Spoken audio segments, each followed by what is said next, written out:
Oh,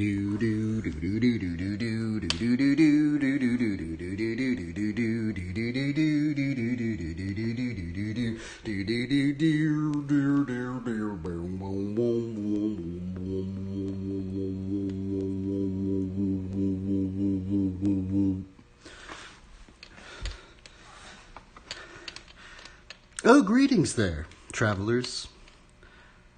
Welcome to another very peculiar and strange and quite awkward Bible study devotional that we're getting into, as well as learning the mysteries and I guess the frustrations and at this point almost seems like the trials of patience and willpower not to give up learning these tricks, which I think most people just think I'm crazy trying to learn these things because the thing is, I'm going to be flat on. I've been trying to speed run learning Flatland, and there's this point where you can try and speed run learning Flatland, but there's just this muscle mind learning thing that it's almost like you can't speed run it. You have to just grind it out. It's like playing this really gnarly real life RPG game. You know, like in the RPG game, you have to level up, and as you get higher into the levels, it takes longer to learn some of the things.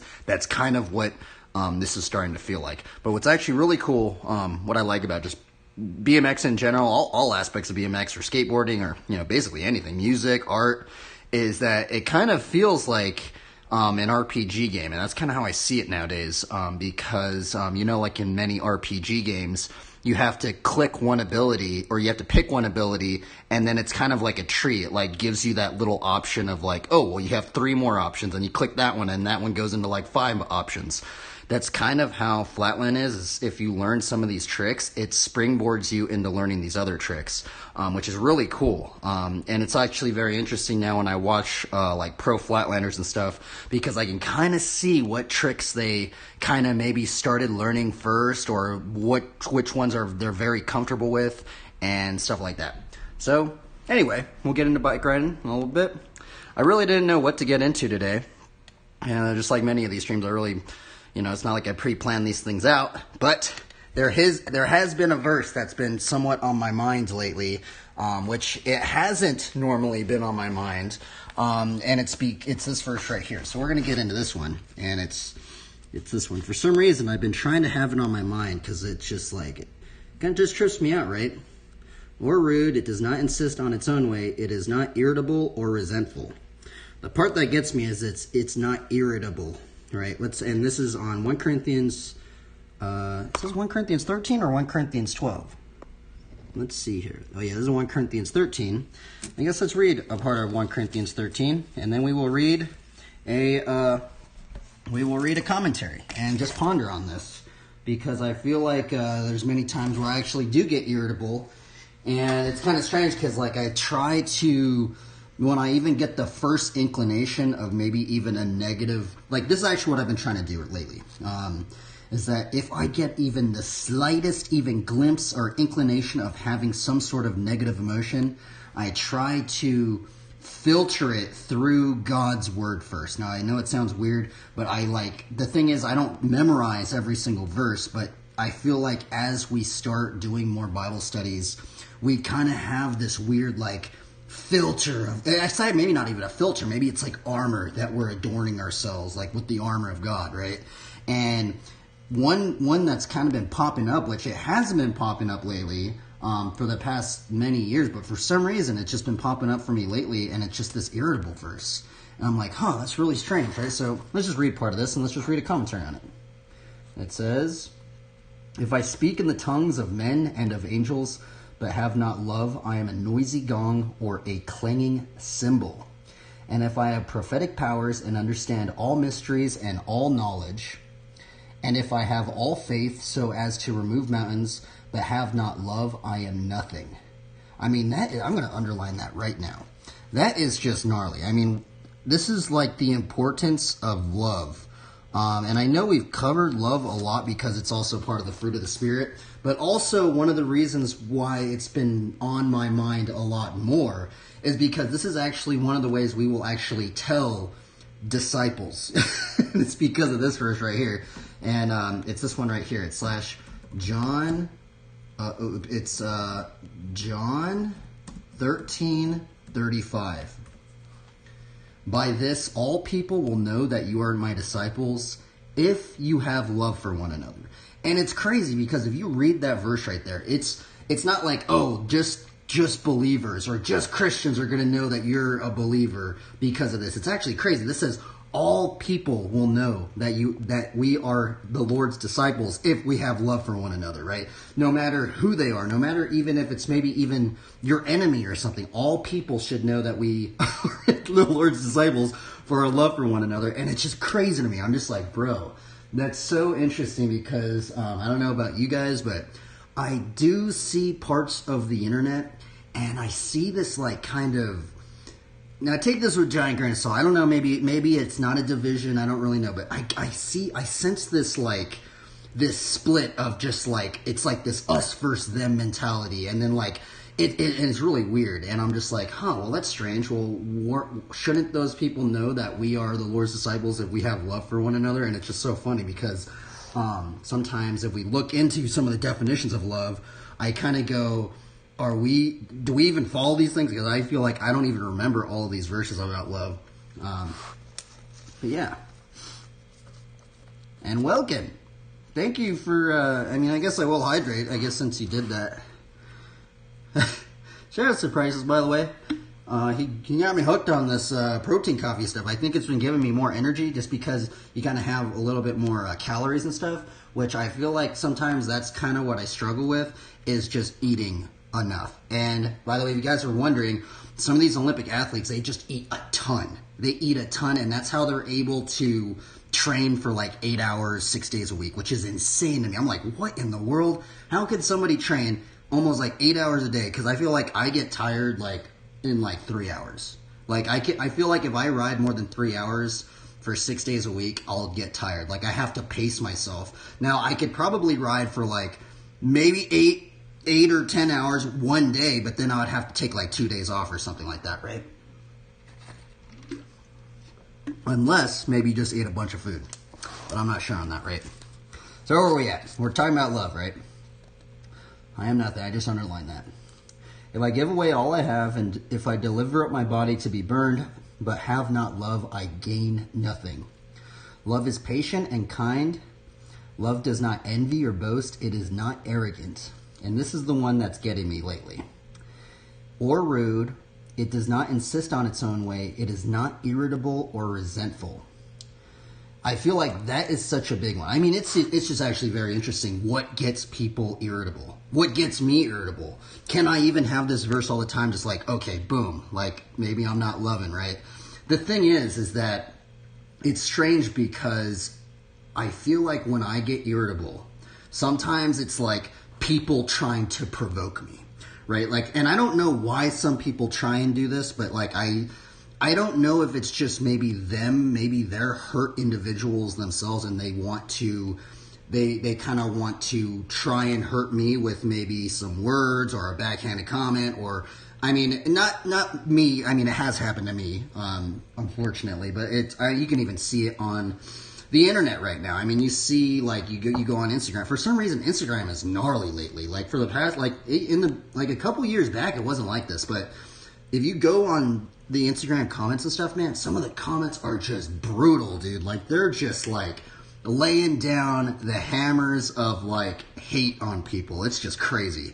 And the thing is that I understand that they think it's funny, and maybe in their, and you know, sometimes it actually is funny, right? But the thing is I just feel like, there's just something very toxic about it. It's like this, it's like almost like this weird, it's this breeding toxic pool of just negative energy, of just like people not building each other up, not uplifting, not trying to help these people out. I mean, dude, there's people on Instagram that are hating on people that have like mental disorders, that are like, they literally have like physical disabilities and stuff. And there's just people just hating on them. I'm just like, man, that is so brutal. Like, I understand it's funny, but like, I just like go, man, that's just such a, I don't know, man. I feel like there's just something sketchy about it.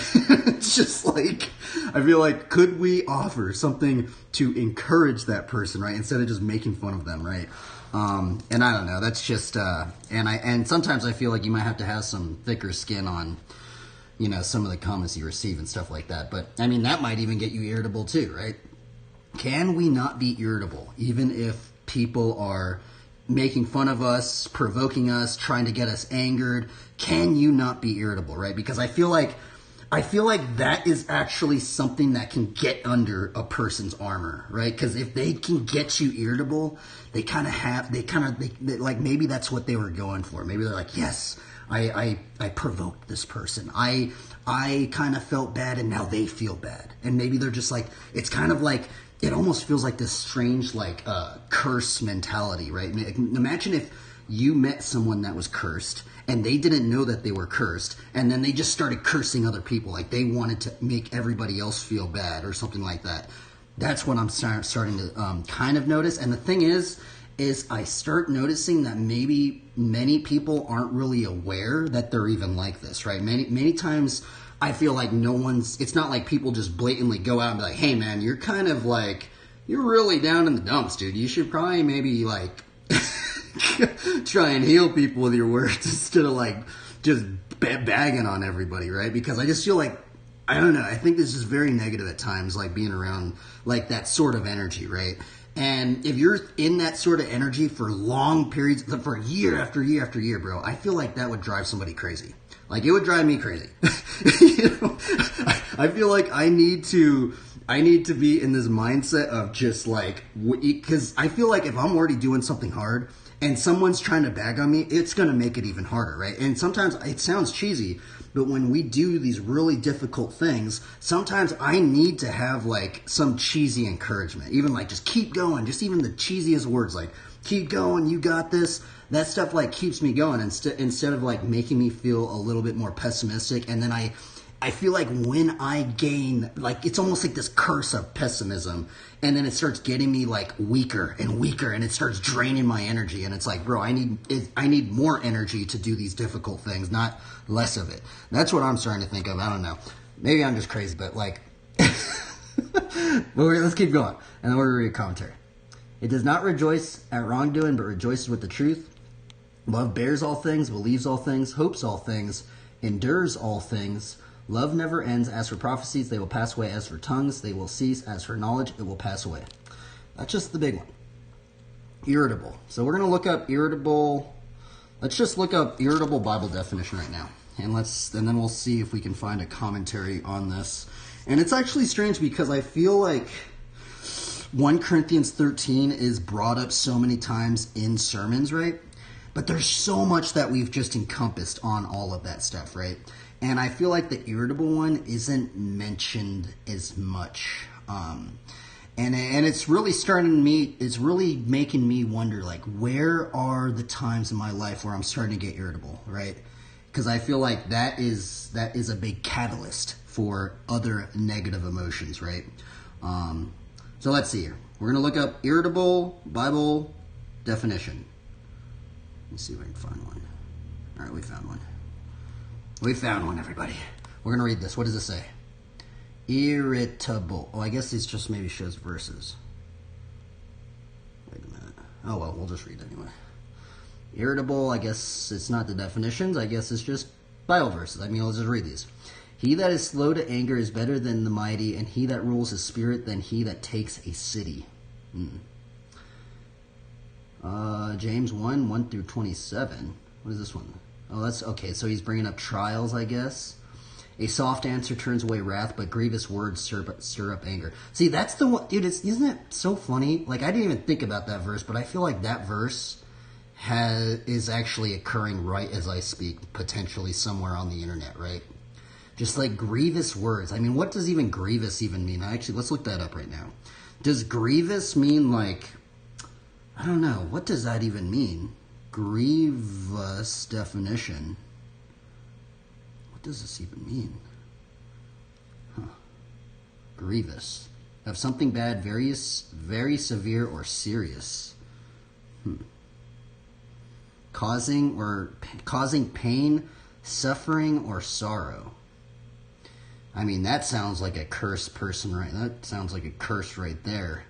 Imagine you having the ability to use your words to make other people feel bad.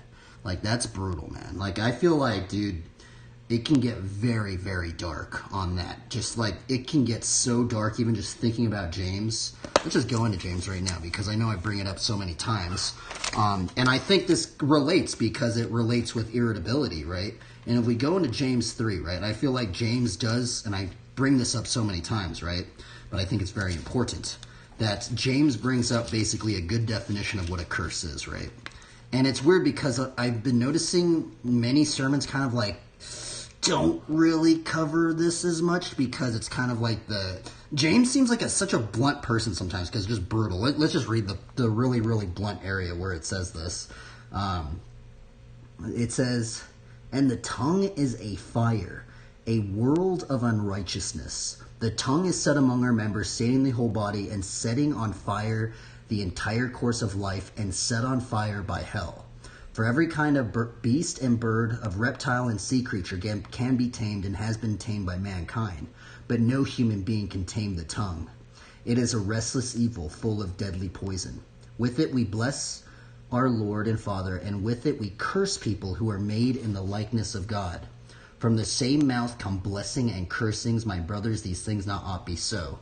Right? And it's so crazy because it's what's weird is that James is, I mean, I might be wrong on this, so take it with a grain of salt, but it's weird when you read that. It says, setting on fire the entire course of life and set on fire by hell. So it's so crazy to think that James is basically saying our words that we use, we can even get a taste. You want to get a taste of what hell is like? You can get a taste of what hell is like by peering into the words that people are using in their minds. And if we could get so dark with this in terms of like, it gets very gnarly if we think about even, mass shooters or even people that commit serial killings and stuff like that. It's so strange to think, because it's not like these 5-year-olds are committing these atrocities, right, in society.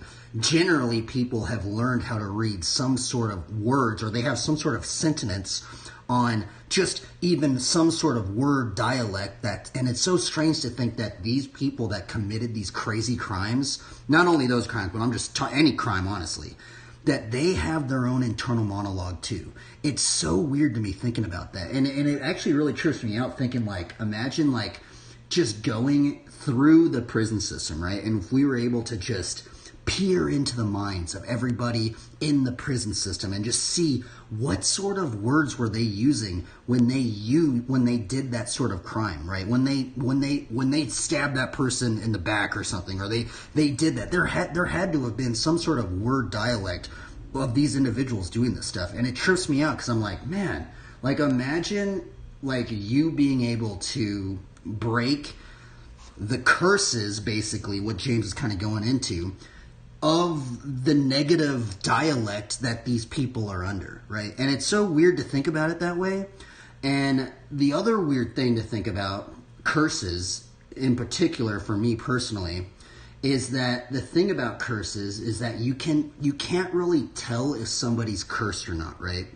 It's not like this, oh, well, that person's cursed, man. Like the thing, the thing about it is that it's brought up so many times, and it's so strange that there's this commonality with all these crazy events, people killing a bunch of people, mass shootings and stuff like this, that there's this common theme that starts happening, right? And what I've observed, not only me, there's actually a lot of like psychologists and all these people that study this stuff. There's this weird thing of people saying that nobody knew that they were like that. Oh, we didn't know he was really quiet. We didn't even know he was angry at anybody. And then he just explodes and just does this crazy thing, right? And the thing about it is that it's strange because we can't really tell a person's mind unless we were to peer in and see, maybe not even see, but hear and listen. What are the words are these individuals actually using in their minds, right? And it's strange because it goes into thinking about that one verse we went into last week about from the heart the mouth speaks, right? From the heart the mouth speaks. From the heart the mouth speaks. What verse is that? That is Luke 6:45. Luke 6:45. The good person out of the good treasure of his heart produces good, and the evil person out of the evil treasure produces evil. For out of the abundance of the heart his mouth speaks, right? Luke 6:45. Now, it's strange to think, it would be so interesting to take some sort of analysis of these people that do these atrocities, right? And it'd be very interesting just to think, what sort of words? Is there a common theme of the words? Are they depressed? Are they really putting themselves down all the time? Are they envious?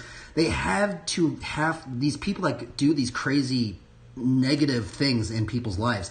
There has to be some sort of emotion that they're going through. It's not like you're going to be joyous and happy and filled with optimism and then you go in and doing something negative to somebody, right? And it's crazy, right, to think about that. And it's weird to think that the devil, right? The devil actually uses our anger. It's actually, there's another verse. Let's see what verse it is. It's do not give the devil a foothold.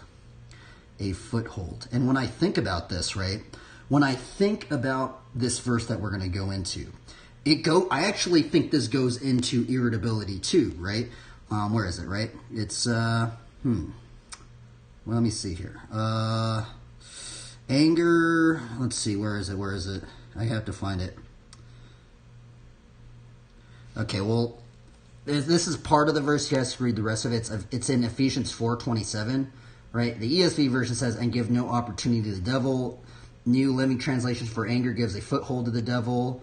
King James Version says, neither give place to the devil. Earlier in the verses or later in the verses talks about anger.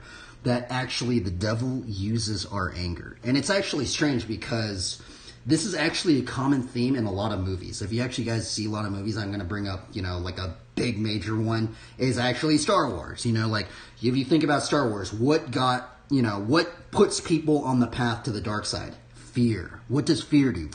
It's kind of cheesy because this isn't in the Bible, but I actually do think about it a lot, right? And it's fear leads to anger, anger leads to hate, hate leads to suffering, right? And it's so strange when you think about that, right? But it's odd to think that these little emotions, right? It's even in Star Wars. It's so funny, right? Star Wars, that's actually what I like about Star Wars, is Star Wars, has this strange, philosophical thing about how these subtle things, right? Because you know how, when you go to the dark side, or to the, it's not like this, boom, you're just in the dark side. It's these little things that start ticking people, right? It's just these little things, and they all start adding up. It's like the straw that broke the camel's back, right?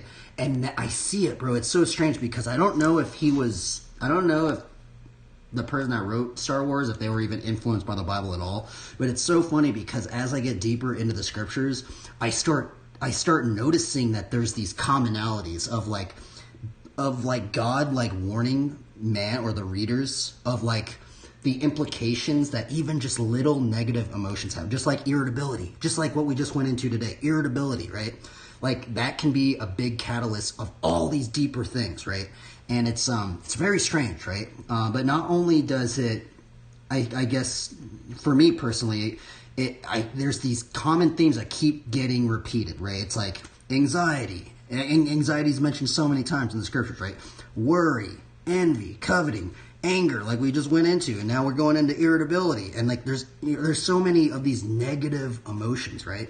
And it's almost like God, I feel like as I get deeper into the Word, it's like God wants to warn humanity of the negative things about these little negative emotions, which don't seem that crazy. These negative emotions don't seem that crazy by themselves, right? But as they start adding up, and as we start adding these negative emotions up, and we start observing parts of humanity, like say if we were to go to the prison system, right? What's so crazy is these things that God warns people of. It's like you can see it happening in other people's lives, even though it might not really make sense, but I start noticing it. I'm like, wow, that's so strange. And the thing is I wasn't aware of all of this stuff until I started peering deeper into the Word. And it's almost like God wanted to break the chains of these negative emotions on people's lives, right? And unfortunately, just like what James is saying, is sometimes people can be cursed, right? And sometimes we can be cursing other people with our words. And I like to think about it. It's strange because I even think about it as an RPG game. Maybe I shouldn't be thinking about it as an RPG game, but also like it would be really cool. Imagine if you're like an RPG class, right? And you were able to break the curses off people's lives. Like you were a curse breaker, right? Like you're just boom, just breaking the curses off people's life. Imagine if you met somebody, right? And they wanted to just do some heinous crime on somebody or hurt somebody, but you said something uplifting to them to make them change their mind.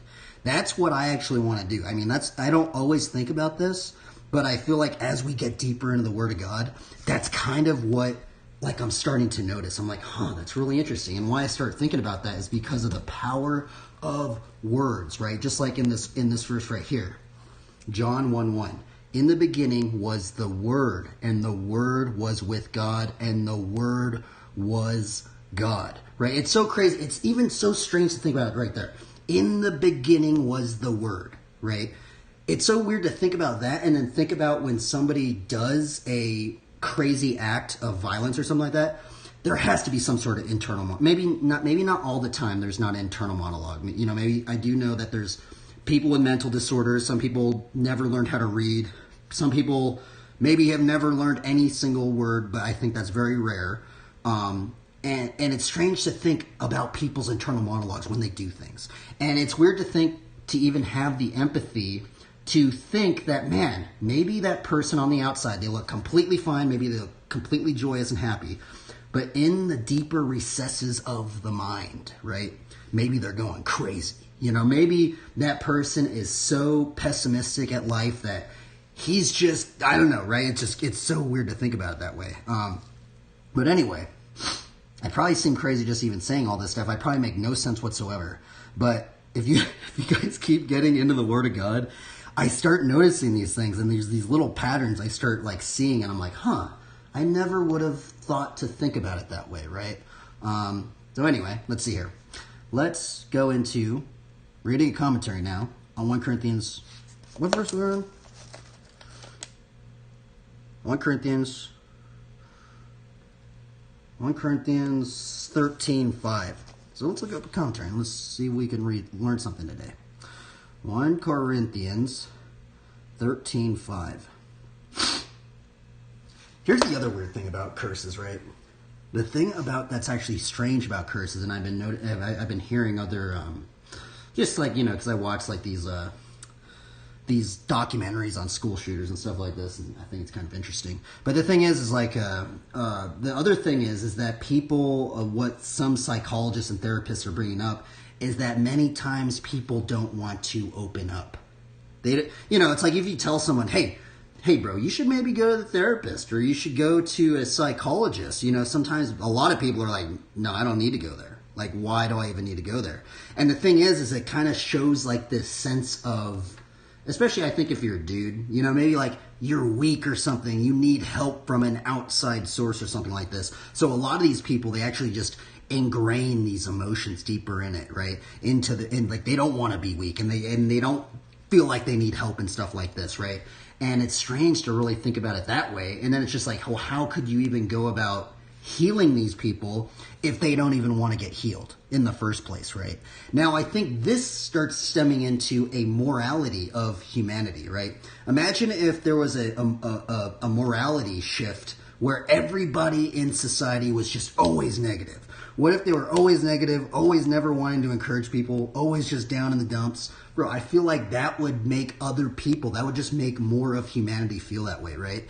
And it's, I don't know, that's just what I'm thinking, but it's like, how do we change, how do we heal people, right? That's what I'm actually looking deeper into. How can we heal people with our words? I think that's, even if it's just even if it's something super simple as like, bro, you got this. Keep going.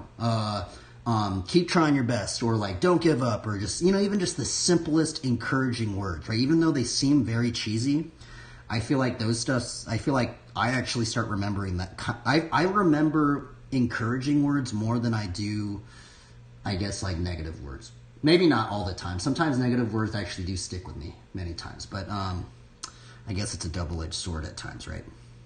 Okay, let's read a commentary on this. Let me see if I can find one. Let's see here. 1 Corinthians 13:5. I think I found one. let's read this one. We're reading the Bible commentary. Bible 1 Corinthians 13:5. What does the KJV version say? Doth not behave itself unseemingly, seeketh not her own, is not easily provoked, thinketh no evil. That sounds way different than the ESV version. Or rude, it does not insist on its own way, it is not irritable or resentful. All right, let's read this. What is this going to say? Paul is describing what is so deeply lacking in the Corinthian church. True, Christ-like love. This missing ingredient is at the heart of nearly every problem that the church is facing. Paul describes love as a series of actions, verbs, 7 positive and 7 negative.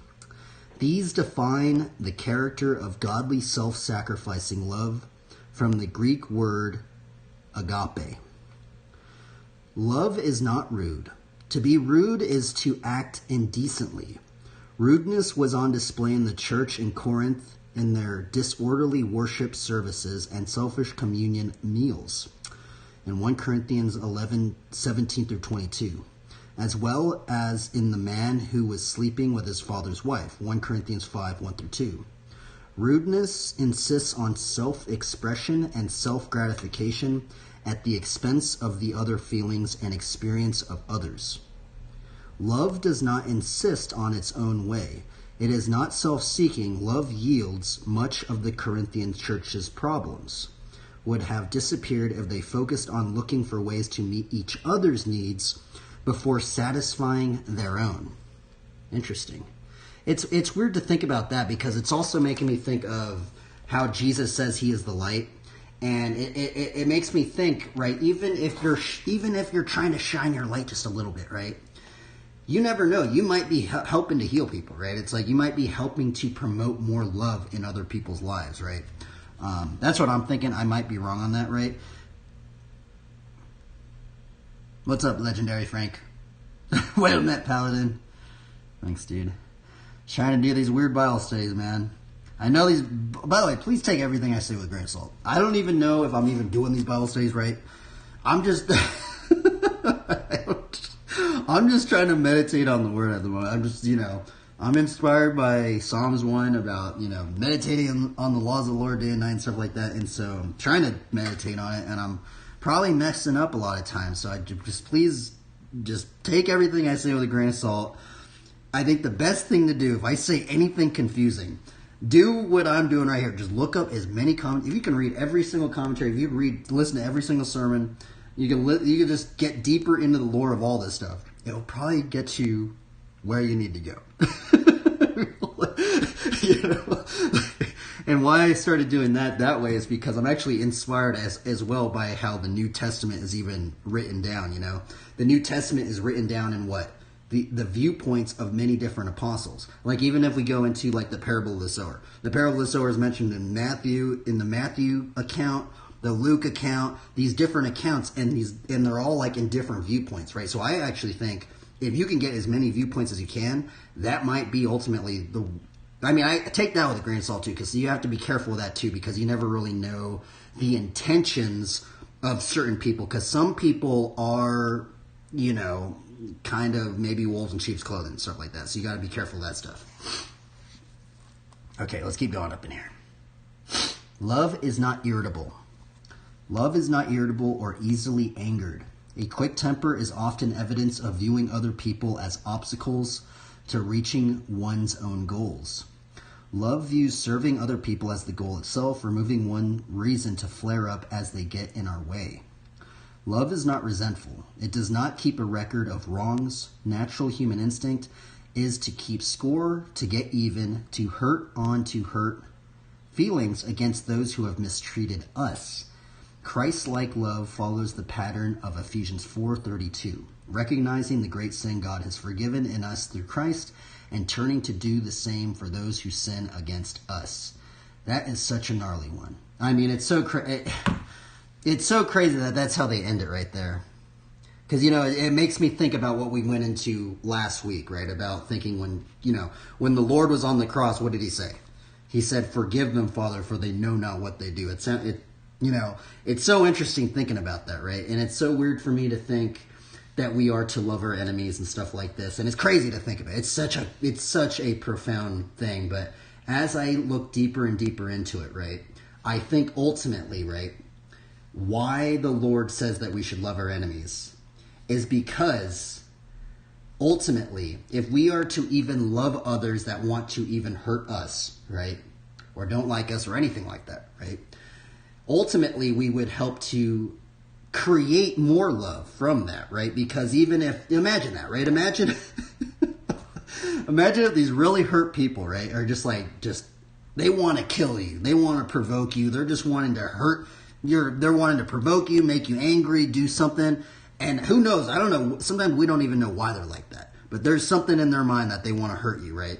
And if you could still love them, that would be bro, it's how would you still want to hurt somebody like that? So if you even, it's ultimately I think what starts happening if we get more people like that, we just start making more disciples because they go, wait a minute, this person that's trying to hurt me is trying to provoke me, but I'm not getting provoked, It's then they're like, wait a minute, and it's actually very, very interesting because there is something.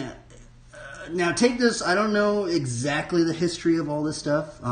You can look it up. There's a lot of great lore of it. But this is actually one of the things why Christianity started to grow and emerge in the Empire of Rome, right? And it was because of the martyrs, right? The martyrs were crazy because in the first shoots of Christianity, right? It's actually very strange. There's some deeper Christian documentaries, and it's kind of funny because they used to call the first early churches a cult because it was growing in the empire. If you guys look into the Latin root word of the word cult, it actually stems from agriculture. Agriculture, growing, and stems into all these different words that use the word cult. It's actually very interesting. Basically, cult means to grow. Anything that's growing, I guess there's modern translations of the word as well. But the thing is that the first offshoots of Christianity, when it was growing in the empire, right? All these religious leaders, the Roman emperors, the Jewish leaders at the time, they did not like this thing growing in the empire, right? And there was the time in the Roman Empire where it was actually an offense by death to be a Christian, and they would basically, they caught you being a Christian, they would catch you and they'd throw you into the gladiatorial games, right? The Colosseums, right? And what was interesting, what started happening was that because of some of the aspects about, we should love our enemies, we should, it sounds crazy, right? We should love our enemies, we should do this. When they died as a spectacle in front of thousands and thousands of people, right? Even though the enemy was trying to kill them, even though the enemy did kill them many times, many of these Christians, they would offer it up. They'd be like, okay, well, you know what? We're still going to love these people, even if you guys are killing us. And it started tripping all these people out. They're like, how could these people be sacrificing their own life and still believe and still love other people, even loving the very people that were killing them? And it's actually crazy because the very nature of the Roman Empire killing Christians as martyrs, this actually caused more and more Christians to rise up because more of these people were like, what in the world? This is crazy. This guy just got freaking just martyred out here, right? And he's still and all the way to these people's deaths, right? And this actually started to spring up in a lot of people, and people would see these in the Colosseums, right? And then it started growing and growing and growing, and then Christianity started getting bigger and bigger and bigger in the empire, right? And it's so crazy to think that these little things actually have deeper resonances that we sometimes don't maybe view it as so, but I'd like to even think about it as, if there were people trying to kill me and I'm still trying to love on them, it's crazy to think that you might even be able to make more disciples from that, right? Instead of imagine if we were like, okay, I'm just going to kill everybody, boom, and the thing is, that's probably going to cause more retaliation from them, right? And it's going to cause more tribalism. It's going to cause more of an us versus them mentality. Now, as I get deeper into, I guess maybe an RPG aspect mindset, I brought this up many times. I do like to draw RPG characters, right? As you guys can tell, I like to draw the characters. But the thing is, I like to think about like this Christian RPG character, right? And sometimes I think about it as like you are this gnarly tank character. Like you're a gnarly paladin, actually. But the thing is that even though enemies are trying to kill you, you can't do any damage to them. Right? It's like all of your stats are, imagine if all of your stats are just all the way to the roof, but then the only stat, the stat of damage was actually in the negative. Like, it's like you can't damage other people. You're basically just like a wall of just like you taking damage and you're just going to keep loving the people. I feel like that's what I think about in terms of like a Christian RPG class. I might be wrong on that though, so take that with a grain of salt, but I have tried to peer deeper and deeper into what it would kind of look like, I guess. But anyway, I guess that was Bible study. Holy moly, that was 41 minutes. Irritability. Crazy one. Kind of felt like this one was actually a very difficult Bible study because, yeah. Do we even go into the definition of irritable? Let me look at it again. Irritability. Okay, so we went into some Bible verses. Okay, here we go. I had to go down a little bit more. Irritable. Ill-tempered, impatient, easily inflamed, exasperated, irritable temper, very susceptible of anger or passion, endowed with irritability, susceptible of irritation, be angry, okay, so it's irritable is close to anger, right? Impatient, alrighty, there's a whole bunch of different definitions to this word. I have no idea what all those ones were, but thesaurus, irritable temper. I think we got the thing right. Anyway, that was our attempt at doing a Bible study on irritability. Hopefully, we learned something. I feel like if I learned anything, I feel like the thing is, even if I don't learn anything, because there's many times unfortunately, I do these Bible studies and I actually don't really remember much of them. But the thing is, hopefully I'd like to think just like thinking about, Flatland BMX, where I can't just learn a trick. Imagine if you can learn anything just one time. Boom, boom, boom, boom. Bro, you'd be gnarly, bro. Man. The thing is, for me to learn stuff, bro, I'm kind of one of those people where I gotta keep doing it. Otherwise, I'm just gonna start losing things. So it's like, hopefully, if there's anything, I want to start to think about when I start getting irritable. I think there's also different levels of irritability, right? Maybe like if you get frustrated, because I feel like sometimes even like with frustration, like it can be kind of like good frustration, like it kind of makes you want to do something. But also there's that level of frustration that gets you totally just angry. You're just like, and you just blow up, right? So I don't know, right? I need some caffeine. Caffeine? I like caffeine. Anyway, that was the Bible study. I apologize, anybody, if I said anything wrong. Irritable. Hopefully, it'd be cool to learn when people get irritable, right? It's like, even if somebody's annoying you or something like that, does that make you irritable? I try and put that verse in my mind. Am I loving? Right? Am I loving? And the thing is that we have to think, if the devil uses, it's in the Bible, the devil uses our anger against us. It's crazy to think about that, actually. So anytime you're getting angry, just think, the devil could be using that as a foothold in your life. And it's so crazy because I'm actually wondering, is there even a sense where the devil uses emotional manipulation against people, right? Man, because some crazy things have happened because of anger, bro. Imagine the piles of bodies, dude. The piles of rotting corpses throughout the centuries of all the people that have died because of being angry. Bro, it's numerous, bro. There's probably so many bodies I can't even count them. If I were to count one at a time, if starting now, I probably wouldn't be done till maybe years from now. Maybe I wouldn't say that. Maybe a couple months or something like that. Or just 1, 2, 3, 4. Imagine that was the thing. Imagine we had to count every single person that died because of anger. That would be brutal, dude. Anyway, cheers. Let's do a card draw. Card draw. Let's actually do one from, I'll do it from this one. Alrighty. Now the cool thing would be is how, I guess this is the thing. See, the weird thing about these Bible commentaries is like they don't really like, there's so much more that they could go into. You know, they kind of like I feel like they just brushed irritability just a little bit, right? They didn't cover, okay, well, how do we heal irritability? How do we heal irritability in other people? How do we recognize irritability? How do we, what actions cause people to get irritable, right? Like, there's so much more. The Bible study, the commentary didn't go into that, right? But I don't know, right?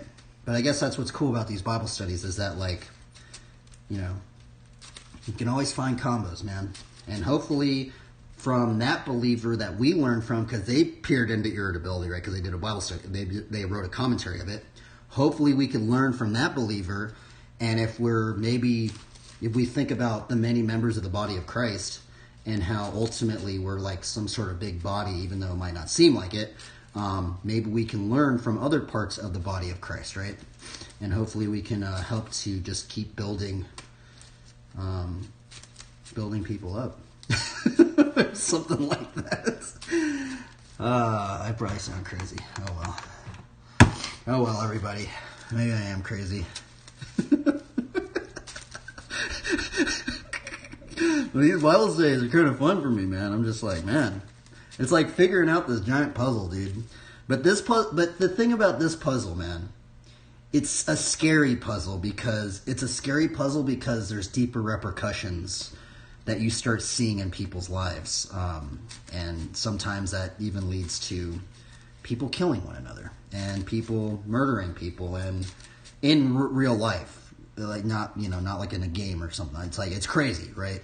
Just people even wanting to do something negative to somebody else. Like what causes somebody to even, it's like there has to be some sort of tick in their mind where they're just like, I want to hurt that person. And you're just like, bro, like, you don't want to help build your own life up. You don't want to like you want to actually tear down somebody else. That's just ridiculous. Like, I don't know, man. It's like, that's kind of the gnarly stuff, right? But who knows? Maybe they're cursed, so maybe you could be a curse breaker in their life, right? It's gnarly. It's gnarly to think about it that way, but that is how I'm kind of thinking about it.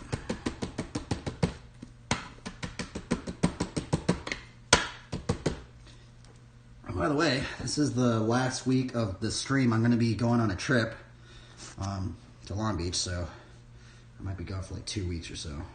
So this week I'm going to maybe stop streaming on Thursday or so, and then I'm going to be not streaming for like 2.5 weeks or something like that. So I wish I could stream out there, but I don't have the right internet. All right, let's do a card draw. First card of the day. Steward of Valeron. That's a good card right there. Look at that thing. Look at that. Imagine if that was your spiritual armor. Imagine if you could see into the spirit realm. How cool would that be? Long Beach. I know it's gonna be cool. Number 2. I'm kind of going there just because my friend's going there, and my friend is, I think, gonna get married or something like that. But I'm kind of going there, and I need to be focused because I don't have that many days. And, because, like, you can do the whole riding around, searching for a spot. I'm going to try and just go there, and I need to just get clips. Boom, boom, boom, just like, I ain't just going to go there just lollygag and run around, I'm going to try and go. I'm basically just going there just to get clips on my bike. I'm basically going to be doing the same thing. All I'm doing is just getting a different background, which is kind of ridiculous, right? But it's also cool. I like being by the beach. Revelation. That's an interesting card. This one has a apocryphal text. Many are in high place and of renown, but mysteries are revealed unto the meek. Ecclesiasticus 3:19. Interesting. Whisper silk cloak. I like that. Every time I draw Whisper silk cloak, it reminds me of the BMX bike. Because the BMX bike allows you into kind of observing humanity in a much different fashion, right? Because you can just go into the hood. I mean, I guess depending on who you are. I don't want to just say everybody can do it, but you can just go into different parts of society and just kind of just observe people. It sounds weird, but, you know, because I feel like it's much more sketchier if you're just walking around, especially if you're walking around in like some really, really sketchy parts of town where there's like gangs and stuff like that, because they're like, who is this guy?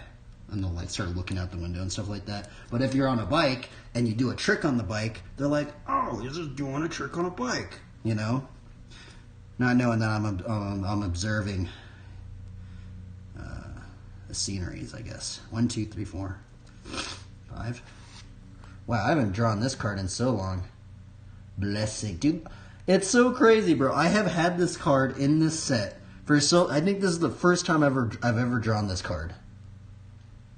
Blessing. A blessing. Dude, that thing looks gnarly, dude. That's gnarly, dude.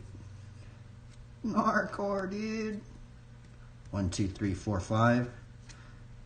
Ooh, sheltering. Dude, that is so interesting. Bro, I know I sound crazy, bro, but like, look at this. Sheltering word. Dude, this literally reminds me of the Bible study today. I know I sound crazy. Dude, if there was a image, if there was some sort of like artwork for today, it would be this right here. Sheltering word. Like all these people trying to provoke you and you're just like, ugh. But instead of that guy harming people, he wants to heal people. He's like, I see you guys. You guys are cursed.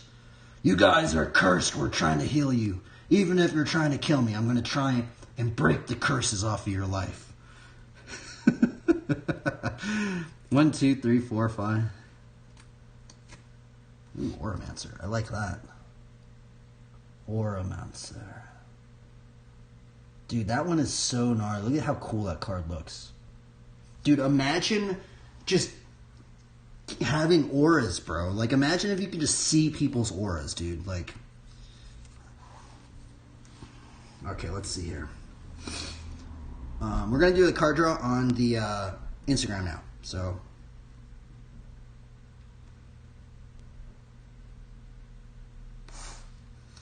my leg's falling asleep.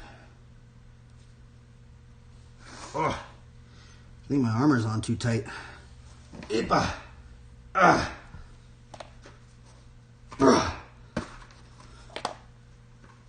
Fudge. I can tighten that too tight on my leg. It's cutting off the circulation.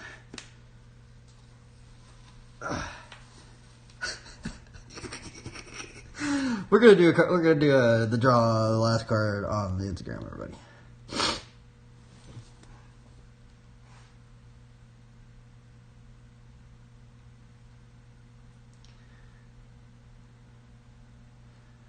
Oh, greetings there, travelers. Welcome. Welcome again to the card draw of the day, where we get to observe some artwork as well as help to support these real-life human artists, which is weird that I have to say this, but I have been told that this company is trying to not use AI for their artwork.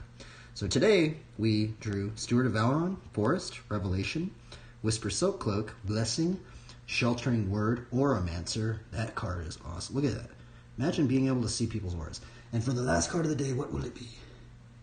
Intriguing. We got Wood Elves. What does the flavor text say? Secure in the embrace of wood, they want no part of Eladrami's war. Ah, the peaceful Wood Elves.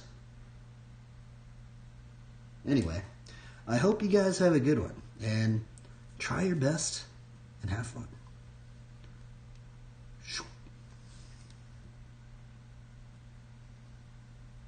I know it was a good card draw. I like doing the card draws because it kind of gets me, because I get, it's weird, right? Because these Bible studies are so word heavy. It's I'm trying to set these Bible studies up where I'm just trying to think about the word, just like just like John 1:1, in the beginning was the word, right? That's kind of my inspirations also of doing these things. Not only that, but also because of Matthew 6:33, right? But seek first the kingdom of God, and how Jesus likens the kingdom that people that go and sow seeds out in the field. I'm trying to do it that way, but then I like doing the card draw because the card draw kind of tones it down. It's almost like this kind of I'm in one state of mind, and then the card draw kind of gets me, okay, let's keep having fun, right? Because I feel like this stuff can get, the Bible studies can get really, really gnarly. It can get really brutal, right? In terms of the mind, right? And I feel like the card draws kind of encourage me to keep having fun, right? Because I don't know about you guys, but if I'm not having fun with something, I just feel like I'm not engaged. I'm not and I get more slothful, because that's just me. I don't know, because I understand it's not every single day is going to be fun, but I'm trying to have fun, even if it's boring or something like that. And the thing is I feel like when I am kind of more engaged with it, I'm a little bit more into it, right? Because I feel like if I'm not having fun with something and it's something just totally boring, I just keep putting it on the back burner. I'm just I don't want to do, and you just get kind of lazier and lazier and lazier, for me personally. But what up, Joe?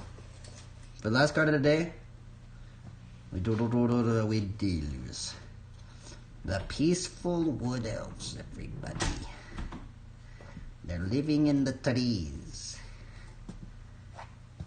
Tree people, tree people, tree people, tree people, tree people. And that was the card draw of the day, everybody. Look at that. Look at that, travelers.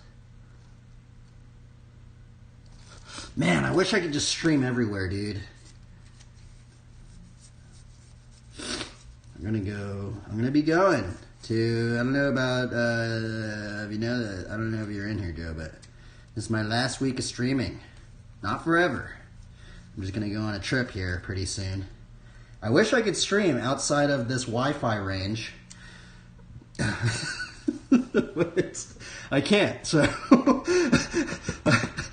But I'm going to be going to California, so I'm not going to have that much time on there, so I would like to say if any of you guys want to hang out, but I think I'm going to be kind of already busy enough, but I'm going to California, and then I think we're going to, yeah.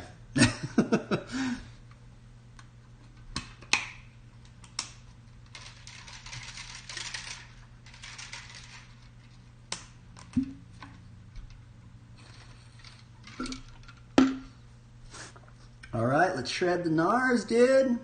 Shred the tubes, man. The waves look pretty clear, man. It's pretty glassy out, so I don't know, man. The waves probably aren't that, good any right now, but, maybe we could do some sailboarding or something, man.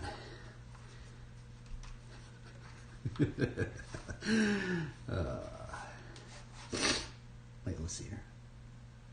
Are you used to these tires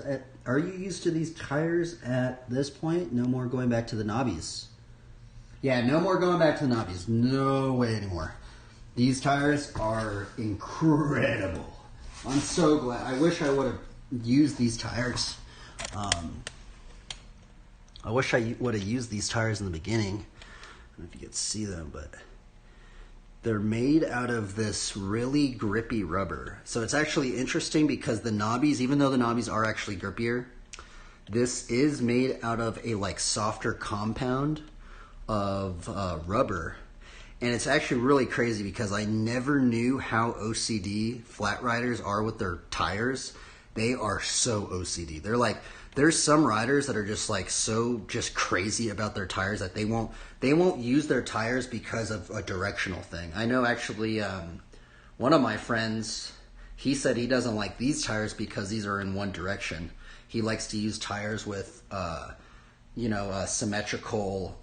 symmetrical cut things because I don't know. He says it changes some stuff, but I'm not at that level yet, so I don't even feel the difference. But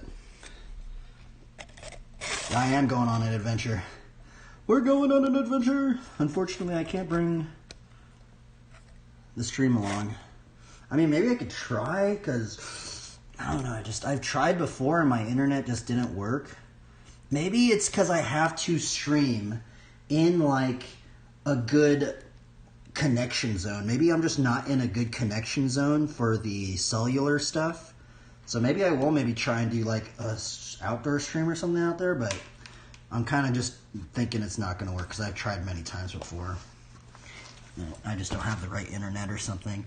I have been told from some people that the people that do the outdoor streams, they have some sort of like backpack thing, and it's like, I don't know, it's like something where you pay for like another cell phone service, and then what you do is you basically tether the cellular devices together, and then you shoot it to one phone.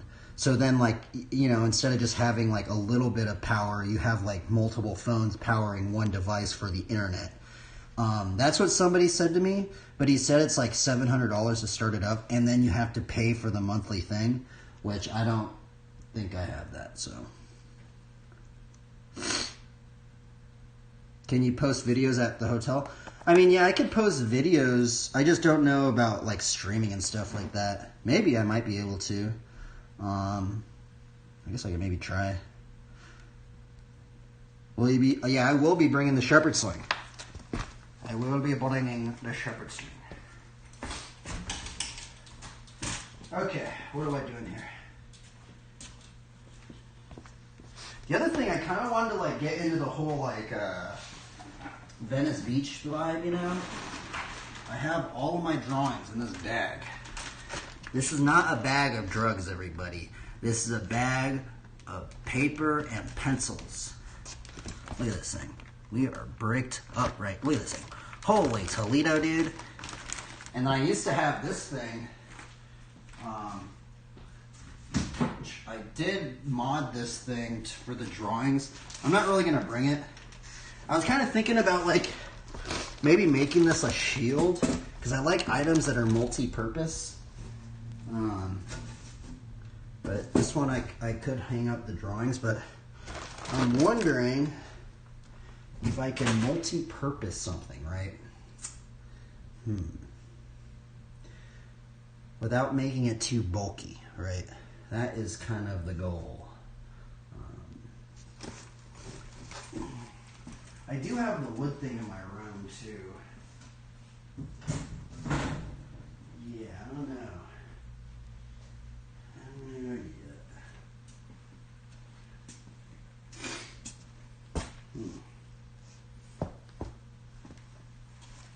Because it would be kind of cool to be able to, I don't know, I guess like, maybe I could do with this thing.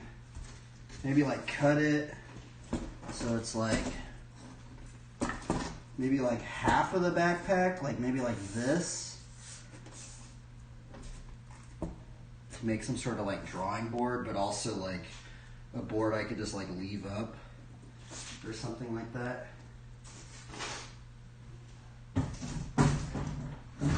Little shield. So maybe that's what we'll do actually.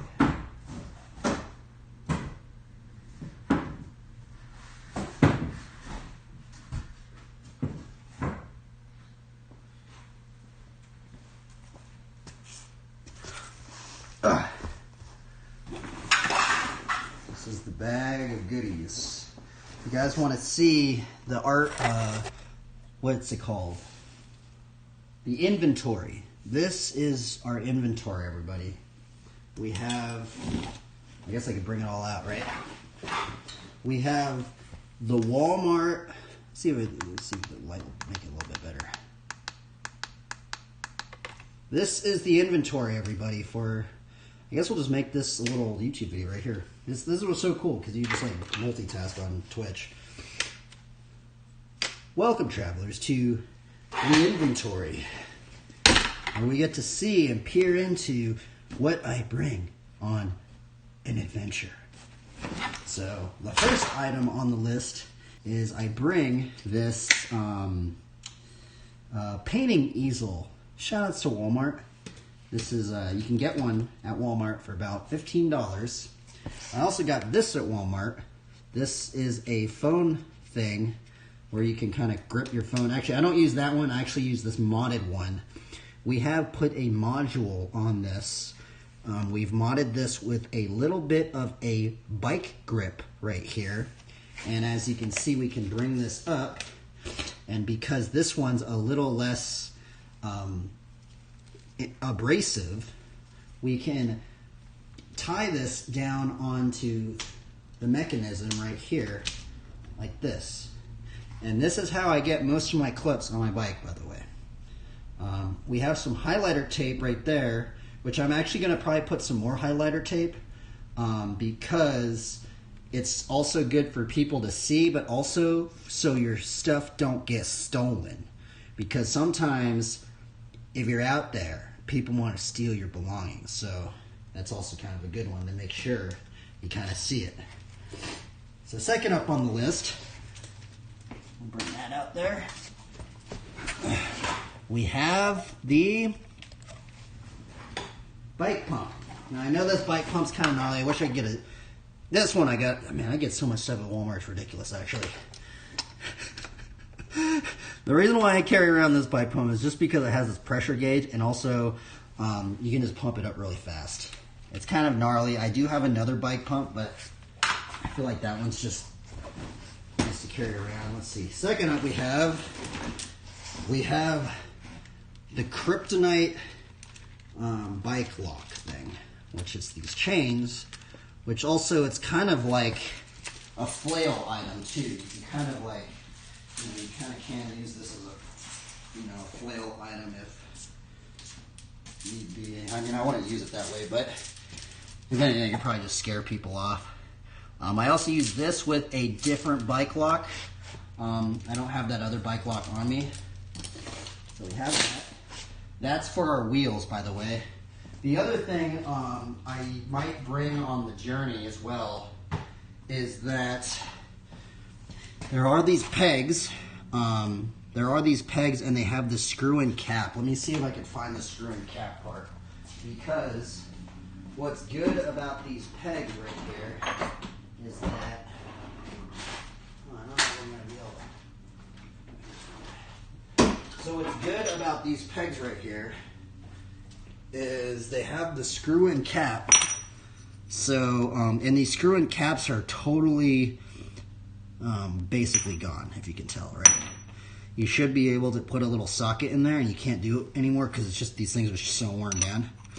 But if you're in a place with a high range of bike theft, these flatland pegs might be ideal for your situation, because many times people actually like to steal these wheels right here, right? And the thing about it is how they steal wheels is the very way you actually fix your wheels. By using this, you can steal a bunch of bike wheels just by having this tool alone. If you have this tool right here, you can, and it kind of sucks, right? But the thing is with these pegs, since it has this top part like this, you can screw it down. And what I actually would do sometimes is I would screw it down and then use this vice grip. So it's kind of like this secondary thing that they kind of need, because what you could do is you can tighten this cap, and unless they have a vice grip, they can't take this and put it in there and then steal your wheel. Or you can use this chain and chain up your wheels, which that's what I'm using this for as well.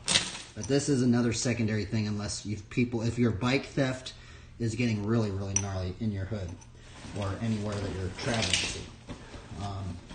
The second on the list of things that we carry on the journey is we carry some Allen wrenches, just a bunch of different Allen wrenches.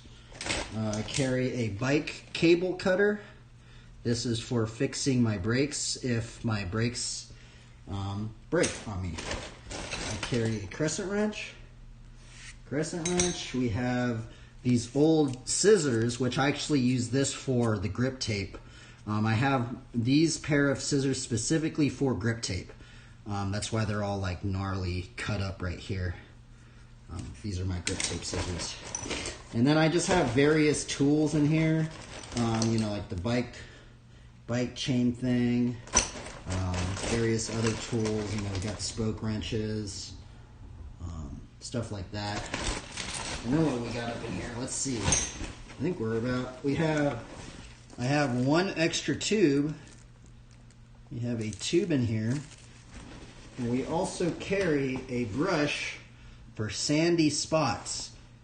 I know this brush isn't ideal, but it can work. If you're in a bowl, the bowl, you know, you can use some paper and scoop up the dust and stuff in the end of the bowl. This can come in pretty handy, and it fits in your backpack like that. What else do we have in here? I guess I have some pants. I have a jacket, this jacket in here. And then we have some tape. We have some varieties of tape. Got some duct tape up in here. We have some masking tape. This is generally just for drawing. And then we have another cable, a brake cable that goes along with me fixing my brakes if they break. There's that.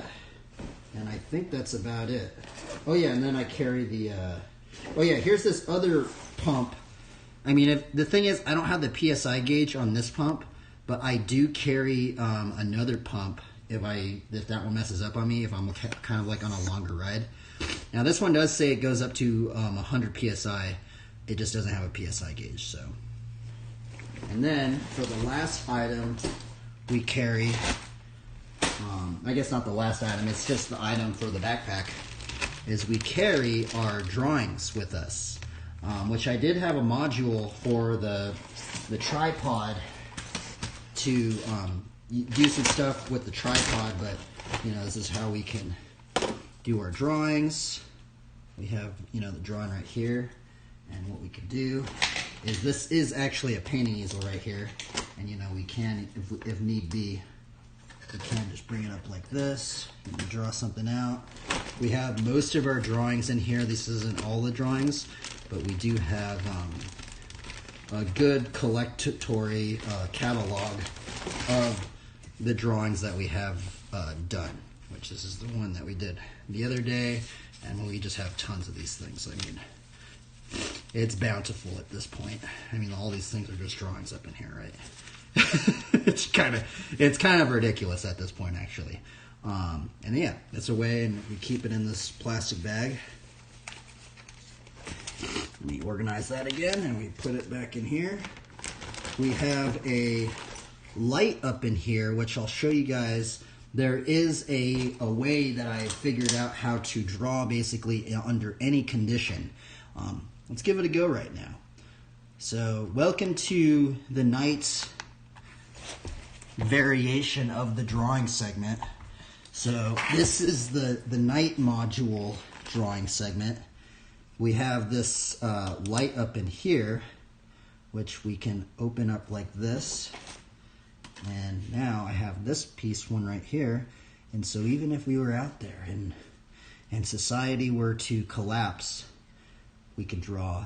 Or if we were just in a place with, you know, no means of adequate lighting, you could still draw. And I actually found this light on the ground in actually Long Beach. It's actually kind of crazy.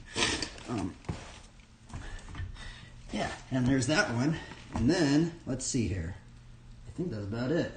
Oh yeah, and then I carry water, which I don't have the water bottle with me, but I do carry the water and some other stuff. I mean, we carry some stuff on this little bag too. I guess I'm doing a whole rundown on the items that we carry, which we carry the Bible normally in this little bag right here, like that. We have some pencils and stuff in here.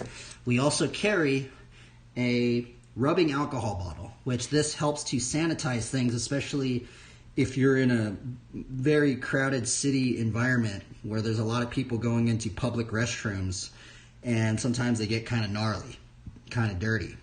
And you can say if this is the handle to a public restroom, what I'll do is I'll actually go like that, and then I'll open it instead of me just grabbing some stuff on my... Or if you did grab it, you can also just sanitize your hands really quickly like this. And this is 90% rubbing alcohol in this thing. And then that goes into this little bag right here. And that's basically the setup, everybody. So this is basically the inventory for this bag, which this bag I also got at Walmart. Actually, I think this bag was like $15 or something like that. a lot of things from Walmart, but it's actually kind of crazy because this stuff has actually been lasting. I kind of like getting the stuff from Walmart because I know, like, if this stuff, like, say if this is like a really expensive backpack, or this was a really expensive tripod and it gets stolen from me, or like it breaks some stuff on me, I kind of like knowing that I can just go to Walmart and just be like, okay, well, this is just $15. Because you can get ones that are like $500.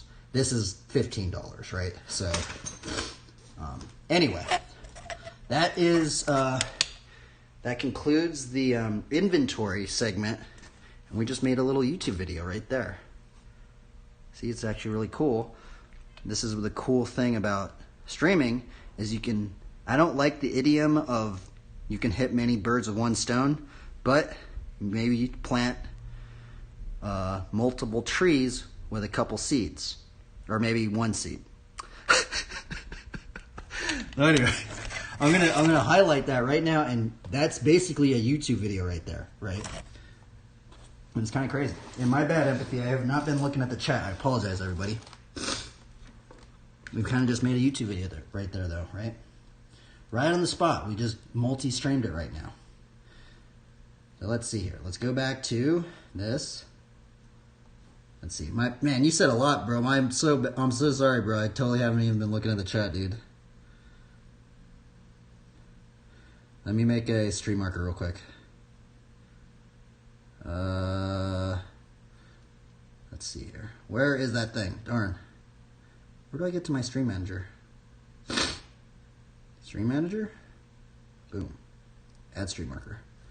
Alrighty. Okay, let's see here.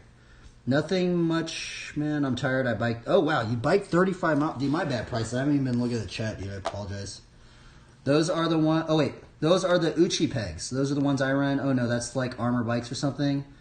Yeah, Uchi pegs have more than one way to screw on. Are you still in here, Empathy? My bad, bro. I haven't even been looking at the chat. These are actually the pegs that Ryan gave me. It's actually kind of funny. Are these the Uchi pegs? I think they actually might be the Uchi pegs. Actually, I think they might be. Are these? I don't know what they say on them. Are you still in here, bro? Everybody probably left. I don't know what, but I think these are the Uchi pegs, right? Yeah. Yeah. Thing is, I tried to buy some caps for them and they didn't fit. So, yeah, I don't know.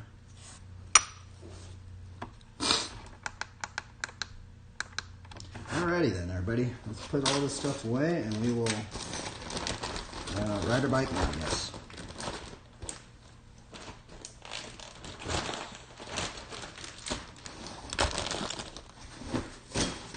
Okay, got this going.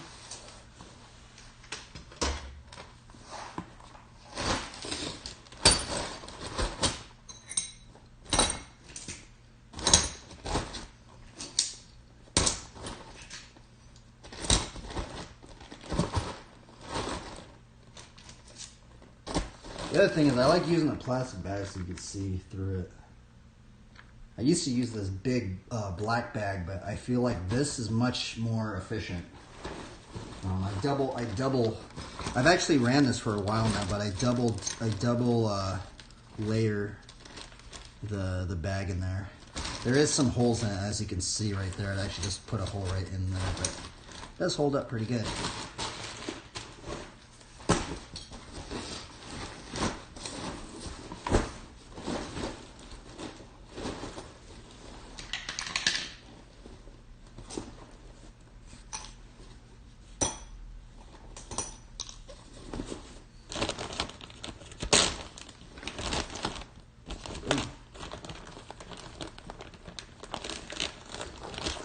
kind of cozy just having all this stuff like on you.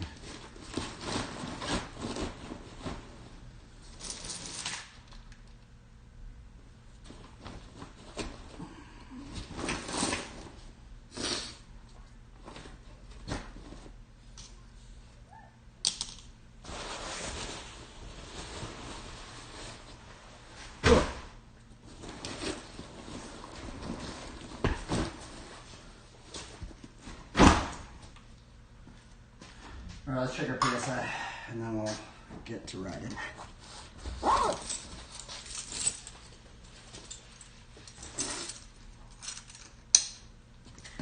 Okay, let's see here.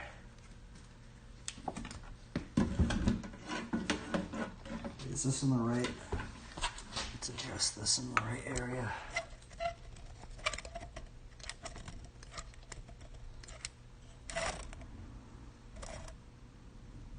Yeah.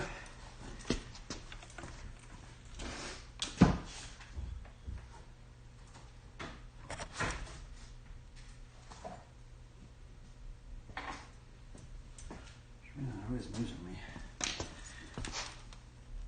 Boom.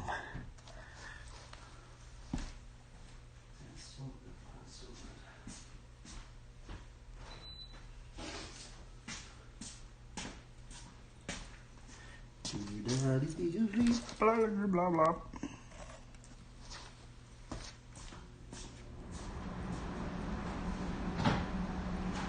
Let's put some music on.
Oh, that was super loose.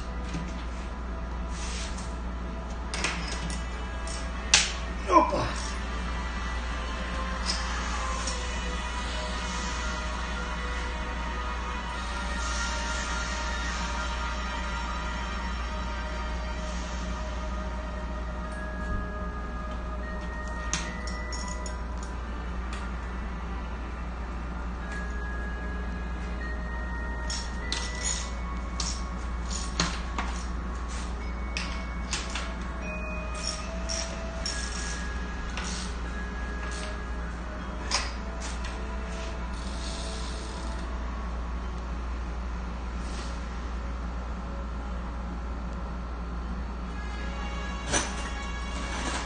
I might just start getting used to just riding with this bag on. I think that's what I'm gonna start doing. Because I saw there's a couple flat riders I saw, and they ride with this little bag on because I think they keep all their belongings, especially if you're riding in a very crowded area. You kind of have your personal belongings in here. Got it getting stolen.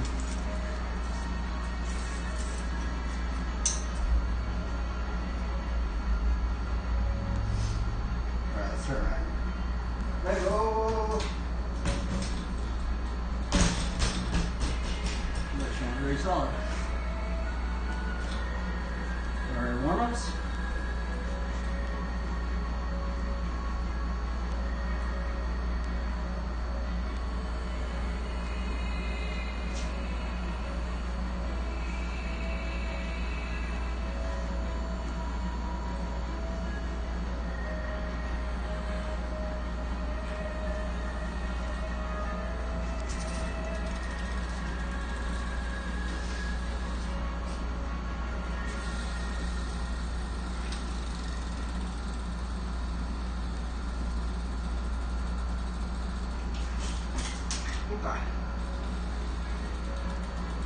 Hydrate.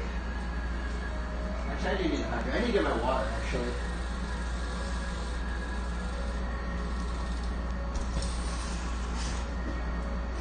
Good call. I need to get... Where's my water? I'll be right back.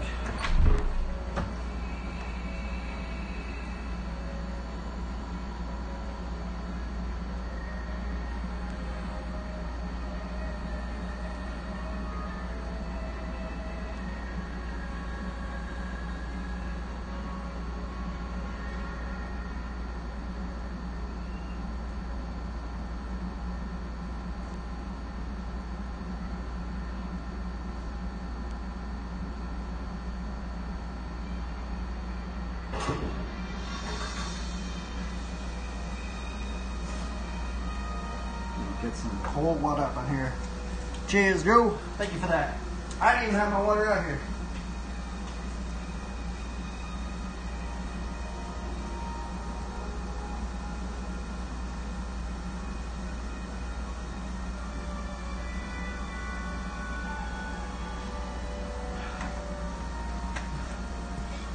Let's see if there's water.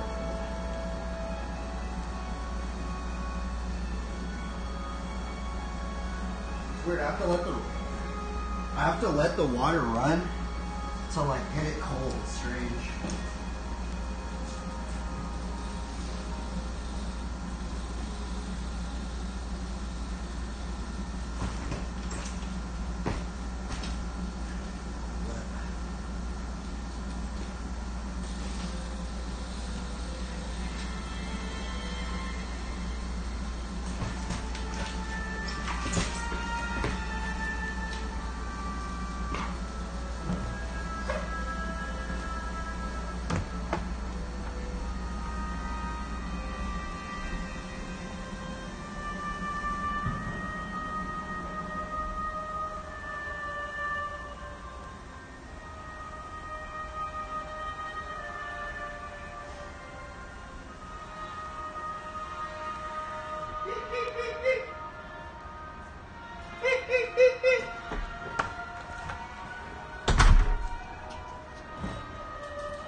Why is that trick so hard?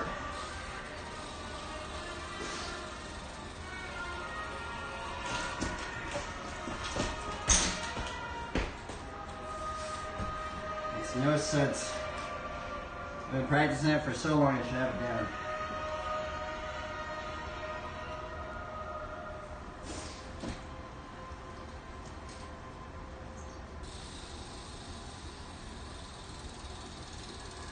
You put the light up on there? You know we should put the light. Maybe it warms up this too much. Just a little bit.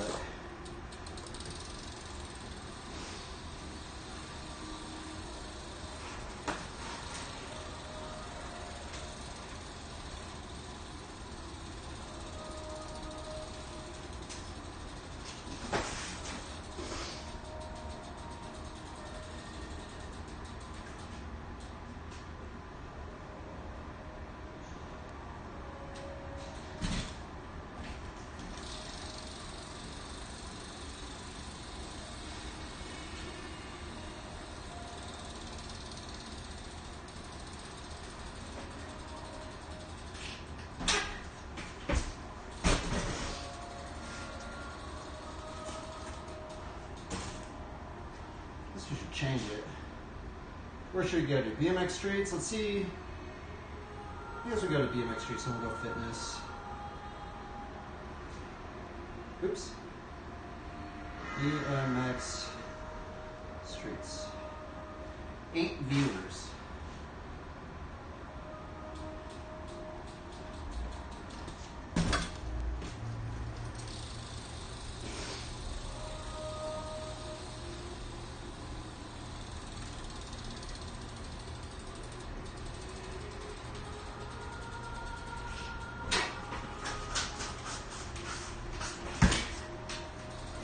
Oh, we almost landed it.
trying to think about tricks I want to do over there.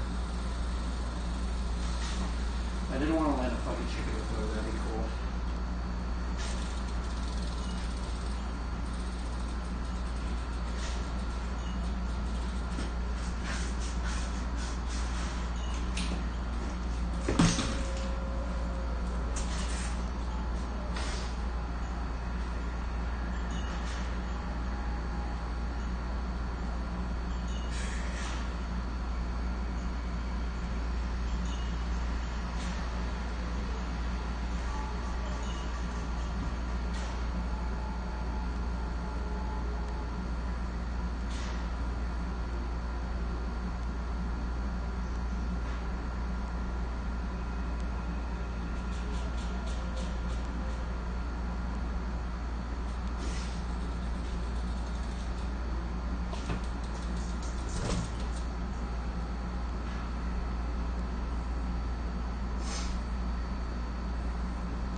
fingers. Freaking grabbed it too early. I'm gonna jam my finger right there.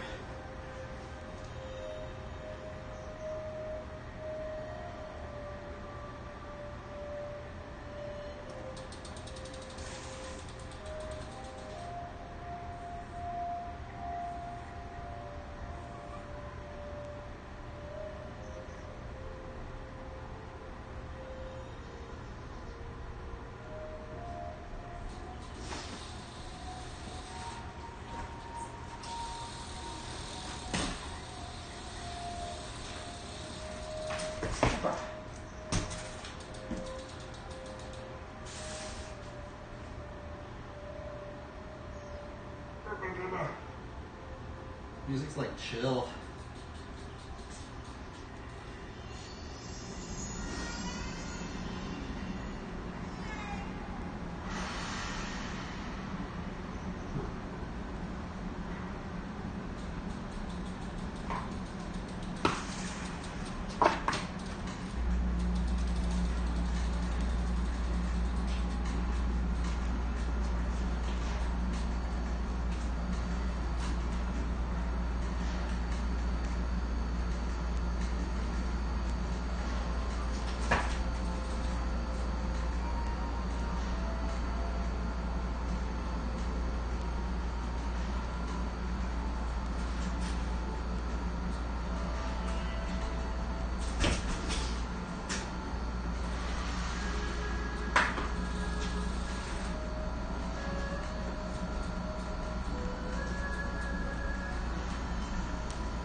What do I have counterclockwise? Nothing. That's my opposite way. Do I have anything? I mean, I guess my half cabs, but I don't think that's. Because I guess I do half cab this way, but I think that's just regular, right?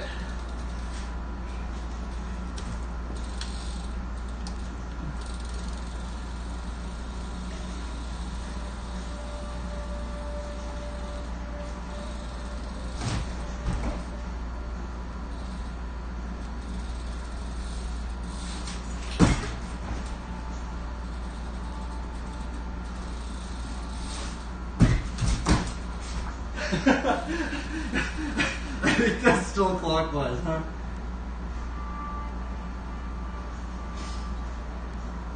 Yeah, I don't know if I have anything in that direction.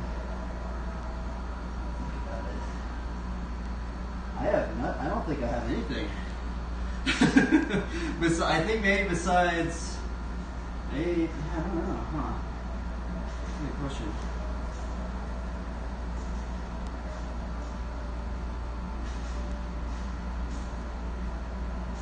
That is a good question.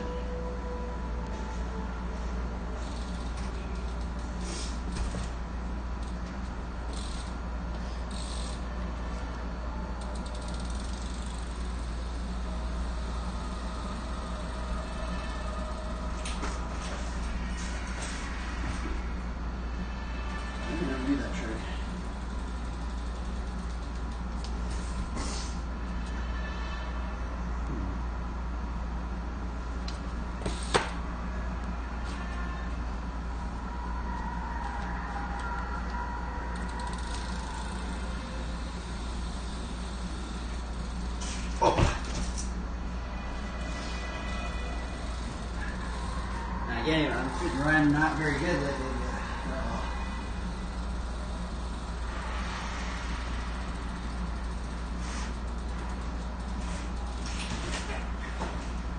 Oh!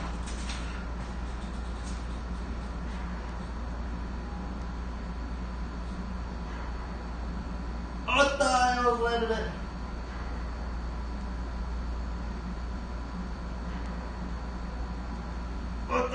What the?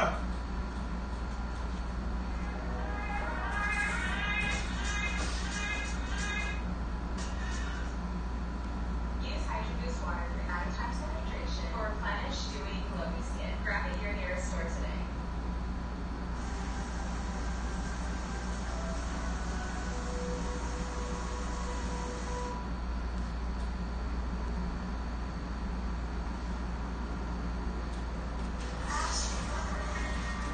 I haven't landed a double boomerang in a while. Let me get one.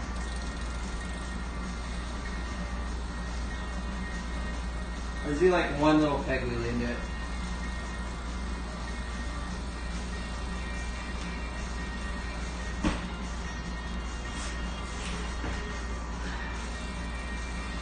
No peg wheel, that gets me busy.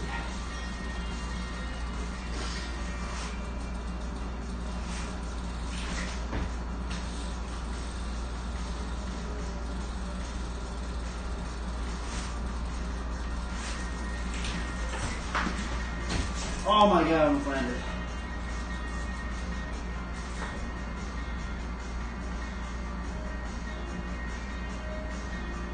That thing's hard, bro. If anybody has any, you guys should make a how-to on how do they double boomerang? How do they do multiple boomerang? Because I know I'm not doing it right. I want to learn the wind sailor ones.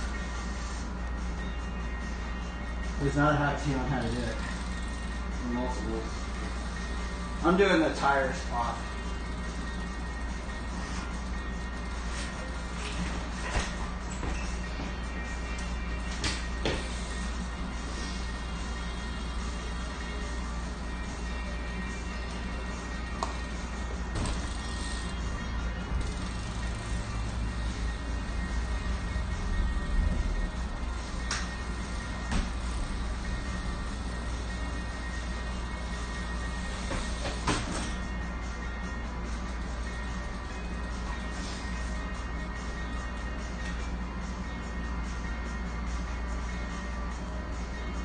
Any of these tricks? Let's watch it. I'm always curious what you bring up.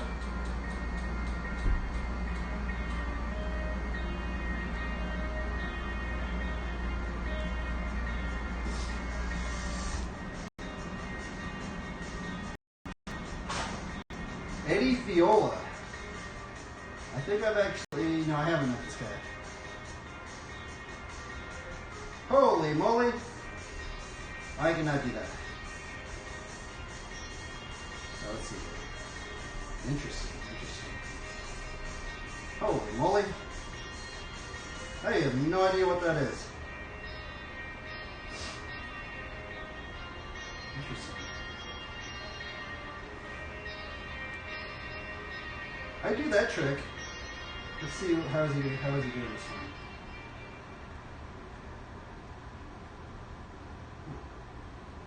I actually might be able to do that one. Let's see here. How would you even do that? Cars do. I think he's going like this, Whether right? it's your first car, or you've had a few in your day, their parts live a hard and sometimes short lives. They have a choice to make. Bibleverse or no embrace. At FCP Europe, we've been helping enthusiasts fix, maintain, and upgrade their cars with quality European car parts and curated service kits. Anyway, I need to look at what he's doing again. At Blake's, we're proud to call our food fresh. We think every burger should be cooked to order and fresh off the grill. This patty's big, blockbuster big. He's the main one in Rad? Get ready to break the ice. Feels like time is standing still.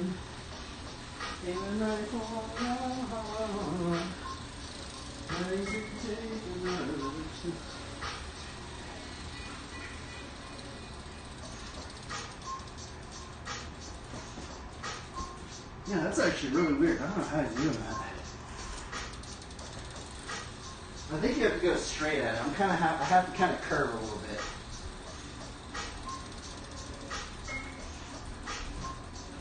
Oh, that was almost it right there. I think.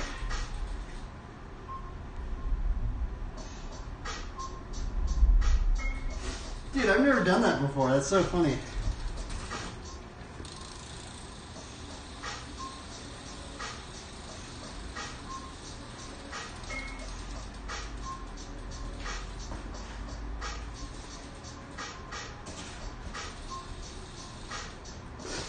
Kind of weird. I feel like I should be able to do it, but...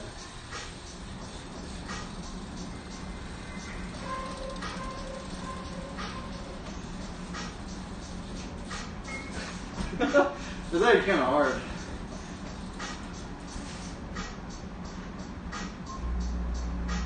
Interesting. Early 80s. I do like the 80s writing. There's so much roots in Flatland. I mean, that's where Flatland originated, you know? Like, what I like about, so kind of what drew me to the 80s Flatland was because, you know, if you see the old videos from the 80s, they were like airing out and then they were doing Flatland, right?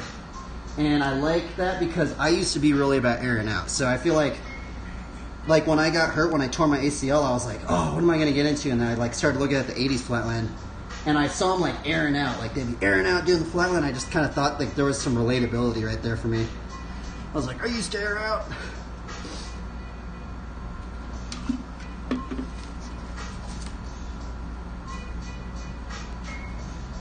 Let me make this video a little bit smaller. Woody Edson.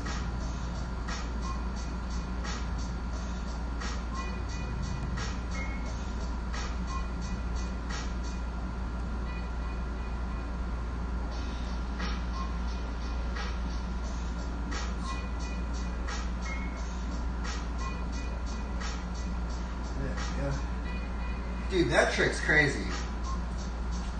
You just gotta go like...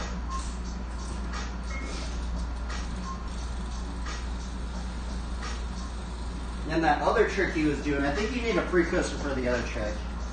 But the other trick he was doing was like this.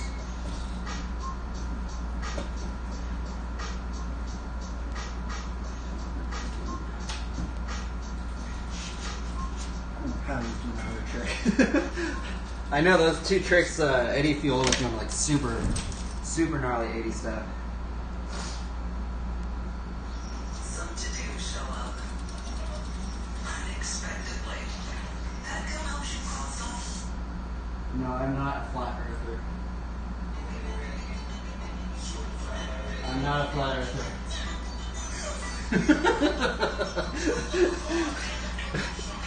I'm a flatlander. I don't know if I would be a flat earther though. That's just too ridiculous for me.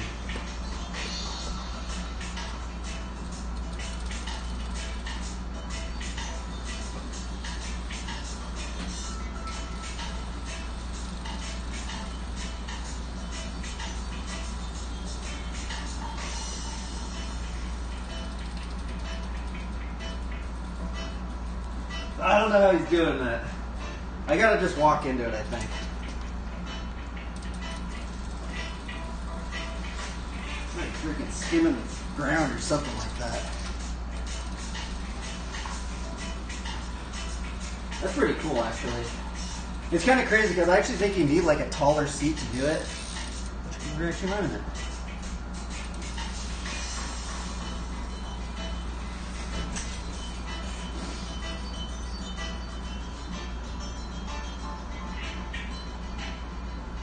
That's kind of cool.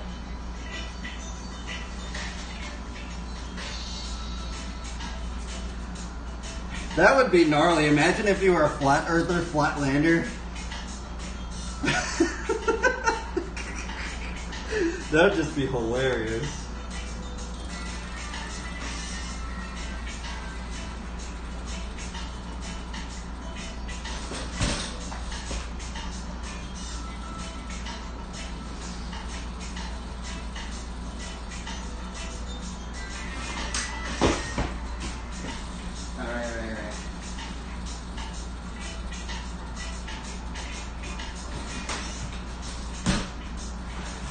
a double bar.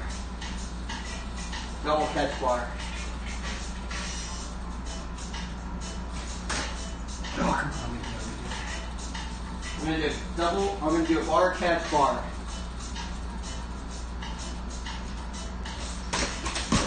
Woo! That was the first time I did that.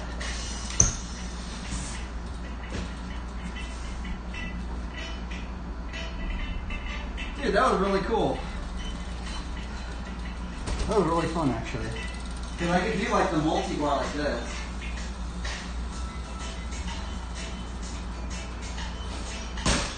Right? What about we do it all in one round?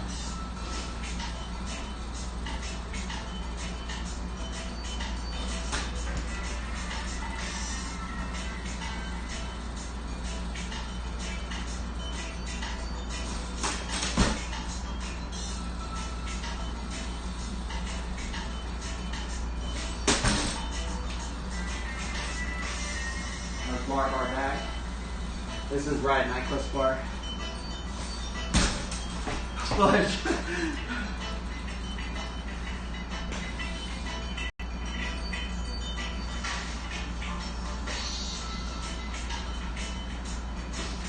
Dude, the bar catch bar is pretty fun.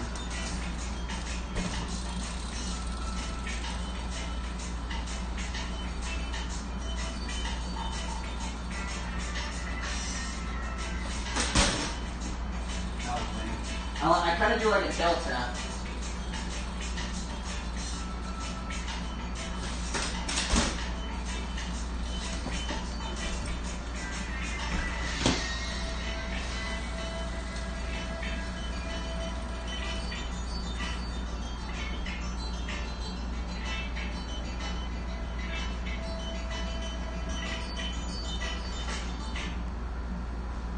Progress, not perfection. I'm gonna mess around today. I'll watch right now. We'll put it on right now, bro. I need to take out the...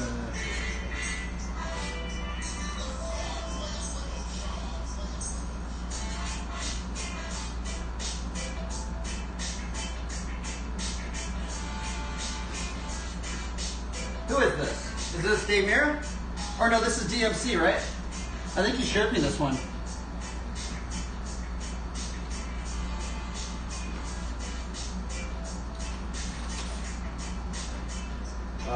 X-Up, Rocket X-Up bar.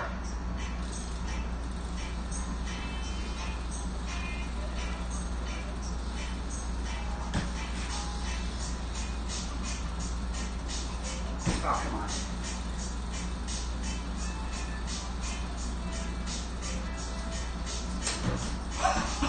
That was hilarious.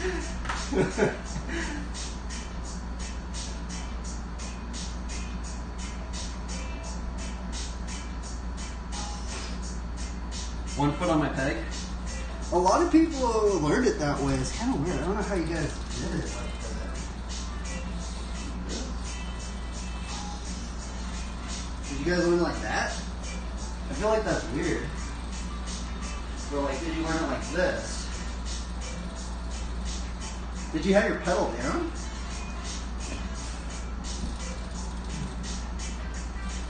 Like this.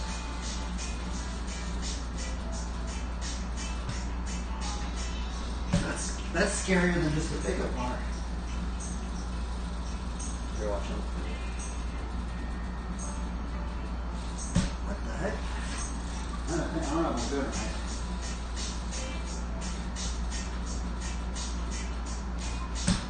I think it's because my pedal's down. Did you have your pedal down like this?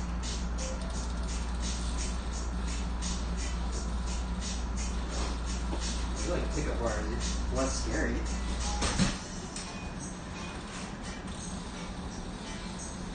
I could do rocket bar.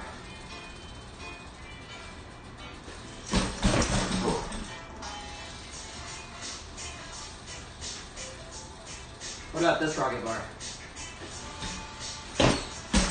That one's actually crazy. I've never bring that one forward.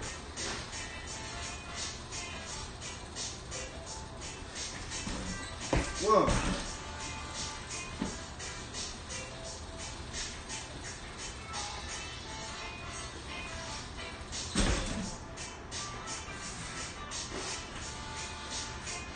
Punch your knees around the seat. We're gonna restart this video. Oops.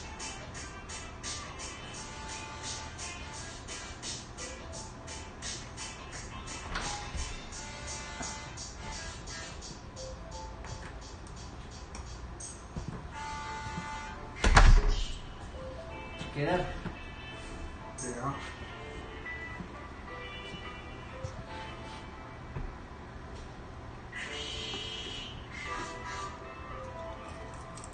Dork wheel? What are dork wheels? Huh. Is that the rocket wheelie? This one?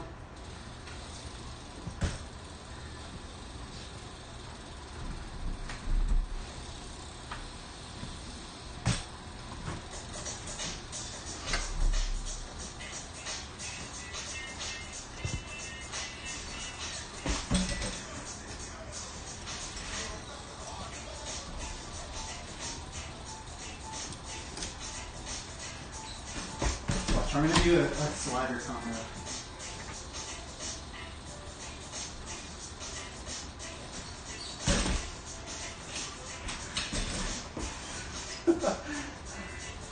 This is just fun. I know it's like super cheesy, but it is fun.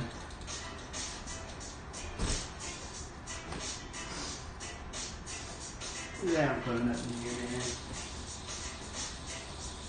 I just stand so... Oh, cool.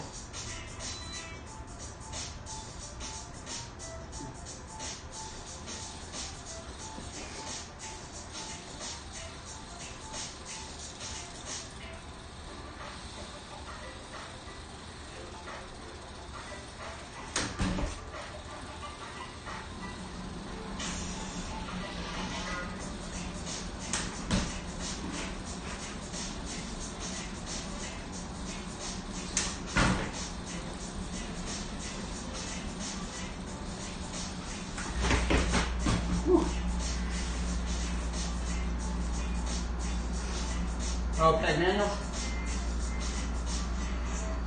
Yeah, peg manuals are fun. There's so many combos in it.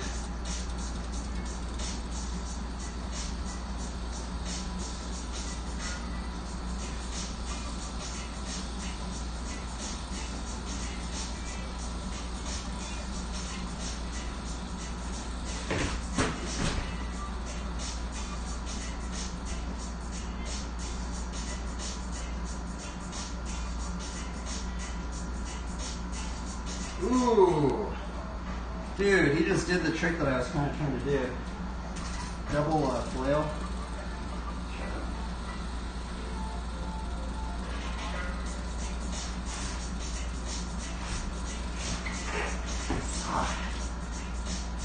That trick's hard.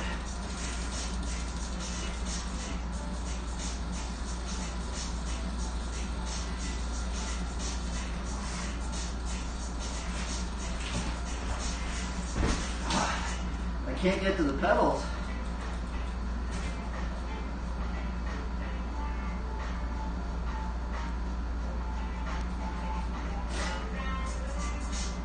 Ooh, ninja drop, huh?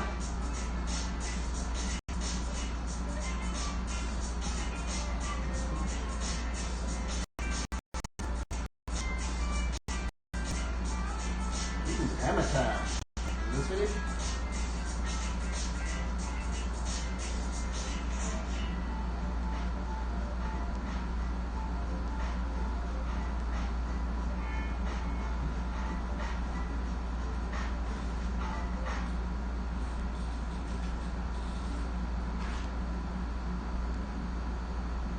Not this one?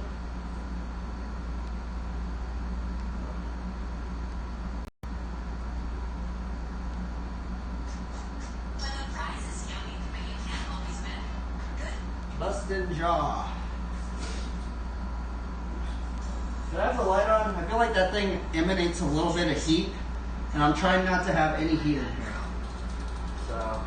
Has the world's most advanced display. Made possible with breakthrough 10 and OLED technology. The Ultra Retina XDR. Precise contrast.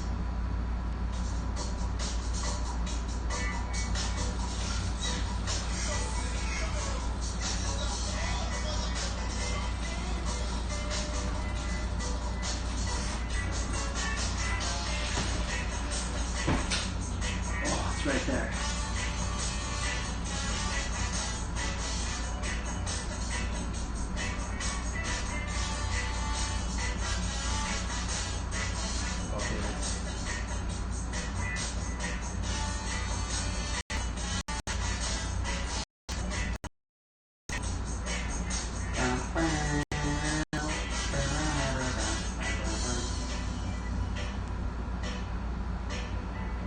I don't know if this link worked. It didn't bring me to anything.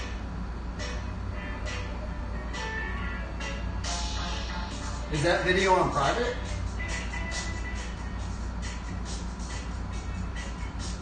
Didn't show anything.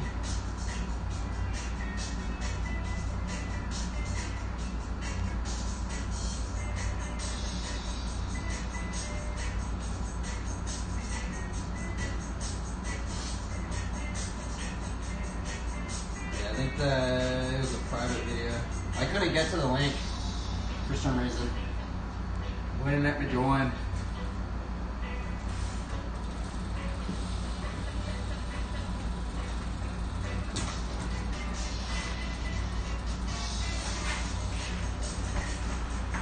Oh my god, I almost did it.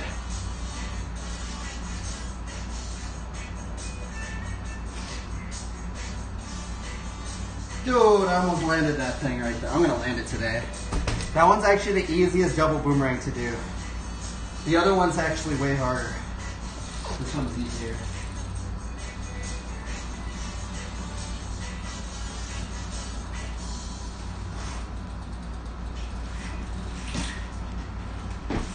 Man, you cannot mess it up. Oh, let's see here.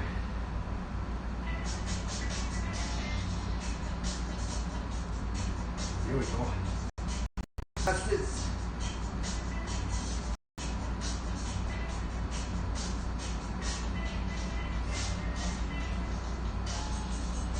The Common, is this the Common crew? I've heard of the Common crew before.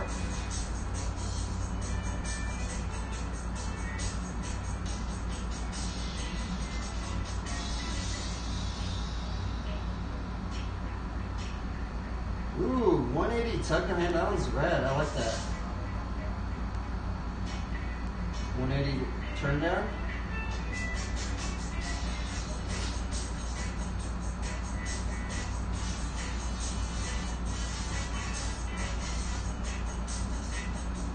Ooh, I haven't seen one of those in a long time. Oh, is this the line you did? What the? Dude, that was amazing.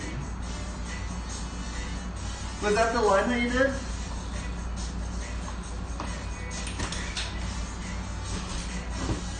I like that, dude. Dude, love it. I like that right there.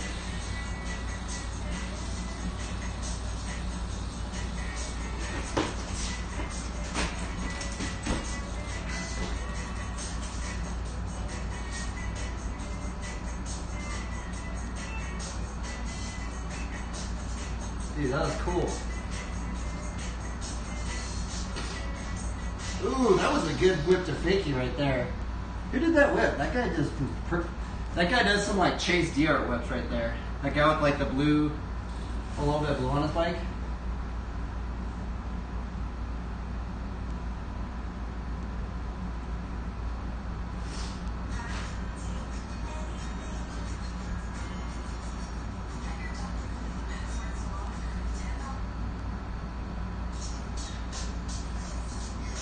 That was good. That was a good edit, dude. I like that.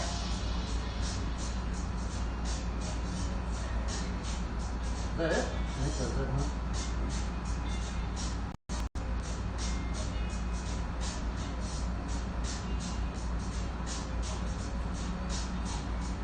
That is fun.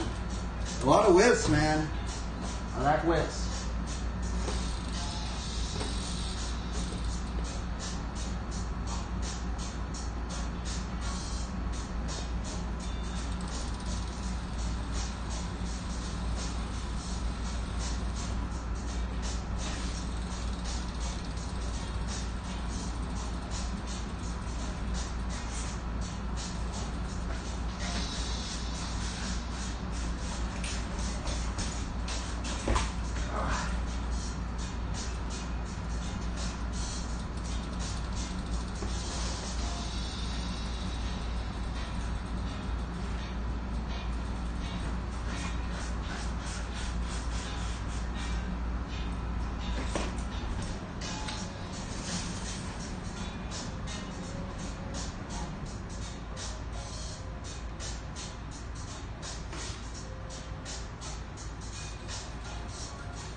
I feel like I'm not really progressing that much. I'm just gonna funnel through a bunch of tricks. Just gotta have fun.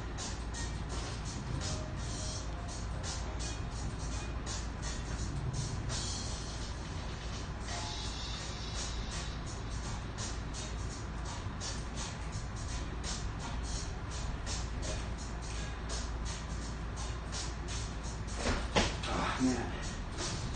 They make those tricks look way too easy. Those are hard. Just any double-footed trick is really hard, it seems like.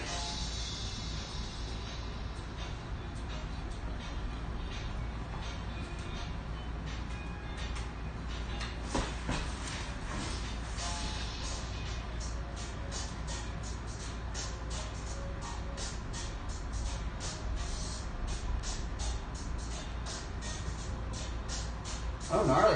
Let's see here.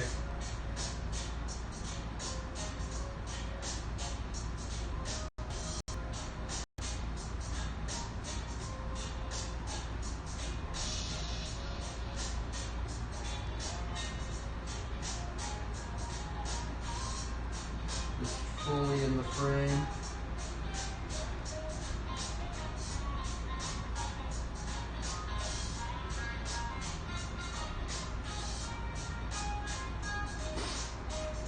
Dude, that was a good truck.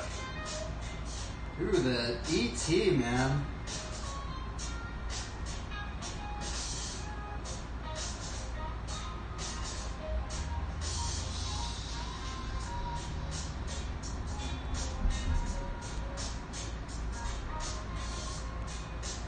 Dude, that guy has some good whips.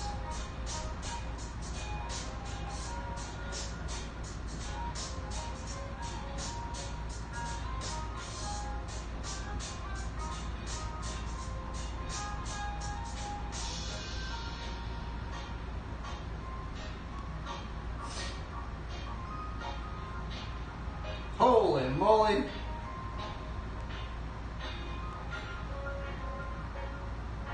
Dude, that's a crazy spot. What the heck is that? That was like a freaking moving log ride. What a weird spot.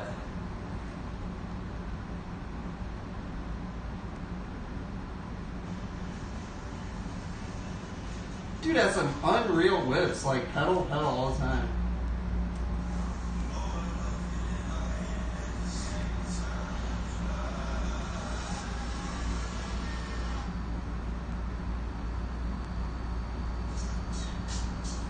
Yeah, I can't that, dude.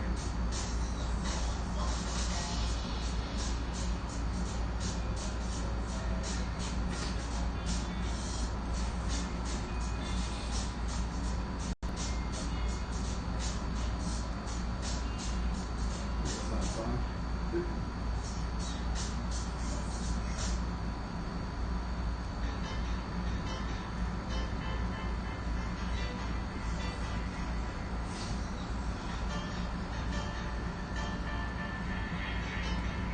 He kind of rides like this one dude, I think his name was Enoch. Holy moly, he just did a wall ride to tail whip, dude. That was crazy. Wow. Dude, that was a freaking clapper right there, bro. I've never done a wall ride to whip. That's insane. That was cool.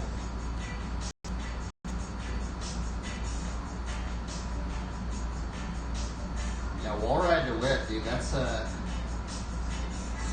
good trick to do right there. A good ender right there.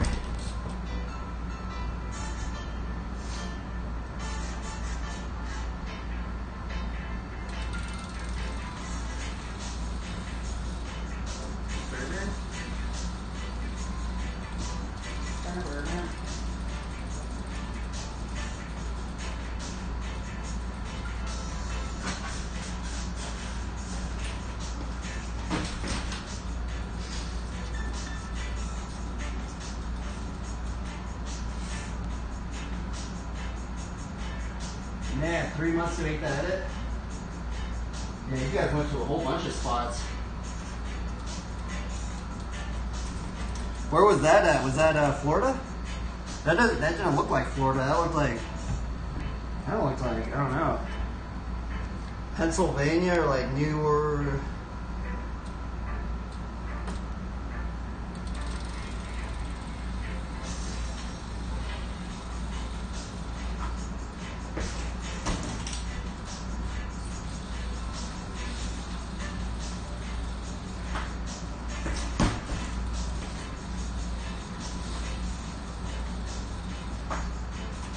Oh, come on.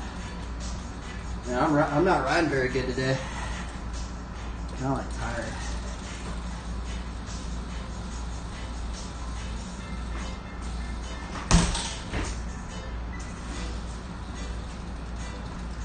Can't even land anything. I guess I'm working on stuff I'm not good at, so.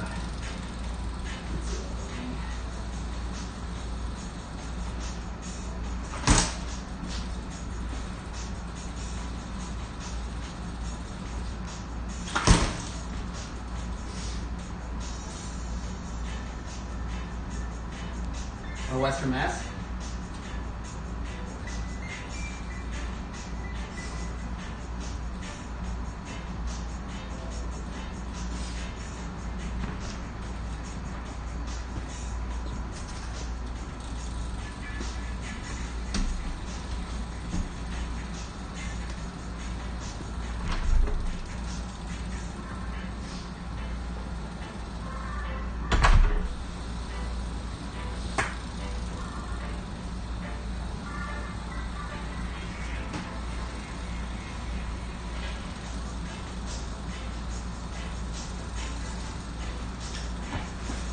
Lost that trick.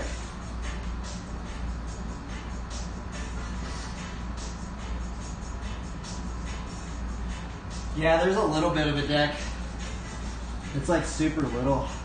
I got that quarter pipe at a skate park. It was like breaking apart. I had to remake it. But there is like a little bit of a deck on it, but it's just really hard to ride because like it's not as big as my bike. It's basically like just under peg length a little bit. So I can't really stall it or anything.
I feel like that's the start to the half packer.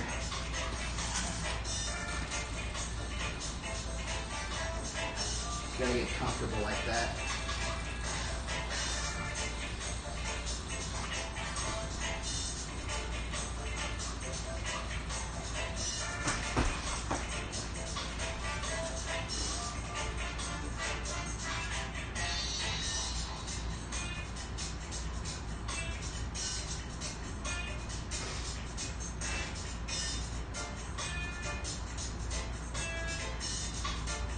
Oh, gnarly, wow. I've seen some setups like that. There's this guy, his name's Keen. This guy, I think he has a YouTube channel. He makes the vlog stuff. Have you heard of that guy? His name's like Keen Ramps. If you look up this guy, actually, you might like watching this guy's videos.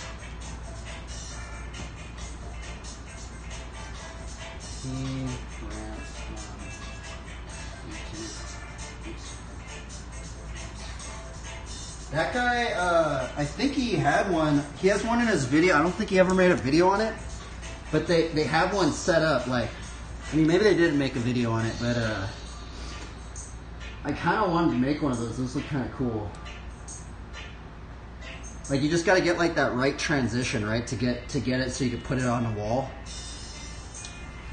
But that's cool. You make every wall a quarter pipe, essentially, right?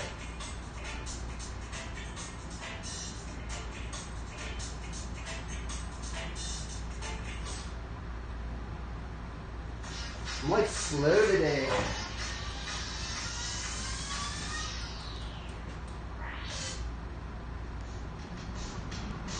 I want to land this double flip, this double boomerang.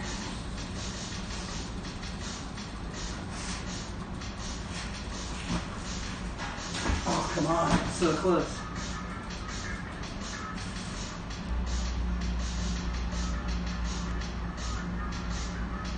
Dude, I'm so close to that. I've landed them before, it's just so hard.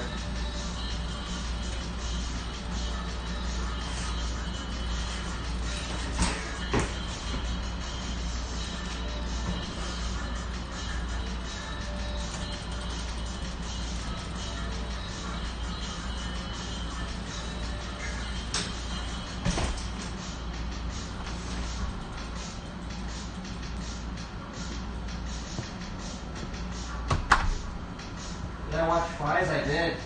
I haven't watched the full thing. I've watched most of it. I think I basically watched all of it except for like one rider at the end. In terms of the Flatland. It's kind of crazy, dude. Ryan was one of the judges. Well, he's been one of the judges for a long time, bro. You know, it's actually funny, those pegs I was showing? Bro, these are Ryan's pegs. He gave me my first set of pegs.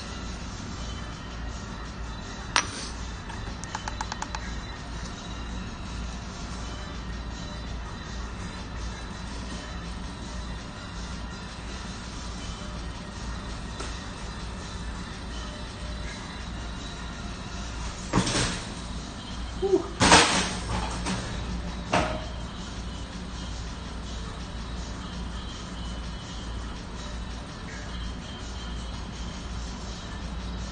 It's like what all the guys are doing. That's what it seemed like. All the riders, all the pro guys do bike flips.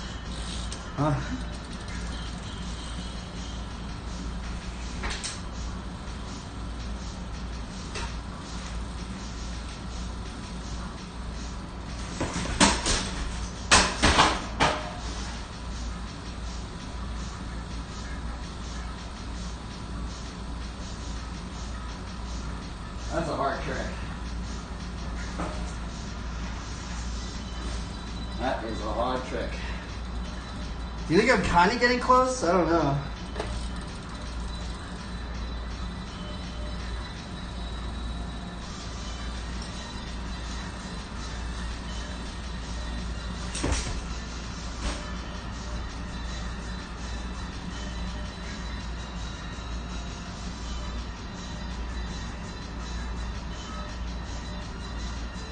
I watched Best Trick, honestly not my favorite context series. I like Fi's. It seems like It seems like Paris is putting a lot into the BMX industry. That's why I like it. I feel like those contests are bigger than all the contests in America right now. Which sounds crazy, right? Besides like X Games.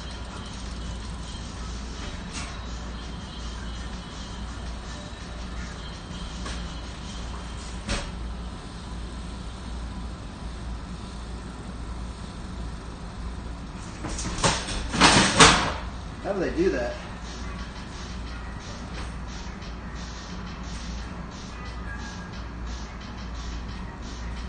You just gotta practice this all the time.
I always appreciated the bike company ran comps.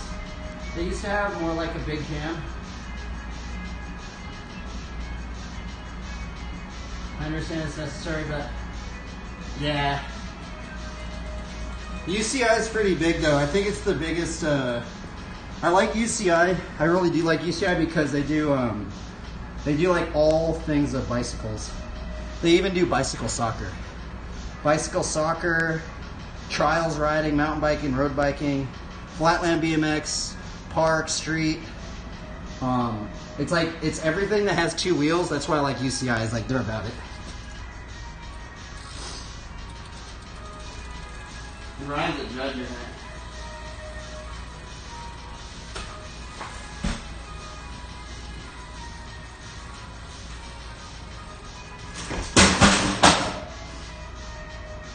I have no idea how they're doing those bikes work. That's a hard trick. That is a very, very hard trick.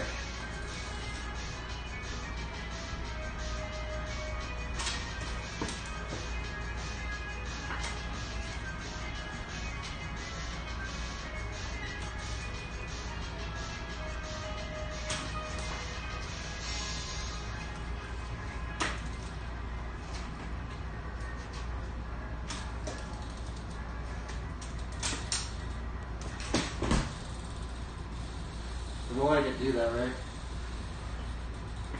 They give you a free thumbs up on Friday garden. Think again.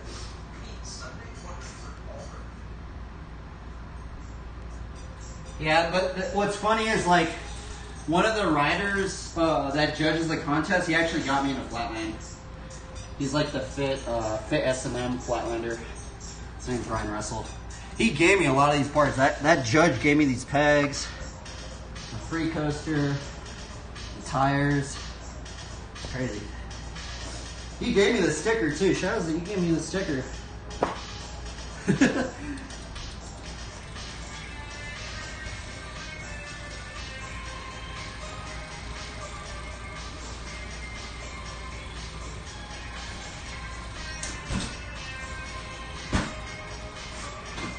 You can put that in a combo.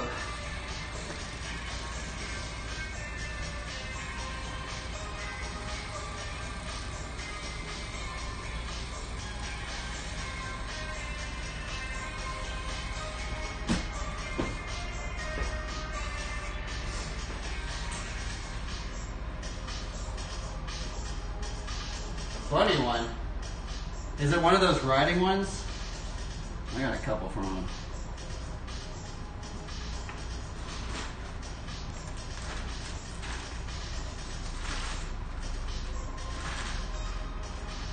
Here's my sticker bag. Here's my bag of stickers, boys. I go around the streets and I sell these things. I'm just kidding.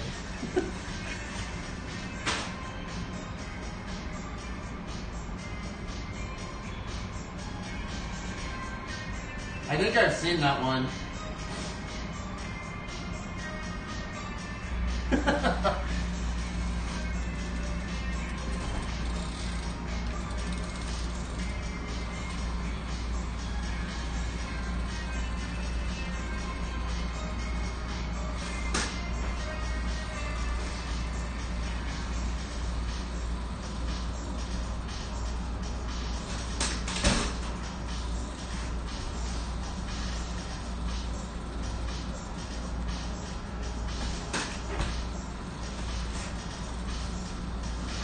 Dude, how do you do bike flips?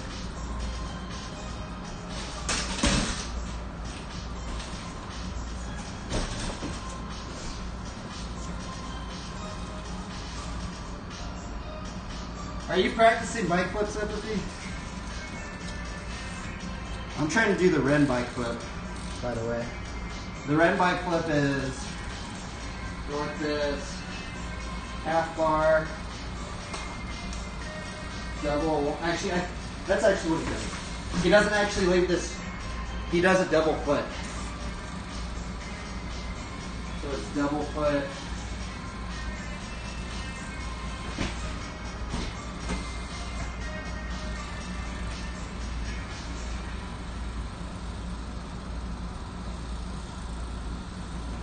Can't do the double foot, but he basically does the double foot and then does a bike flip.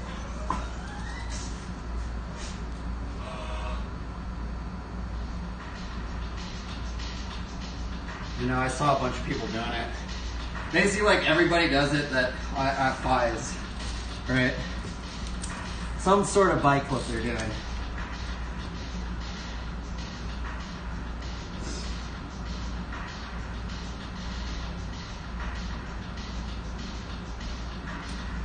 Check this one out. Double boomerang. I haven't landed one in a while.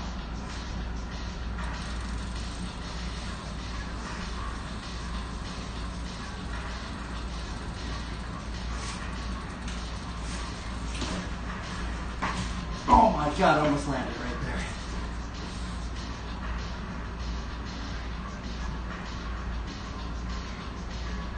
Dude, I should have just landed that right there. That was ridiculous. I should have did it.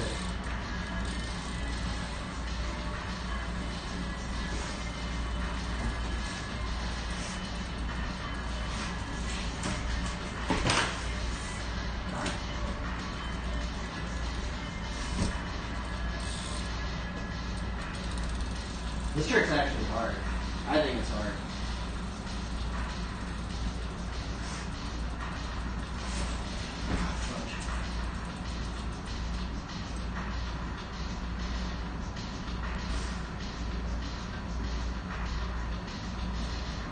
And I feel like boomerangs are like 100 times harder than decades. Because like the decade you can just kind of huck it, but the boomerang you have to balance it.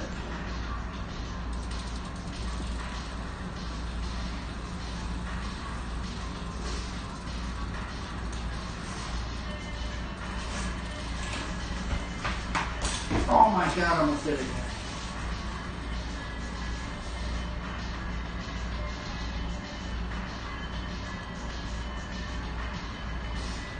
Rhino 445. Dude. Woo! Thanks, bro. How'd you guys find this stream? You guys like BMX riding?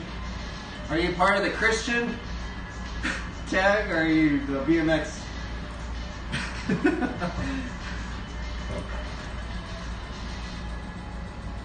How goes it? Welcome everybody.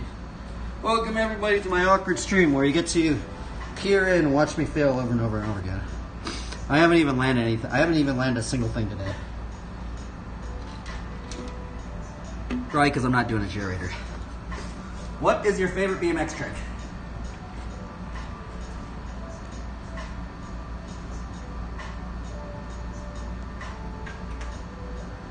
Did you find me on the Christian tag?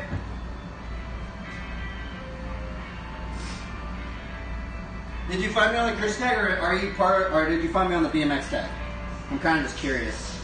Because there's not many BMXers on Twitch. Ooh, you found your first bike? Let's see it. Oh, you can see it.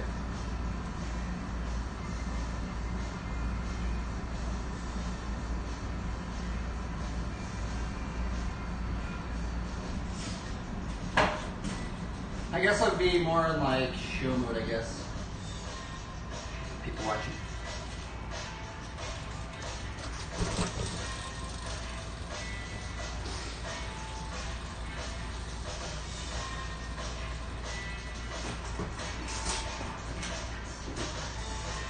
See what I do upside down stuff. I would do a lot.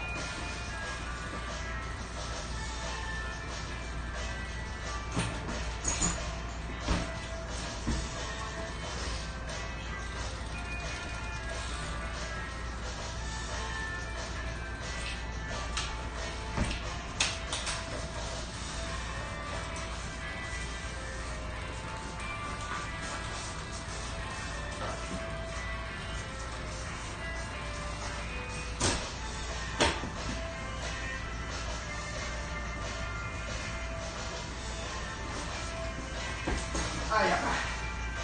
Oh, nice.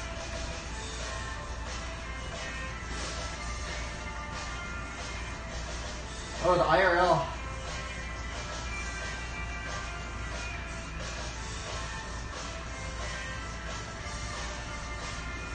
Interesting.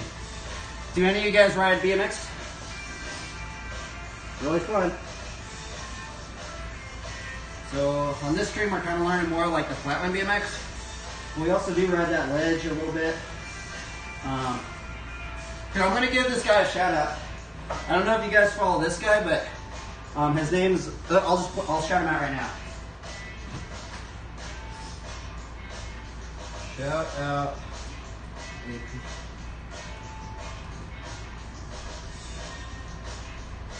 Shout outs to Spencer. Let me write his name down on the thing.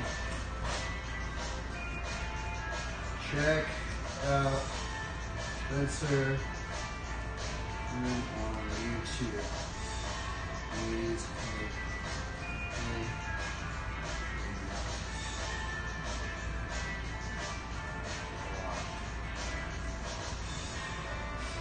So that's Spencer. I don't know if anybody here plays Fortnite or any games. You could go to his stream. He streams like every single day. And you can ask him anything about BMX bikes.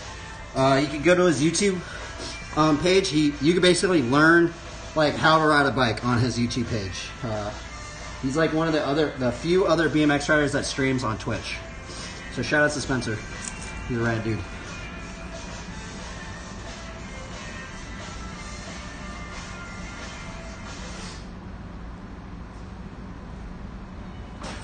He's probably streaming right as I speak, actually. Give him a call.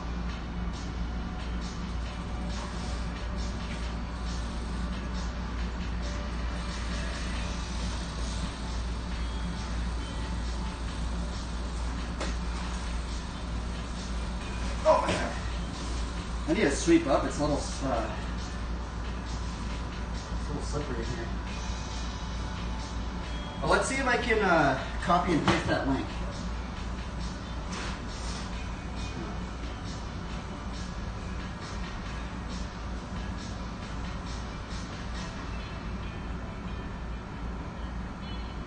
Copy.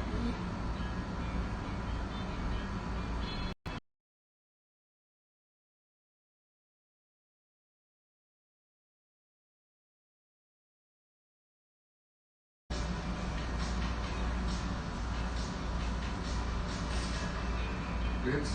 Something happened. I think I'm using up my internet.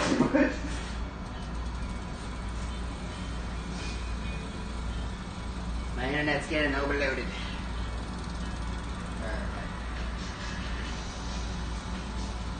I don't even know what I'm doing. I'm just kind of just chilling out, just messing around. Nothing too crazy today.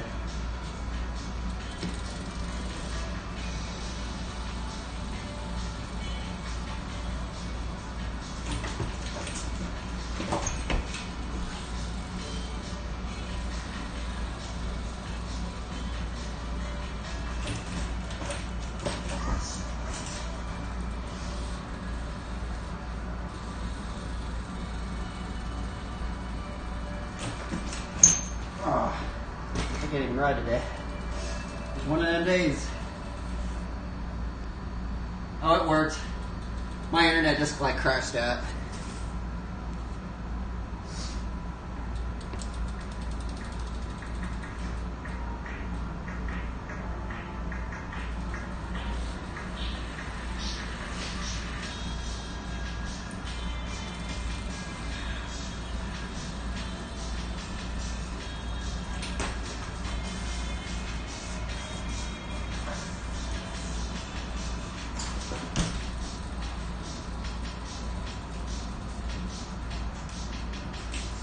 Oh, I almost landed it.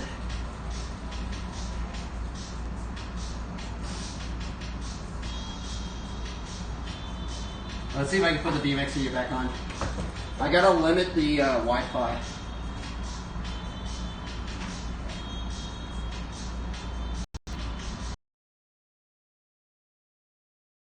Watch the BMX video right now. It's like kind of my internet off. No BMX video at the moment. Too much internet. My internet's getting throttled.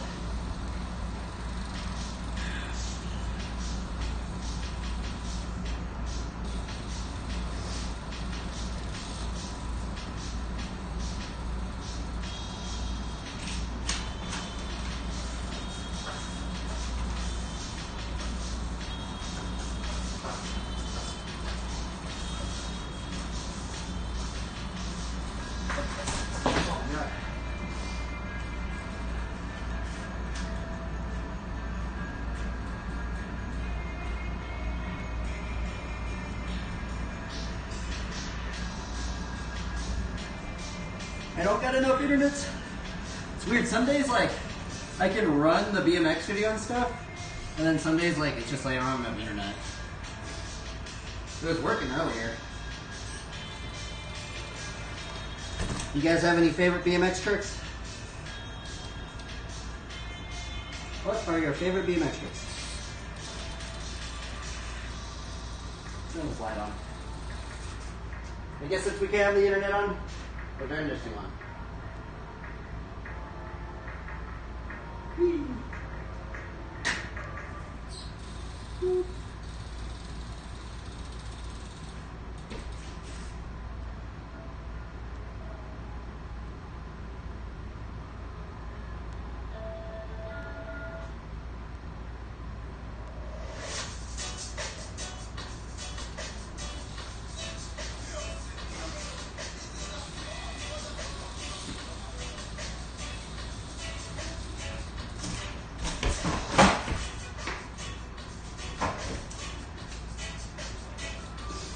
Man, it's so inconsistent. How do those pro guys get so consistent? It's crazy. You just gotta be fully in it, huh?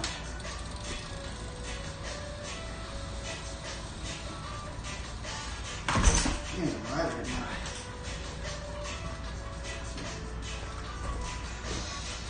I'm all that over the place.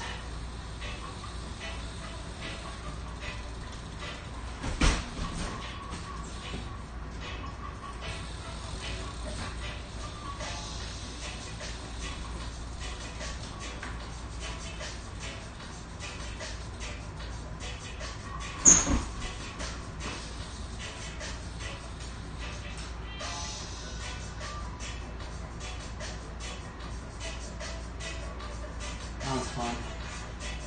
That one is fun.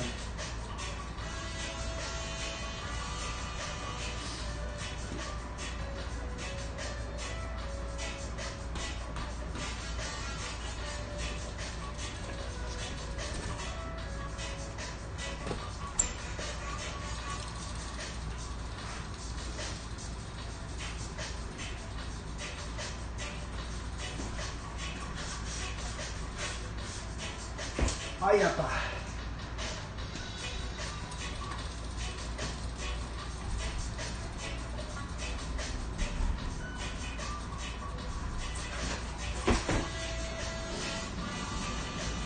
Darn. You guys catching me on a bad day. I can't land anything. Oh well. I guess I just had a cookie crumble sometimes.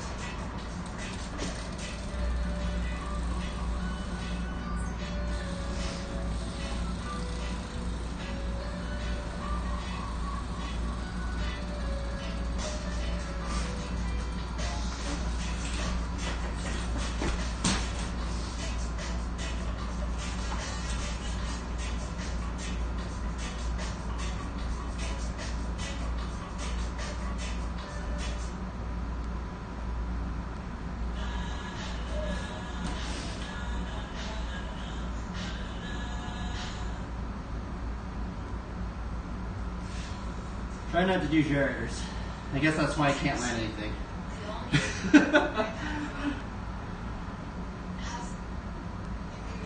I guess the generator is the only trick I have consistent, honestly. It's kind of bad, actually, but I need to learn other tricks.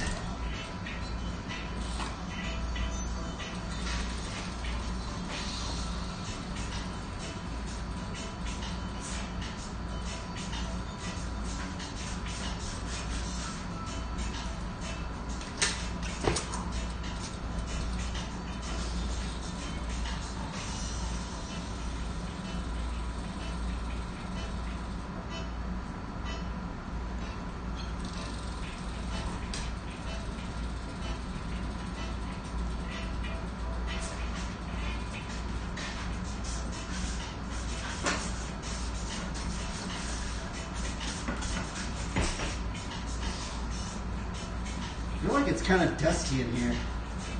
I need to sweep up.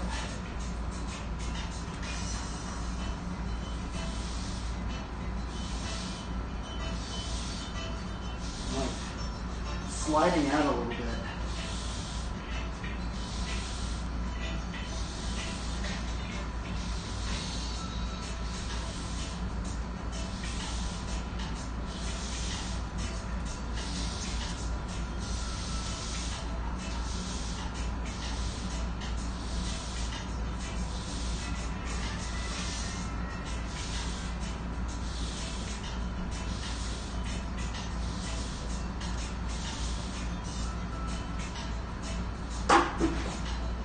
Look at all this dust. This is all tire fragments.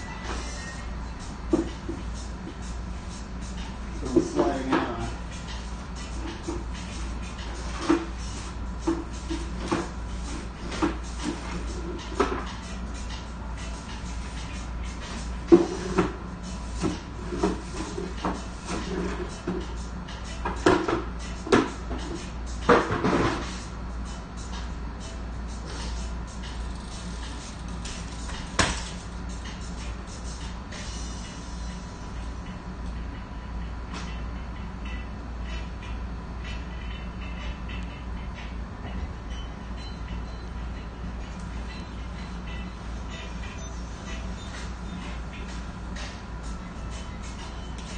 I've been seeing people do this.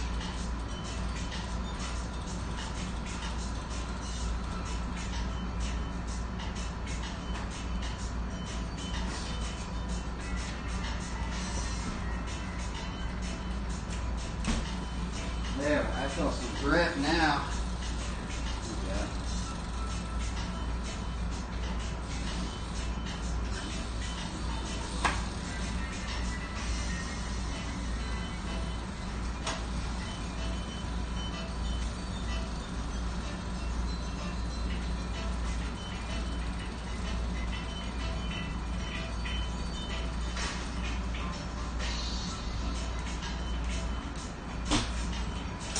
I can't do anything out of that thing.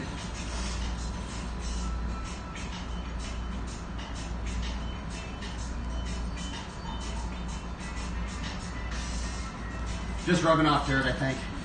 I use this though, because it's fast drying. Rubbing alcohol. Now, when I was in the AFA, some people do put this weird white stuff on the tire, which I don't know what it is. It's like grippy white stuff powder.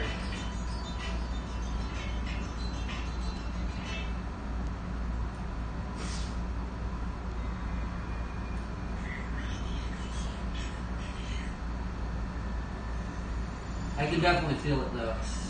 Cleaning your tires off, you can definitely feel it. But it's also, this area is kind of slick. Like if you're riding on asphalt, you don't need to do it, I don't think.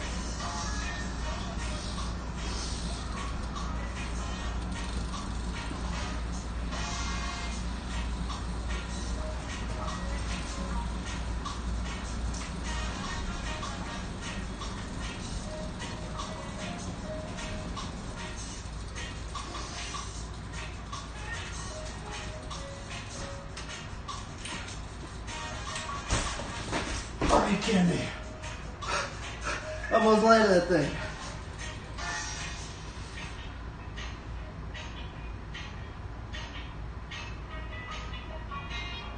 Oh, you gotta be kidding me. I'm starting to learn the double foot one-hander.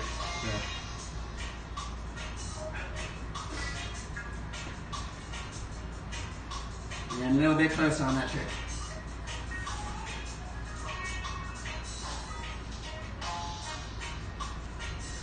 Let's try a couple of these and then some cliffhangers. This is bars big.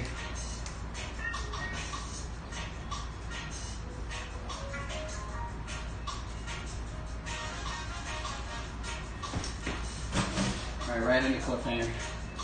Because why I'm doing it, because see how this one's bars big, but it's actually the same balance point as bar small cliffhanger.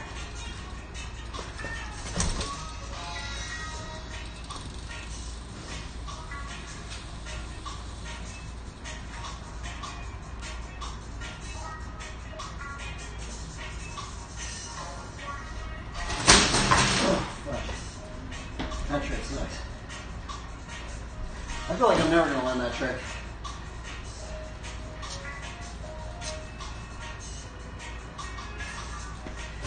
That trick's brutal, everybody. You guys have any tips on what I'm doing wrong? I think the main tip is I need to learn it straight. That's what one of the how-tos says. Because doing it in a circle, it's harder because you have to put different pressure on your feet. Whereas if you're going straight, you just do it even. But I can't do it straight in here, so I have to learn it in a circle, kind of.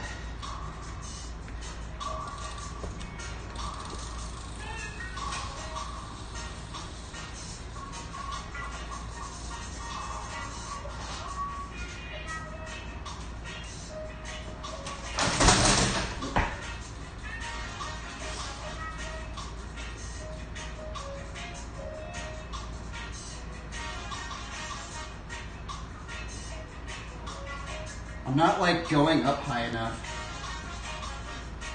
So it's like, and that's what's scary is there's a timing. They don't talk about that on the how-to. If you don't do that fast enough, you're just gonna flip over. You can't be like this. You go boom, just right up.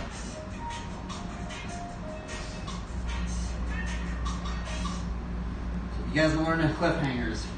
They don't tell you that on the how-to for some reason.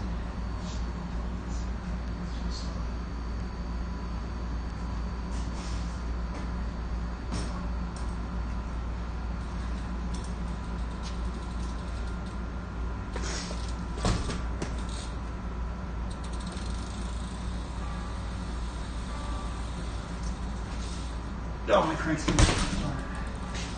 You also don't want to crank something either, because then you can't land it good.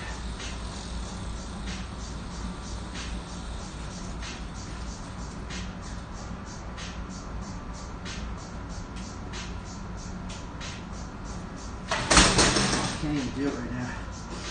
I give up. I feel like the Messiahs are easier. The A10 no-handers. 12-handers are hard, bro. Just ridiculous. They make it look so easy, too.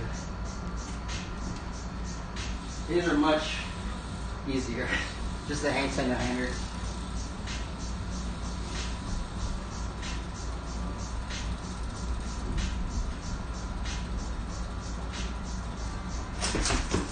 Just much less risk.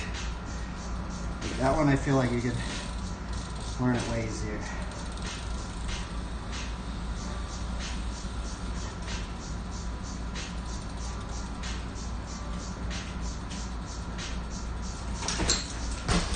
So hard though.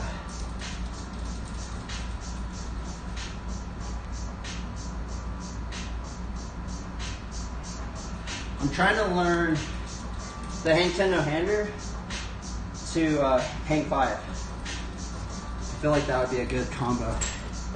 What's weird about this trick is it's so inconsistent. Like some days I can hold it for like a second, and then other days I can't hold it at all.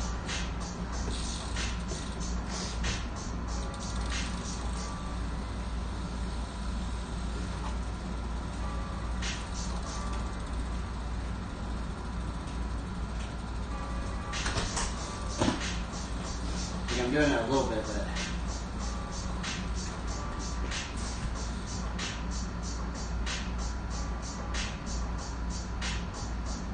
I want to get back into a hang 5. That'd be kind of cool, huh? I don't know how Luke's doing it, but I think it's the little stem. Luke runs a little stem like this. And I think, because he's using the offset, he's using like 15. I think the little stem does something to hang 10 no-handers. Because you're like kind of close, your bars are closer into you, you know?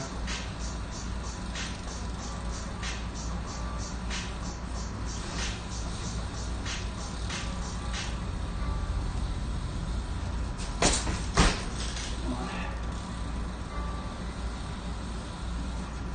Oh.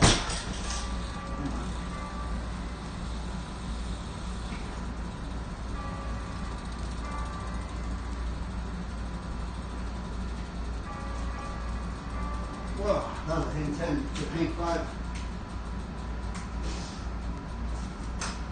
I almost went back into a hang 5, that was rad. Check out the Blueberry Chips-Ahoy cookies. Taste your chocolate. Did you see that? I really did a hang 10 to hang 5. Hang 10, hang 5 to hang 10 no-hander. Oh, let's see here. Messiah tutorial. Check it out. It might cut off my internet.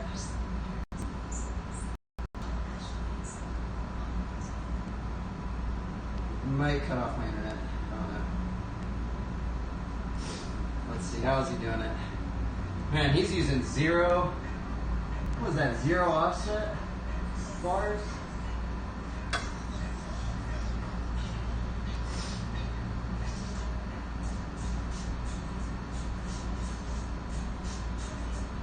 Oh, he goes right into it. That's strange. Oh, that's weird. I never would have thought about doing it like that.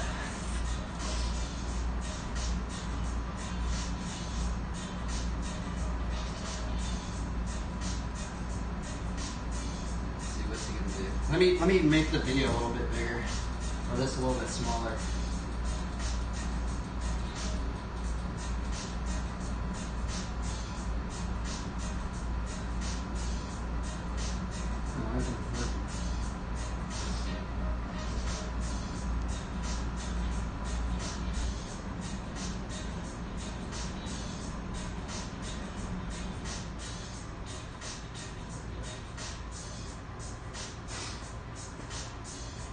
Oh, that's weird. He's doing it different. Oh, that's strange. Nobody told me to learn it like that. What the heck? I've never learned it that way. That's weird. I've never even tried it that way. Right? I feel like that's harder.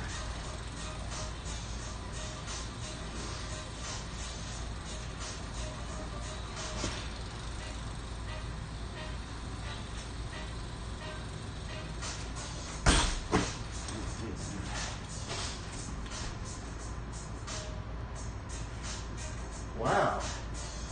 Dude, he's doing that really good.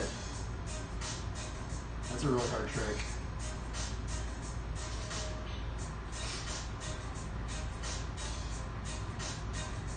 Wow.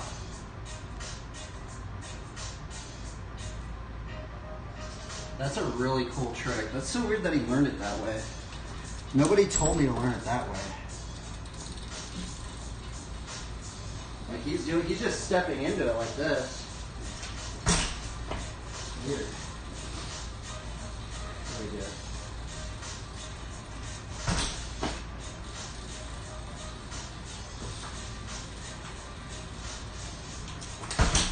I feel like that's harder.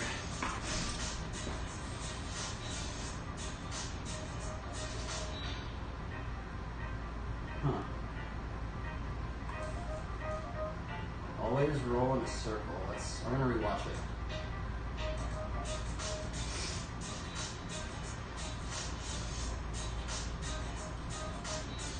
Oh, he started from his pedal.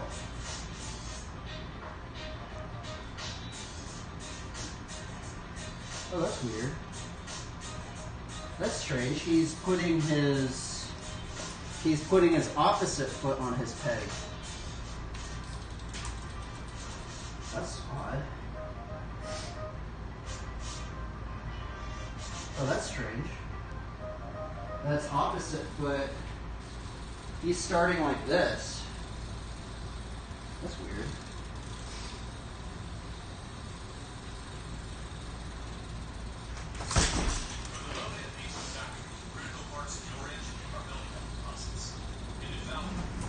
Okay, that's interesting. Wow.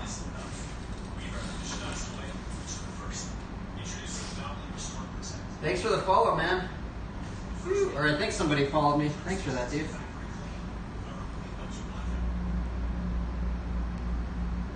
What the heck? I've never learned it that way. That's such a weird way to learn it. Opposite foot? Opposite foot, walk in, hang Messiah?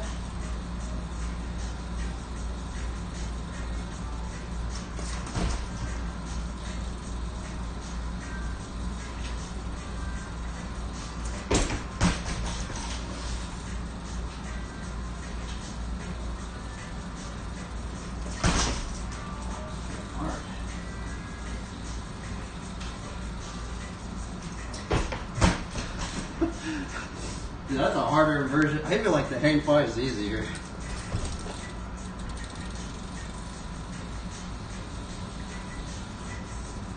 Because you're already like in it.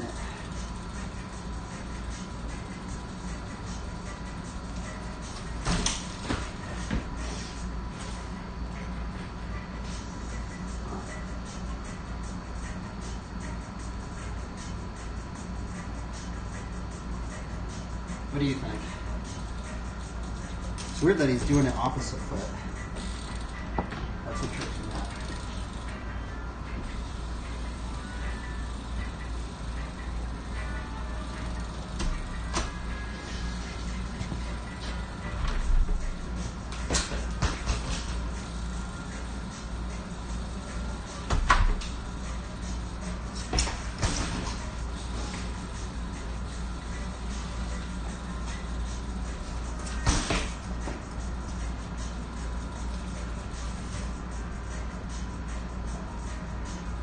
Maybe he does it opposite foot so you get the weight of your foot. Because that is what makes that trick hard. Putting the right pressure on that foot.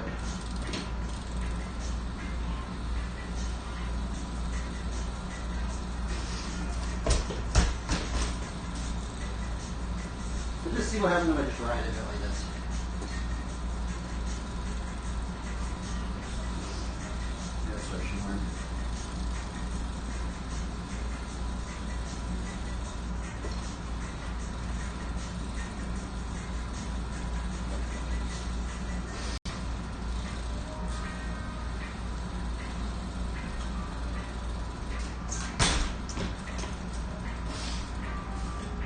We're gonna save that video.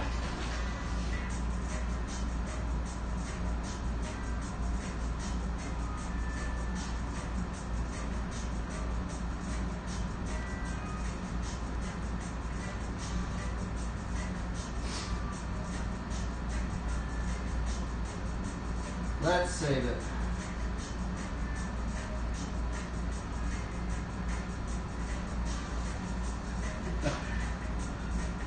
That's a really good hat too. I'm surprised that's not on YouTube.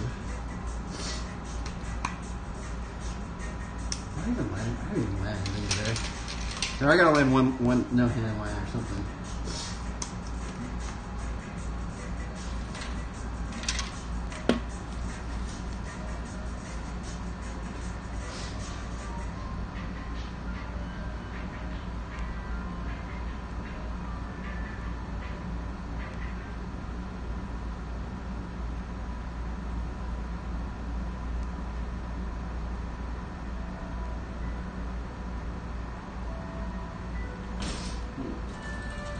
Maybe the double boomerang. We almost got close to the double boomerang today.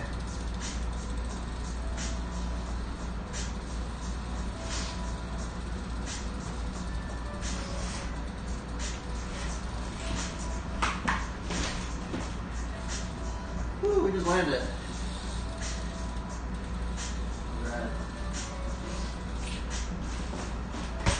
I can't even land a boot decade after that. Are you kidding me?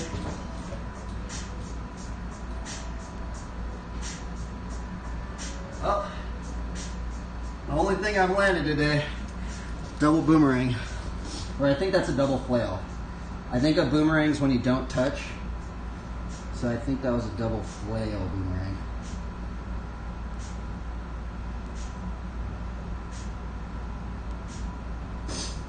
Man, that took so many attempts, bro.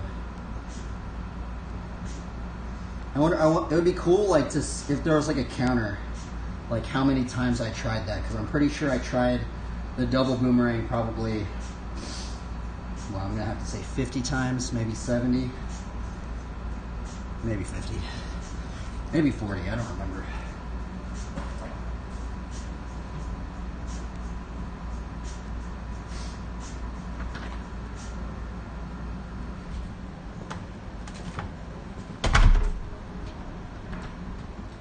I'm gonna see how the weather is outside.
I need some water.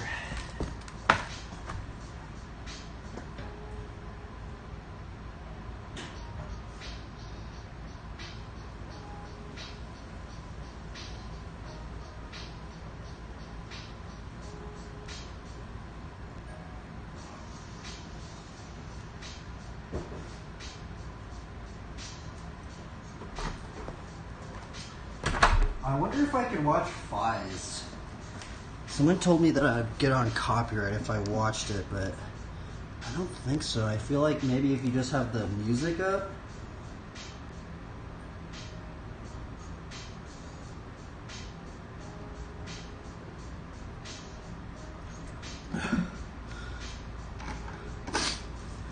Yeah, we won't watch it on stream then. If you guys want to watch Fies, it's on there. You type in Fies Flatland. This guy has some pretty good beats right here. You guys have any spits? Think you guys can spit to any of those guys' songs? Let's see if we can do another double boomerang.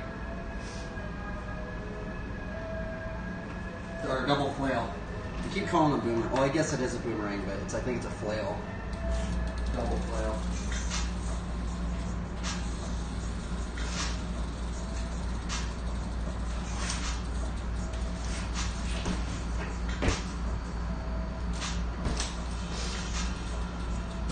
I wonder if I could do anything after.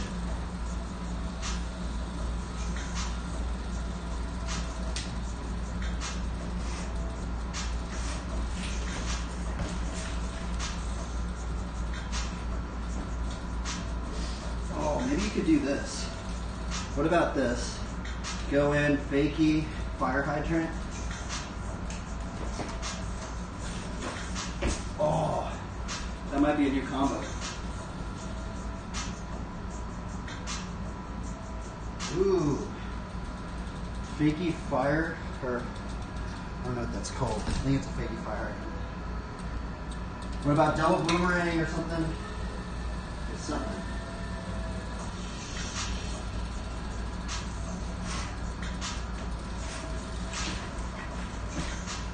Oh my god, I almost did it.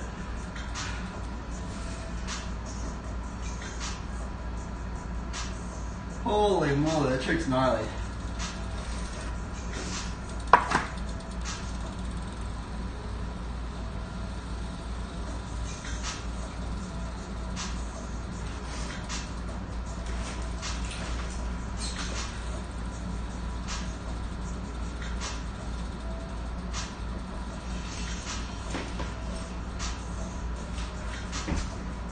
Dude, there's some combos in there. I never even thought about doing that combo. I landed a funky chicken combo for the first time. Holy moly. Dude, the funky chicken's hard, huh? Have you learned them in a circle? Did you, when you learned it, did you learn them automatically in a circle or did you do them in a straight line for a long time? Dude, it took me like so long to learn in a circle. None of the how-to videos tell you have to put your hand kind of on the edge of the grip and lift it up. None of the how-tos told you that. It's ridiculous. Yeah. Like if the how-to videos would have just said this, and you just do this, and to go in a circle, you put your hand more on the edge and then push it down like this. None of them say that.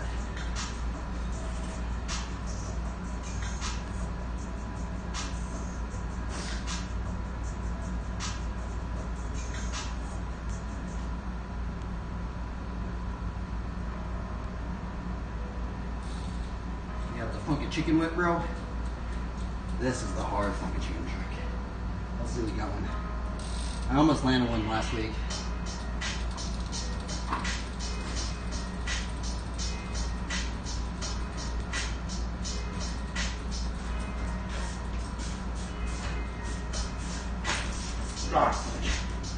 You gotta stall it a little bit.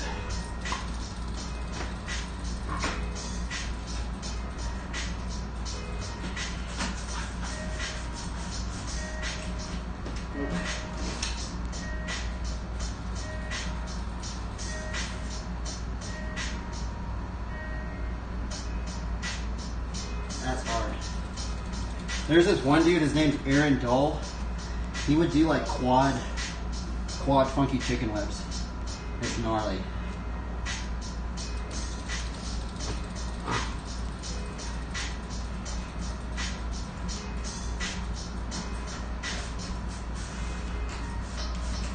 Come on. That's freaking gnarly.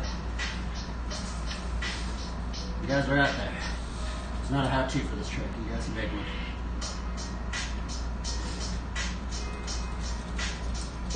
What about the switch foot circle K? That's kind of my newer. That's probably my newer trick I learned. Because there is a combo from this one.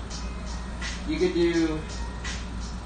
could do funky chicken to switch foot circle K, or vice versa. You could do switch foot circle K to funky chicken.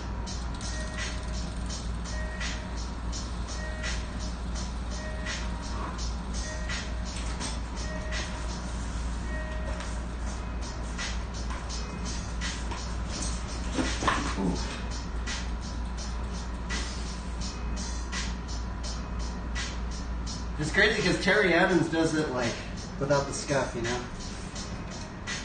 Just like, you can just roll it somehow.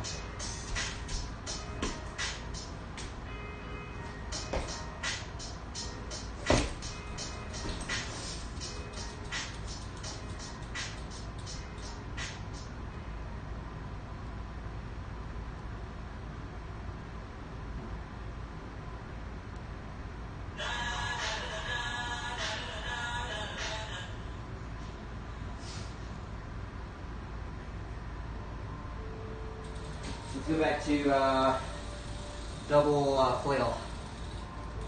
Right here.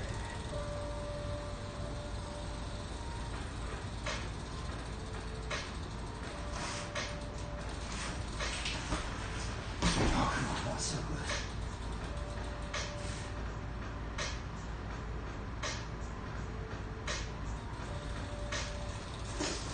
We're getting closer.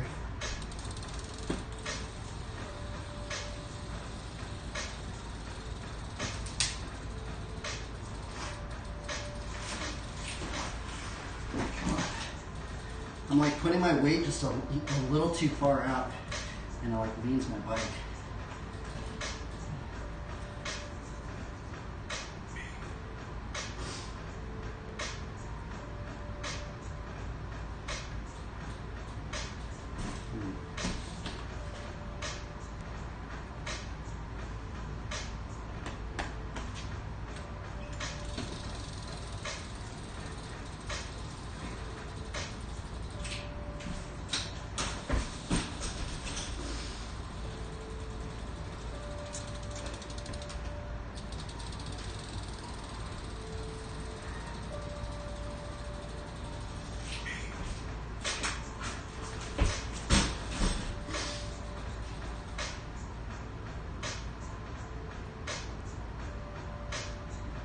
Yeah, here the key for boomerangs is weight over the handlebars. So there's some different variations. I thought that this one would be easier actually. So the one I'm doing is I think the easiest one. So what I'm doing is I go with this pedal like this, and I go out like this. I hit my brake room right here. And then what I do is I put my foot right here, right? I put my foot right there, spin off and put my foot right there. And do that. There's a different way too.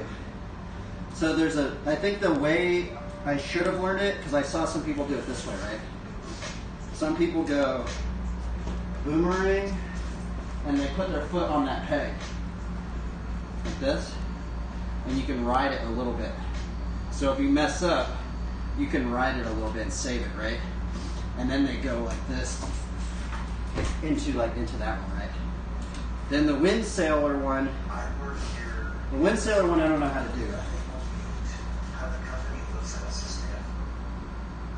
Let's see, the windsurfer one, is it called a windsurfer? I don't know what it's called. Wind sailor, windsurfer. That one's like, you go up like this, and you're more like up here, and then you kind of go up. And then what you do is when you go back here, you let go of the brake. And what that does is it pushes the momentum back like this, and then you can shoot up again into another one. And then there's another variation. There's 4 variations to this trick. The other variation of this trick is you go up like this, and then you just go up right here, and you just go like that. So it's like there's probably some more variations, you know. It's crazy, man. But I think the tire one's the easiest one for me right now. Here, I'll try the peg one. This is the peg one.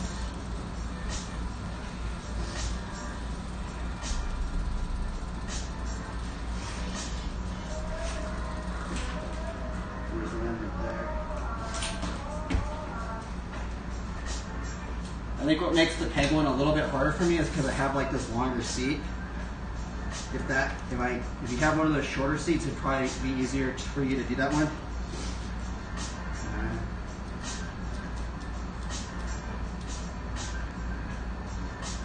There's probably way more other combos too, or variations.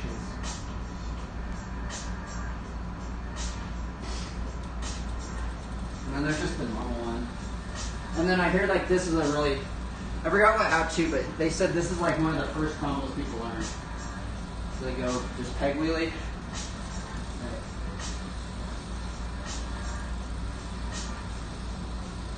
And you drop it down.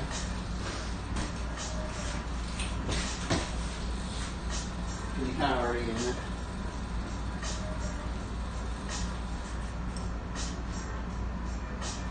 Kind of fun. And then there's actually the other boomerang too. People call this one the boomerang. It's kind of like an undersided whiplash. So it's like this one.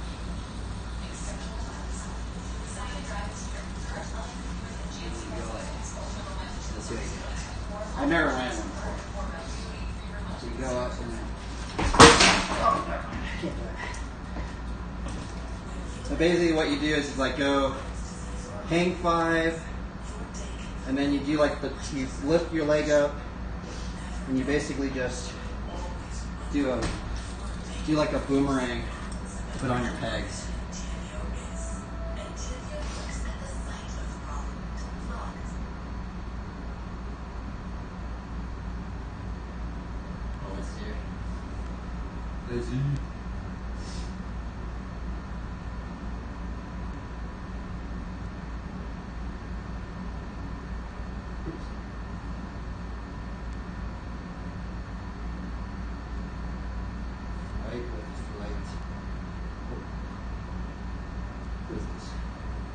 Stephen Mulder. Holy moly, that dude's not gnarly. I think I've seen this video. I have seen this video. I have this saved. See, those are the windsurfer things, or whatever. I don't know what those are called. Wind sailors, windsurfers. I think they're windsurfers. Oh, see, okay, that was a fakey one. Holy moly.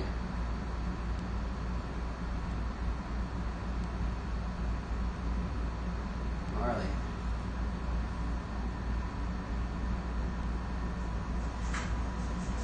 Dude, Steve Mulder's rad. Wow, that's cool. I haven't seen this video in a long time. Holy moly, that was crazy.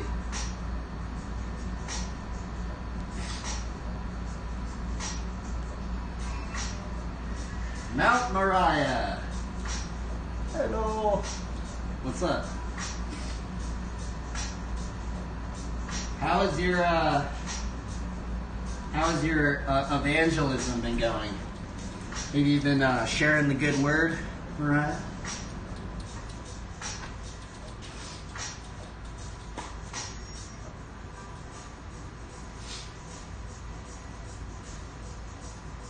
Doing pretty good.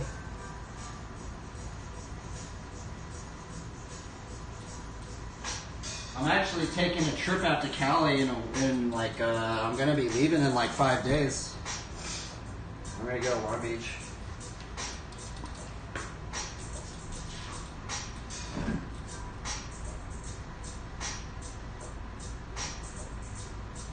Unfortunately, I can't stream out there. I wish I had the internet. I'm gonna try maybe to stream, like, I might try to do the outdoor stream, but I don't have the right internet. I think it might be I just have to go to the right cellular area. Yeah, I'm gonna be gone. So this week's my last week of streaming, and then I'm not gonna stream for like 2.5 weeks because I'm gonna go to my friend's. He's like getting married or something like that. It's not, or it's like the first thing of it or something like that.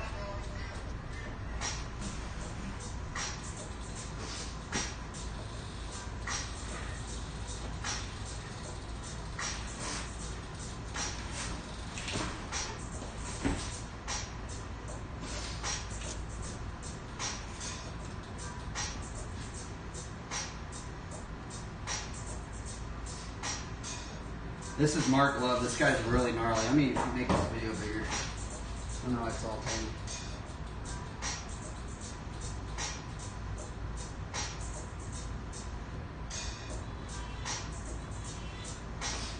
Yeah, I'm pretty stoked. My friend's going out there too, so I'm kind of like, I'm going to drive him around to San Jose. I'm going to go see one of our buddies. I'm pretty stoked. Pretty stoked.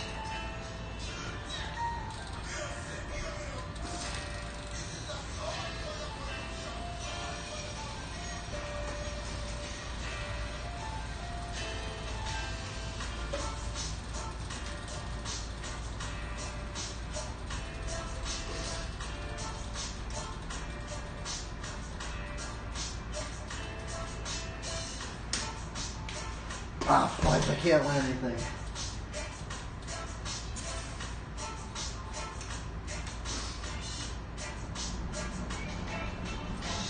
I might be able to go. I'm gonna go. It's like, how far is it from Long Beach? Isn't it like 2 hours or something down? I think it's 2 hours down.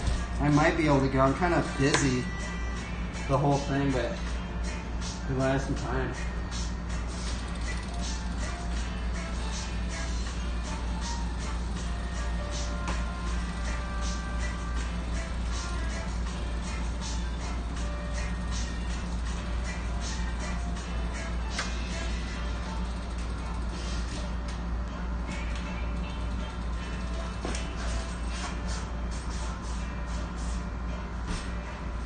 Oh, I almost landed.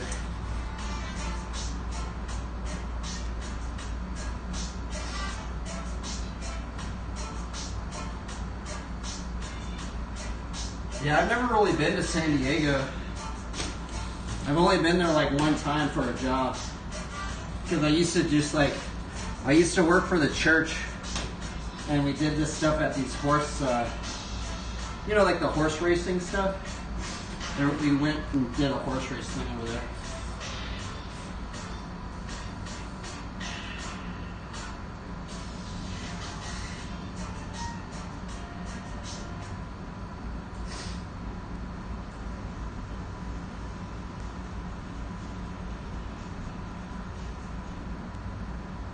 Yeah, Del Mar. Yep, it was actually the exact one. It was at Del Mar. We basically took all the jockeys and put their equipment in the truck thing. We moved all their equipment. That's funny, yeah. So it was the Del Mar one. It was really nice, actually. It was a really nice one. They have like crazy history. A lot of history of horse racing there.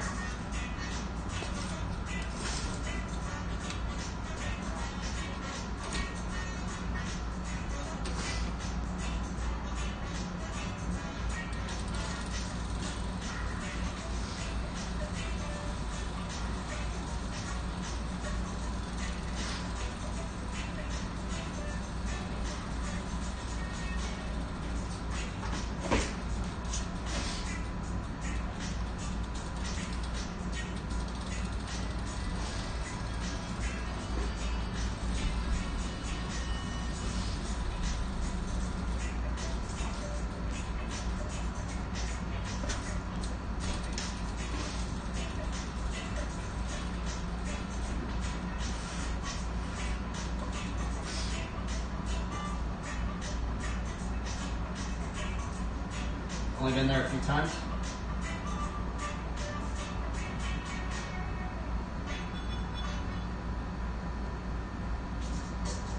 Yeah, if you're like by Belmont, Belmont's really nice.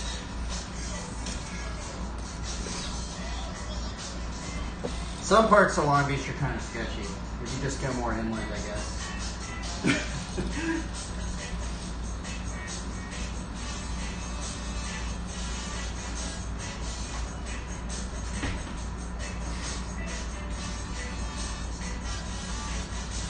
I've only landed one thing all day today.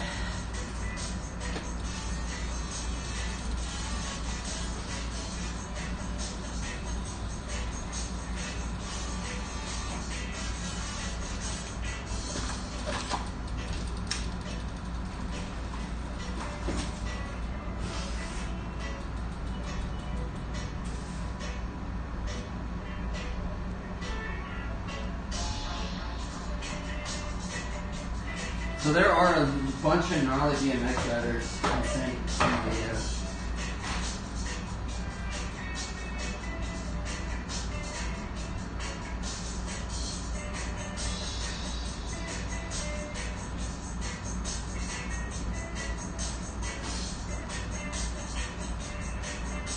Yeah, like this guy right here. This guy's one of the best BMX riders right now. This is the San Diego part. One of them. This guy's like the best street rider right now. This guy's won like X Games like 14 times. He lives in San Diego.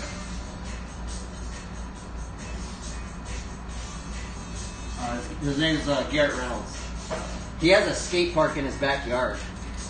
It's crazy. There's actually a bunch of people in San Diego with skate parks in the backyard.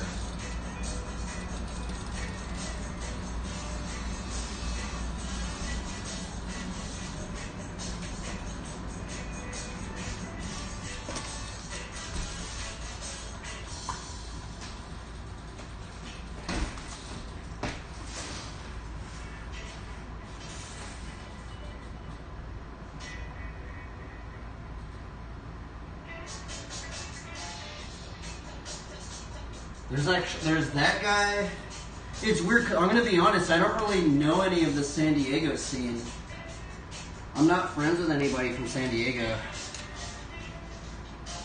I just kind of know like Huntington Beach, and then Long Beach. Do I know any? I don't think I've ever met anybody from San Diego really. It's kind of weird because it's like it's kind of like a different scene. It kind of feels like.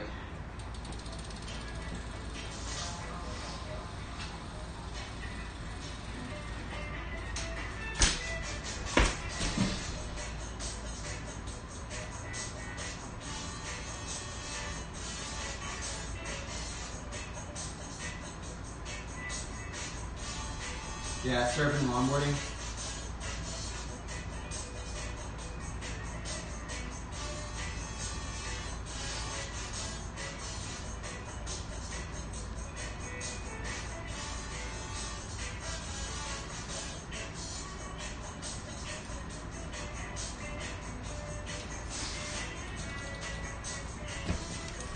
How have your streams been going?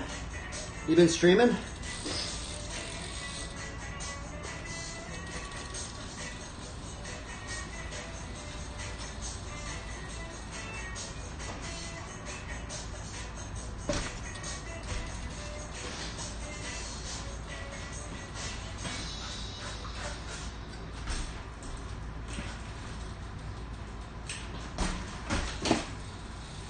Oh, sketchy.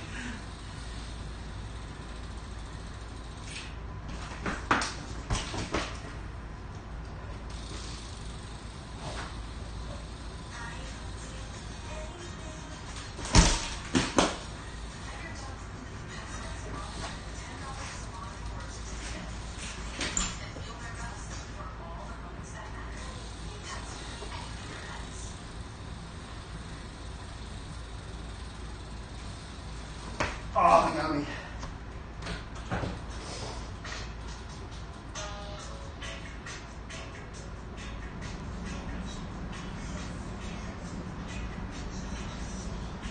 Oh, wow. Yeah, I always I see you on, but you stream pretty late. I'm always like about to go to bed or something. I see you on or something, yeah. I don't really watch too many streamers, I'm gonna be honest though. I feel like I just stream so much, it's like hard for me to watch other streamers. So I apologize, anybody out there. I like giving people shout outs though. Anybody watching the stream, go check out Mount Moriah and for evangelism. Spreading the good news.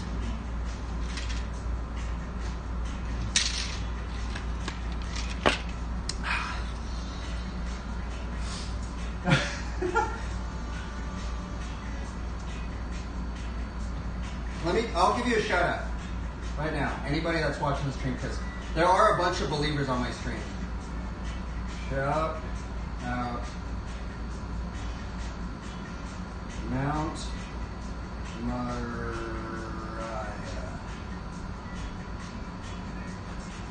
Shout out to Mount Moriah. I don't really think anybody's really watching this stream, but most of the people that are following my stream are believers. It's actually kind of crazy. There's probably like, I think 17 BMX riders. Maybe less. Maybe there's like 12 BMX riders. There's like 12 to 17 BMX riders, and then everybody else are like believers. It's insane. I'm like, what in the world? Like, there's not that many bike riders on Twitch. Well, maybe they're just hiding.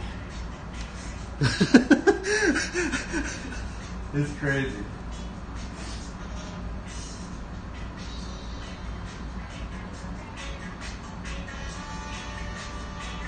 I'm gonna go look at the weather outside. I'm gonna see if it's nice.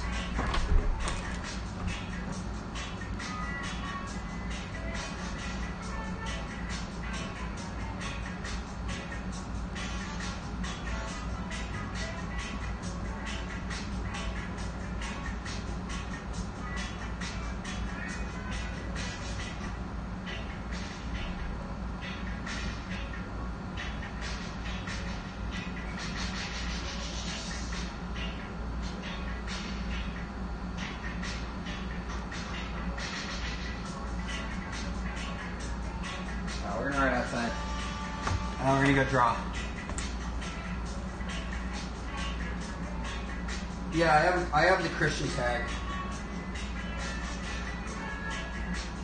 That's where most of the people that follow the stream find me. It's actually crazy. Most of the people find me on the Christian tag. It's hilarious. But I like to think about these verses right here. Matthew 4:19, Proverbs 11:30, Mark 16:15. And he said to them, "Go into all the world and proclaim the gospel to the whole creation." Even going.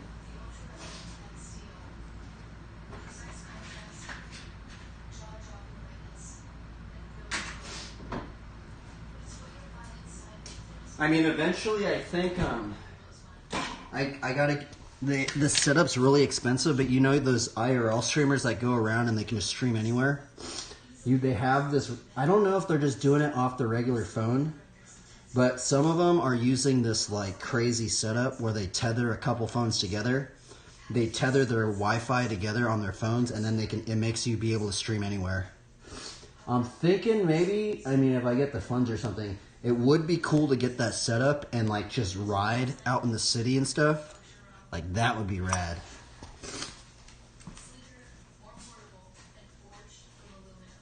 Because I actually haven't seen anybody do that on Twitch yet.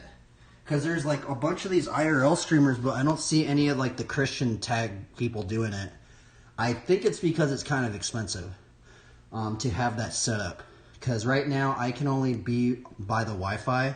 Because I would want to stream out when I'm taking my trip out to California, but I just don't have the internet. So I'm going to try. Because I have seen some people and they just stream off of their phone, right? I don't know. I think you have to be in the right cellular area. We're going to go right outside this, so.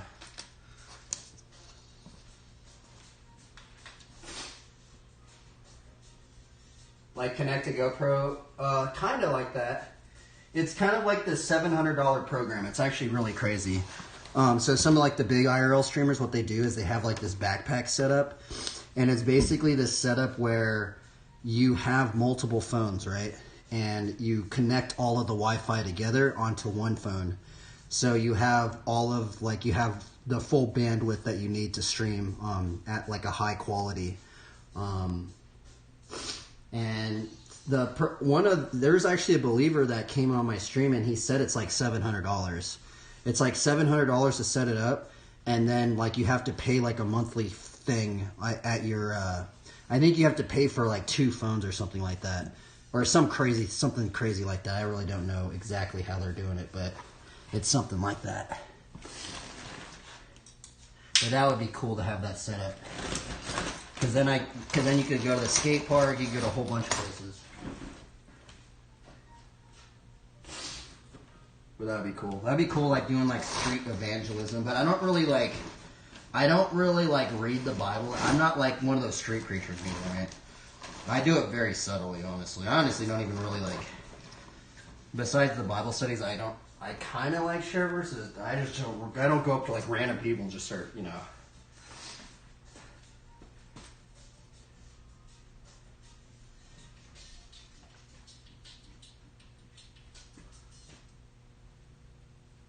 Like a person recording and making sure people in public get out. Oh, that'd be interesting, you know. There's actually one dude. He's part of. He's actually a really big skateboarder. His name's Ricky. What's his name? I feel like if you type in Ricky on Twitch, he has that set up, I think. Let me see if I have his name. He like just started streaming and he just blew up because he has like a bunch of followers. But let's see here. His name's Ricky something, but he streams at the skate park. He has. I actually want to ask him like his. It's Ricky Glasler. If you want to see someone with like that setup, it's kind of funny. It was actually live an hour ago. It's this dude right here, Ricky Glasler. But he has the setup to where he can stream anywhere, which is gnarly, man. Like, if only he was sharing the gospel. I don't know if you know about like Pal Peralta skateboards, but I really like that company because they have like a lot of believers on that company.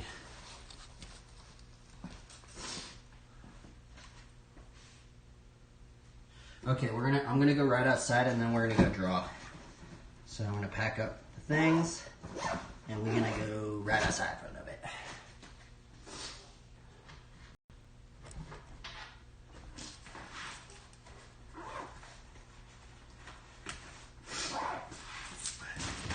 I have all my drawings in here.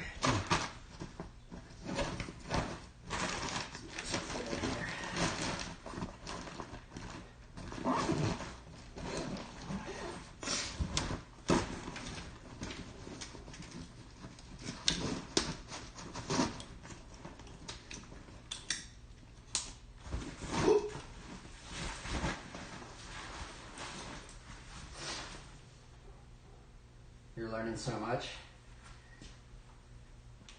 Yeah, there's a bunch of craziness on the Twitch. I actually there's this one believer, he's saying that,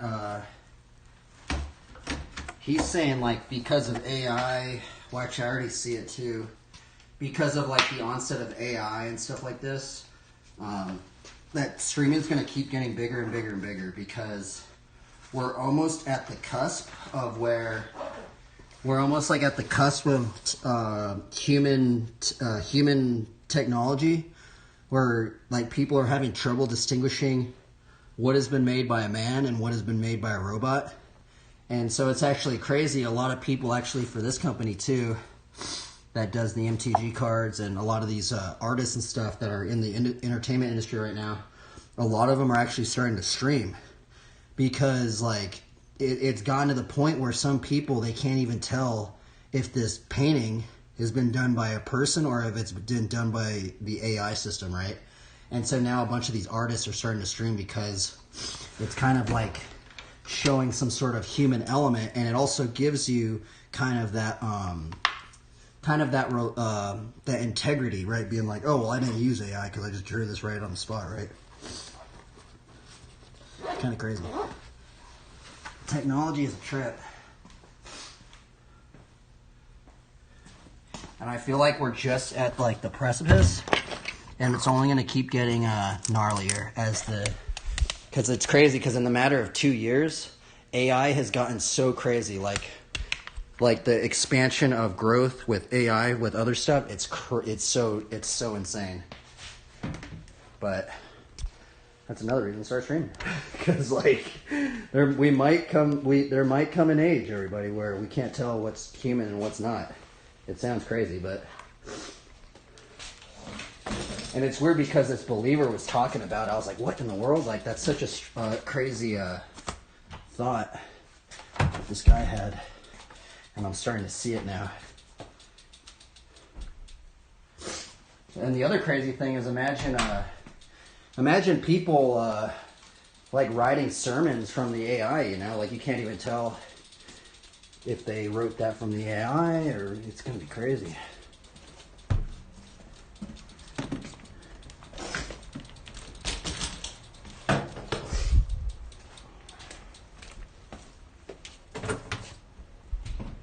What if we are robots in the Matrix and we don't know it?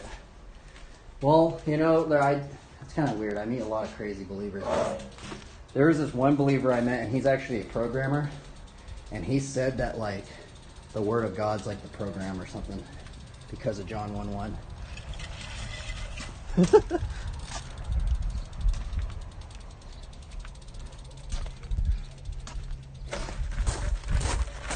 Alright, we're going to ride out here. Let's see.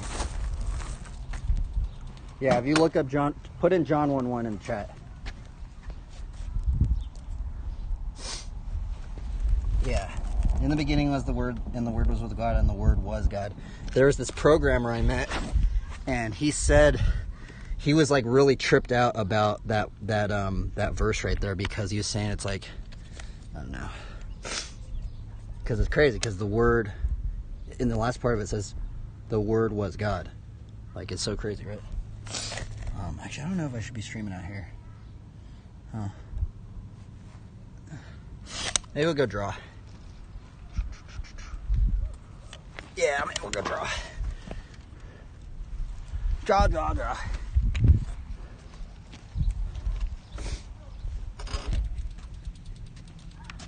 Do.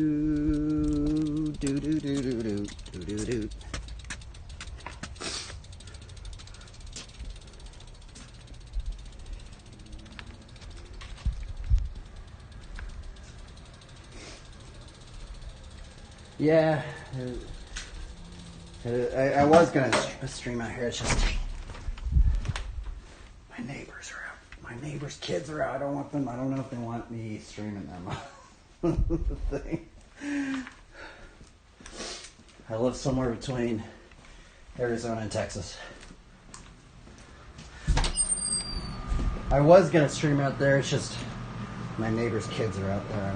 I really don't want to be streaming them. So I was gonna ride out there, but I don't know if they're really I don't know if they want their kids on this because they ride bikes too, so it's like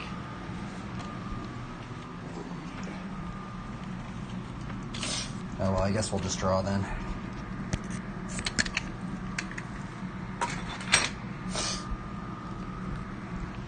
It's okay.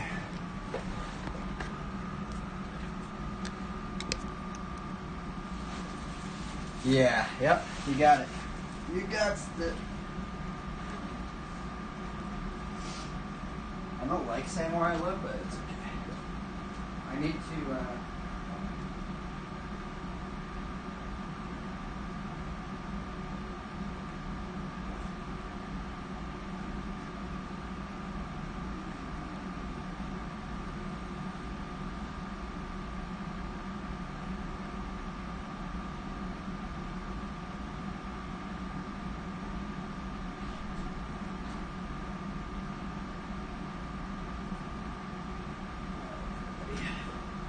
sorry, it's kind of loud.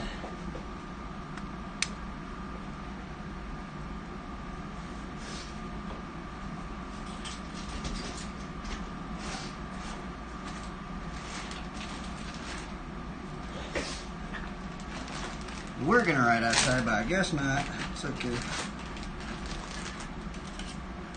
I guess that's the other good thing about riding in the garage is I don't have to worry about having the neighborhood.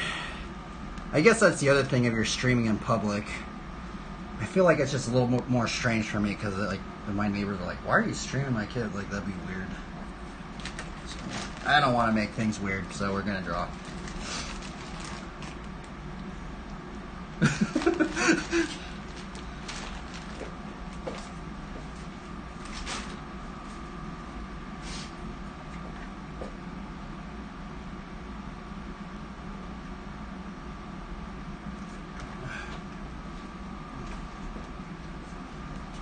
Okay, let's see here. I'll plug this in.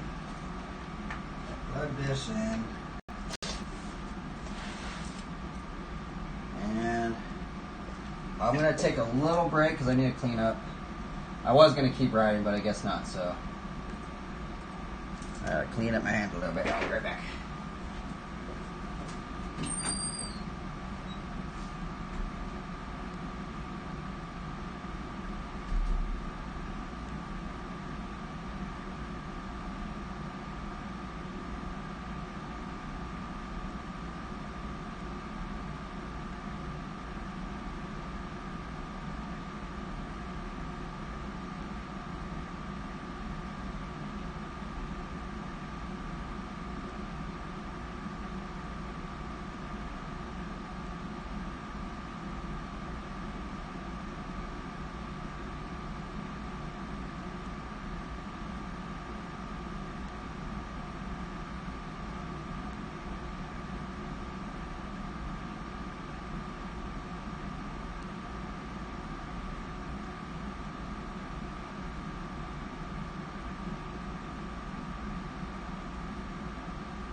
Throw these in the refrigerator.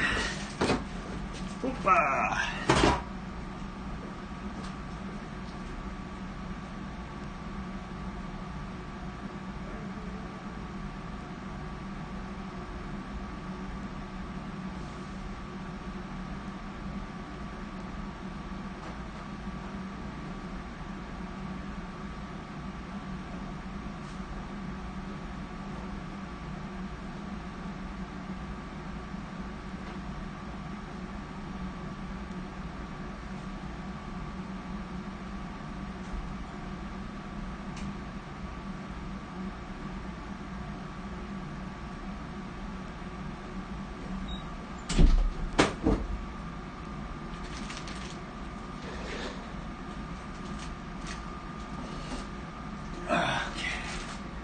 We have the bag.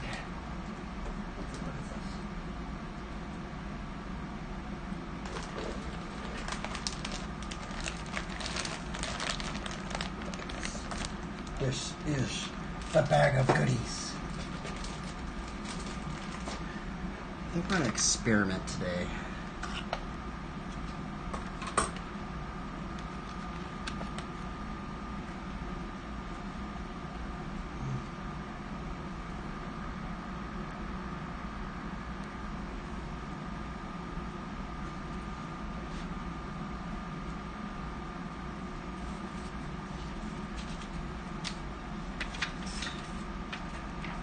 Are you still drawing? I don't know if you're still in here or not, but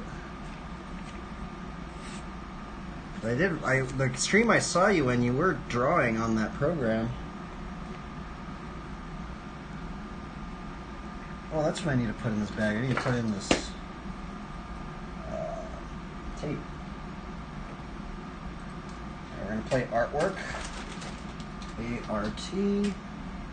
Oh.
And the colored pencil just works so good, man.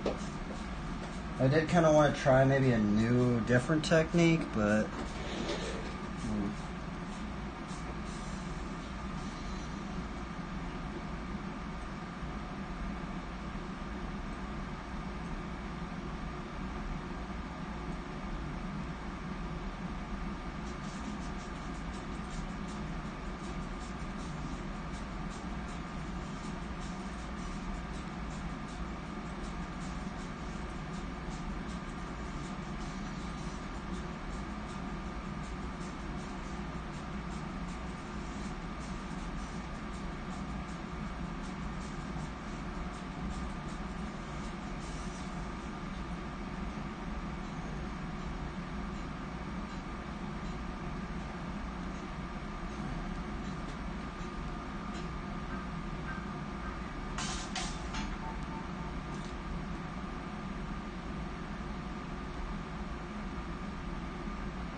Mine becomes ours among good friends.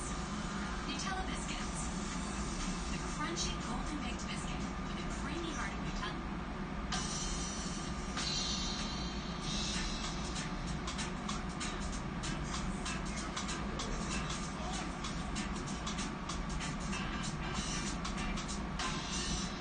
I feel like I've been watching through it so much lately.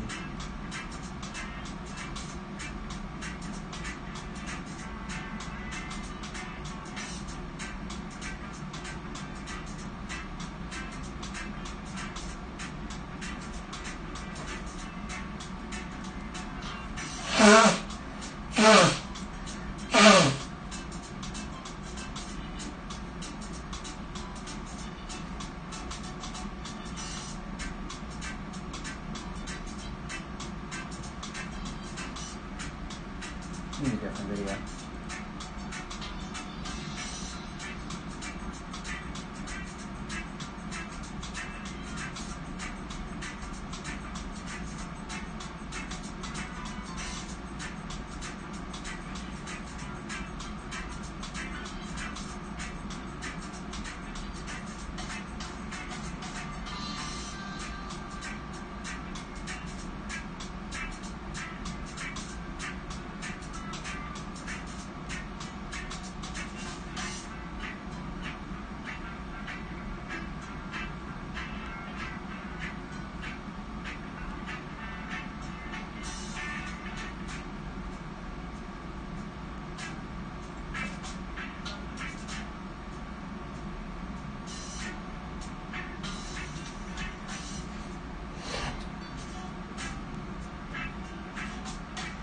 Turn off this thing.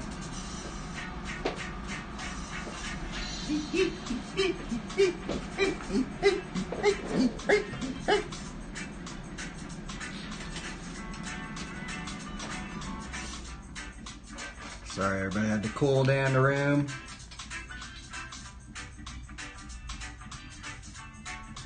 Oh yeah, she's on. Yeah, Zelda's gnarly. And you do not need to be watching the stream.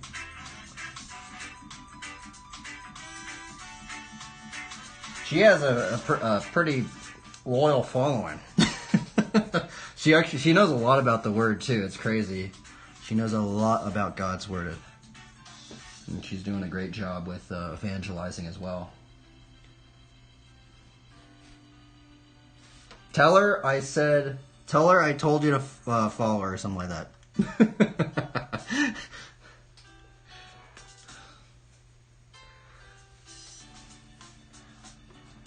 Okay, let's see here. What should we do here? Let's see. What should we do here? I think we're gonna do more gestural work.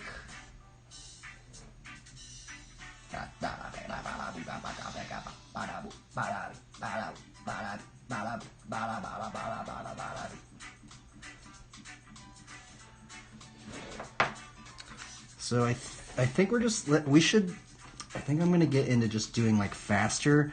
I think I might. I used to use these pencils right here, so maybe we'll go back to that. I'm also wondering, maybe I should be using this light because it's less. It's less heat generating. I just don't know how to put it on here. I guess that's would not work very good, huh? Maybe like that. Maybe we could, because I feel like if I use this light, it's not as, but it doesn't show that well. Because this light right here is just really, really, I mean, look at this view. It's so good. it's like so bright, it's just hot. And this. They'll be back again next year. This is probably more energy conservating. We're just experimenting, everybody. Wait, this is on manual. Let's put this on auto. There we go.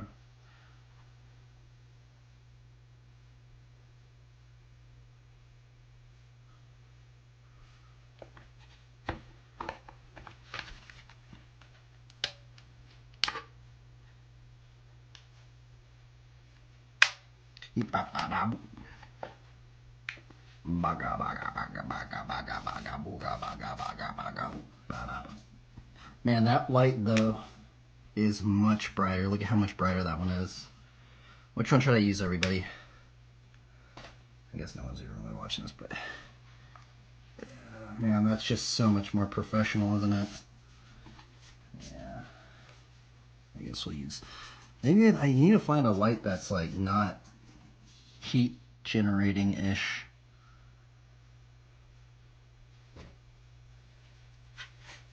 I'm trying to just doodle real fast, do fast doodles.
I'm trying to get a little bit more looser. So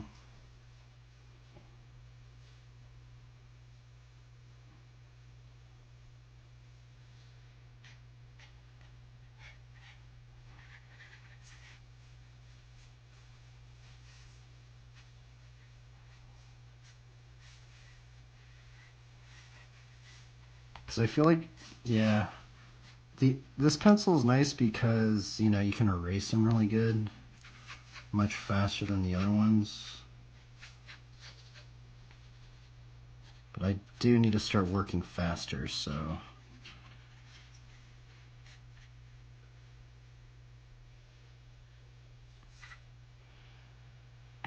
I'm thinking about maybe even just starting to ink again.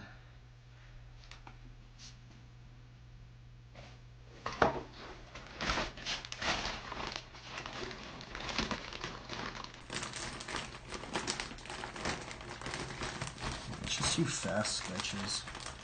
I might be, maybe the era of using that colored pencil might be coming to a close, everybody. Or this season. The season of the green pencil might be coming to a close again, everybody. We might go back to old style that I used to do.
Maybe I could be using a light gray pencil.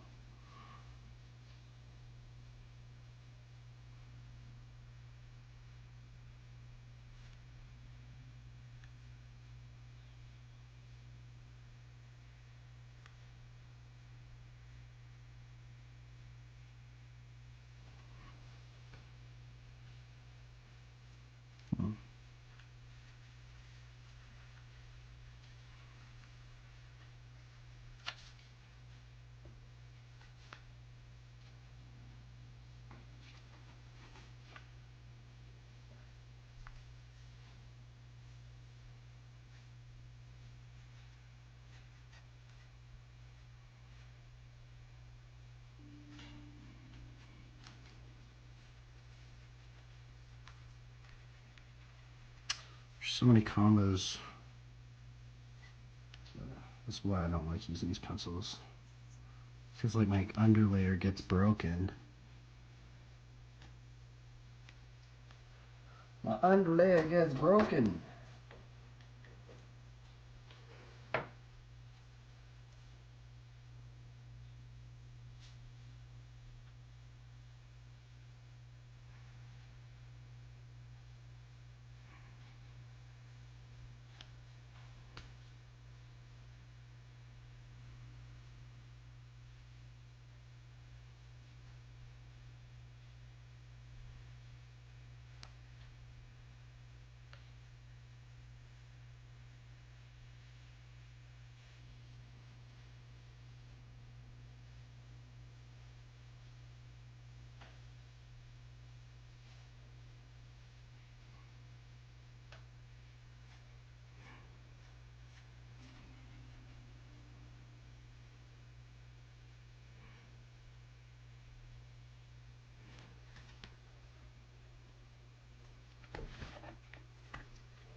I guess I have this little eraser now. I never used this little eraser when I did this style.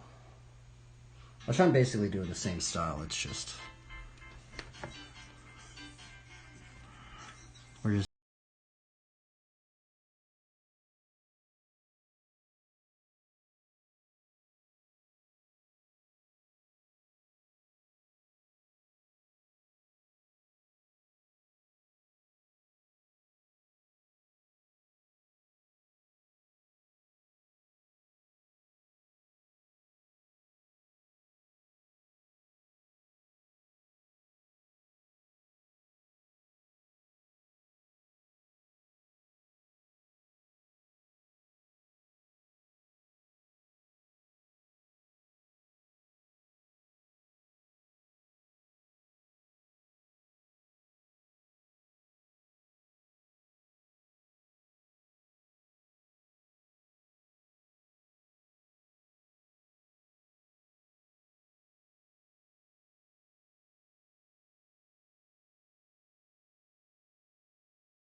That's what I guess I kind of like it, but it's also, the underlayer gets broken, and I kind of don't like that when I do it with the older style that I'm doing it right now.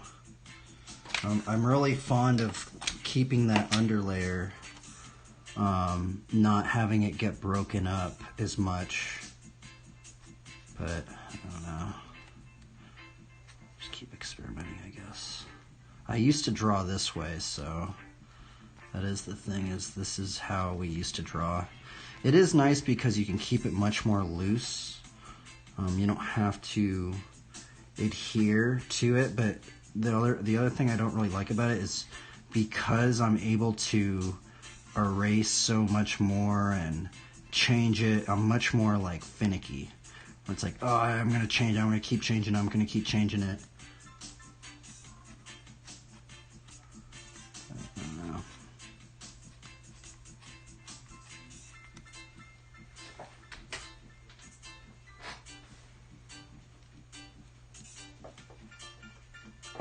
What if I just started just inking it right away?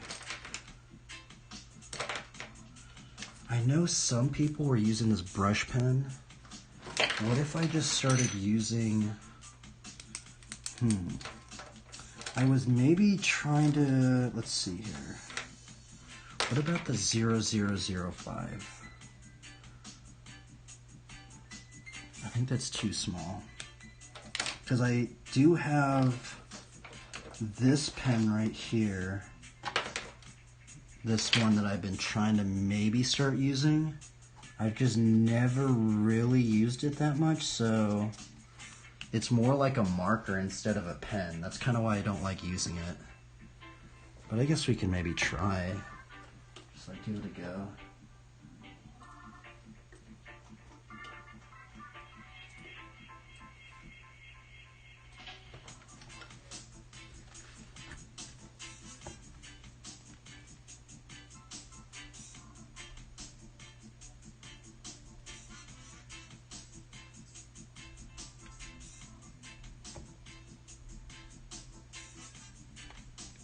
And that's why I don't like inking.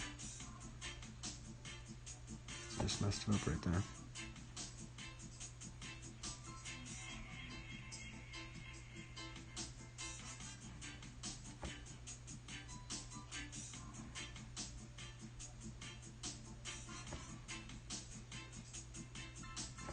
I do not like this pen, man.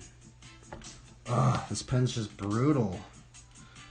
I don't know how people get so good with that thing. That's just way too sensitive for me. I'm gonna have to change it, darn it. I don't even know why I'm inking right now. I shouldn't even be inking.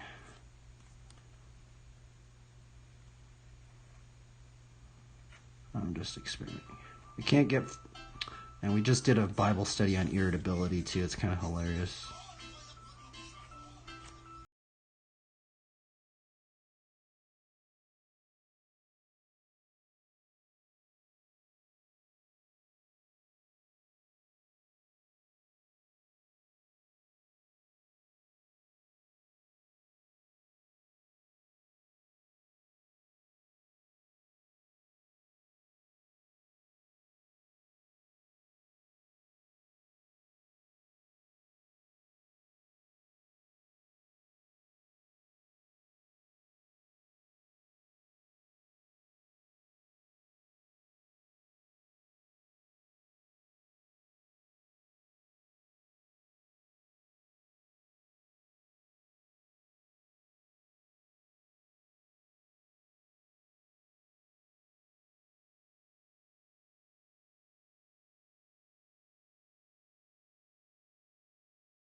things.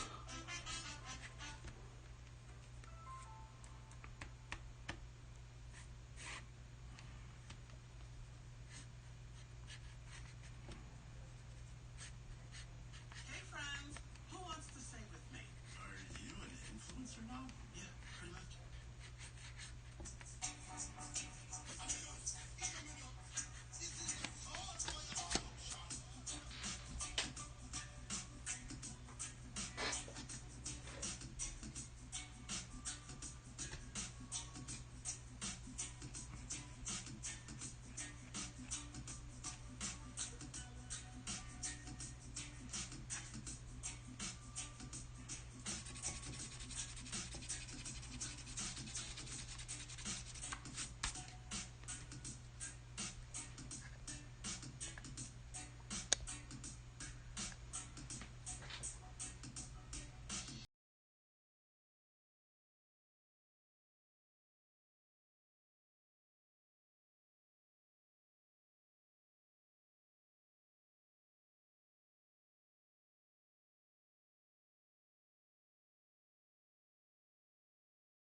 Fudge, why'd I start inking, brother? Darn. That's okay. I'm just gonna try and work really loose. So if I just mess up, then we'll just restart it.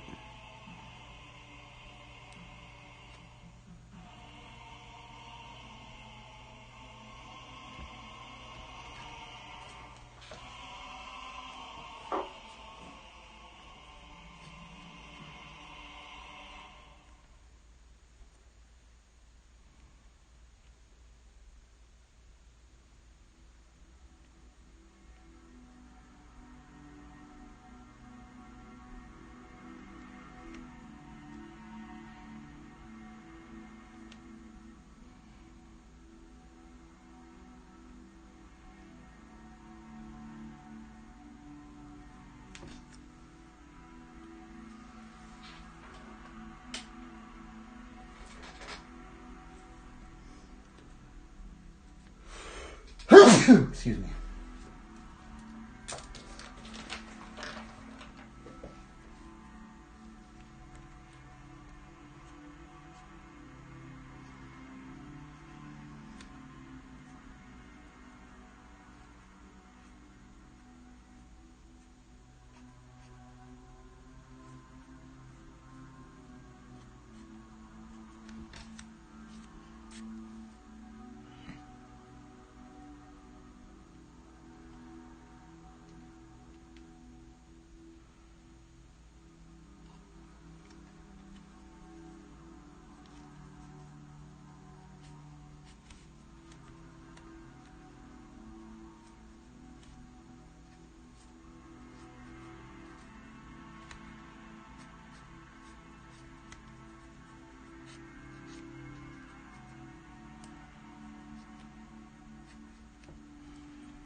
Seems always in the way, isn't it?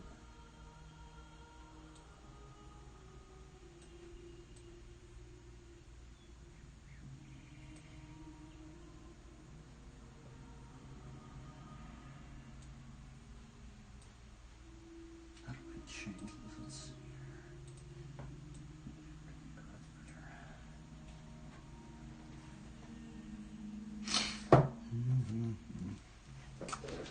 Okay, freaking Lincoln's gnarly. I'm just gonna try and just mess around. I just nothing serious. We're just having fun. Lincoln is gnarly for me.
Maybe I should just do a bunch of gestures? I don't know, right?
That's a very difficult hand right there.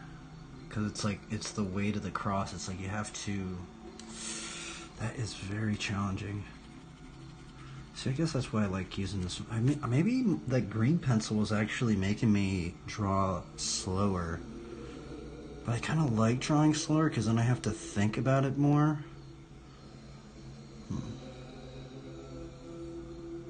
I don't know, everybody.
I messed it up right there, darn.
Gosh, these pencils are so... Yeah. I guess maybe there was a reason why I started using those. I like the green colored pencils because I have to be very exact. This is just like, I could just... It's almost just too chaotic drawing with the regular pencils. It's because I could just erase everything, which is nice to erase everything, but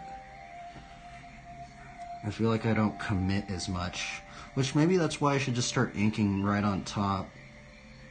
Like this is just kind of like the green layer, but then I'm just gonna just start inking right away.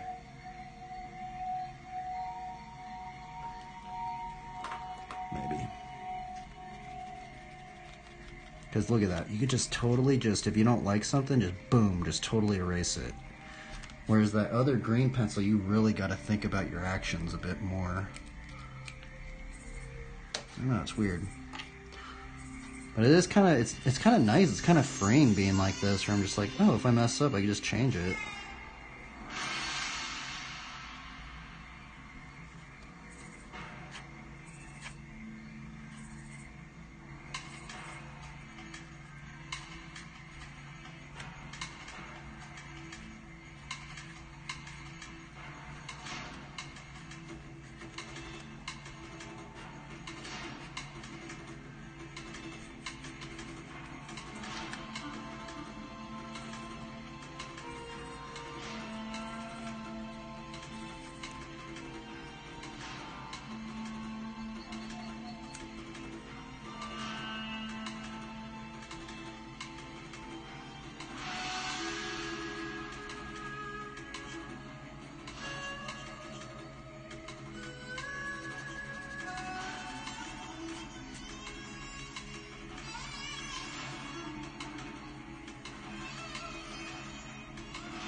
Like, how hard is it to draw cross?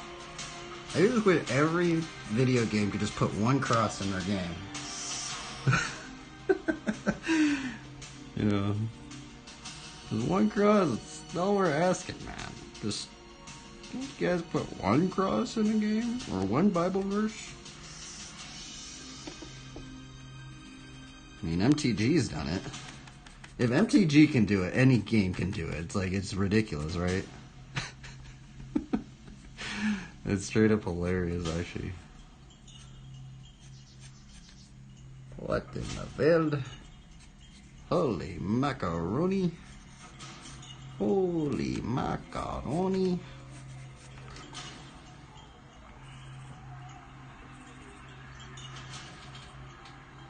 Holy bibleversedaily. And trying to basical. Mics are fun.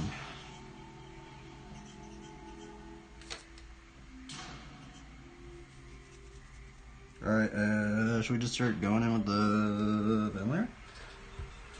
Okay, we need a while.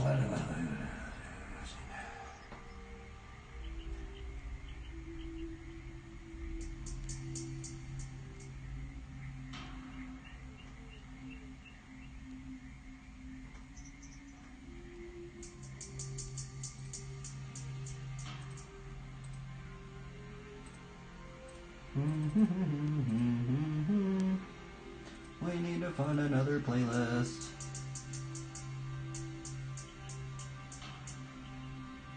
"12 videos in this? What is in this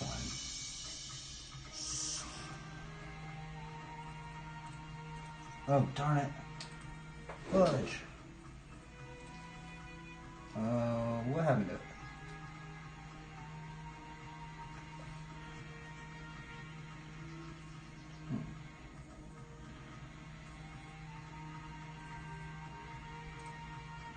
Guess I'll watch this.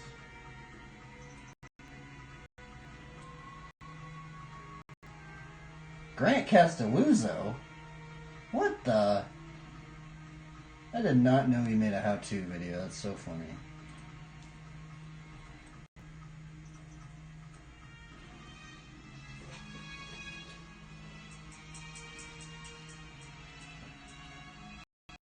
Alright, what am I doing? Let's... kind of confused right here.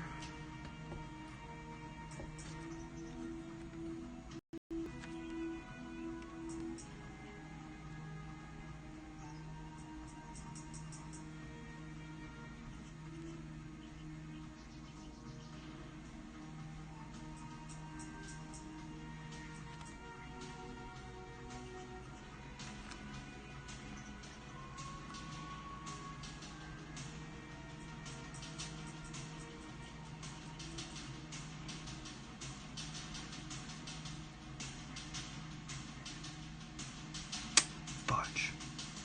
Oh my goodness, I freaking messed it up. This is why I don't like inking. But also, I gotta just go with it. Fudge. Ay. How do people stay so relaxed inking? It's so stressful to me.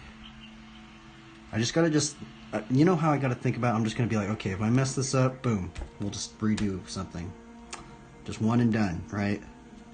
One and done, you mess up, boom, alright, good, we're gonna just start a new one. Something like that.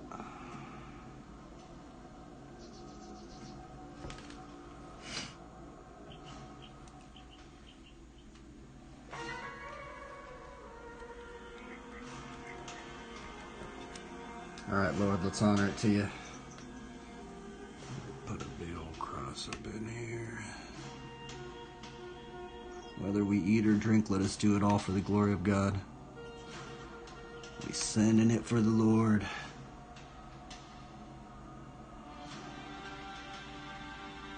Just everything now.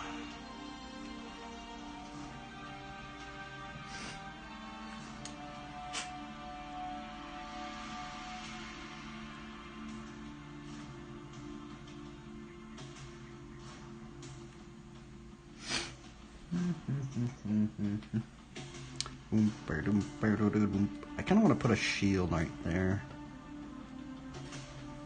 I should do that.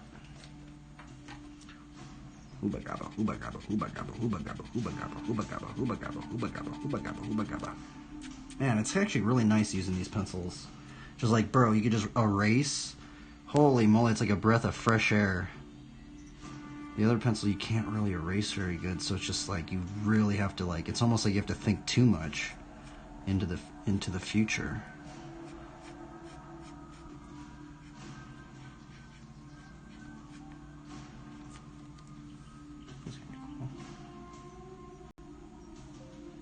Oh no, my battery's gonna run out.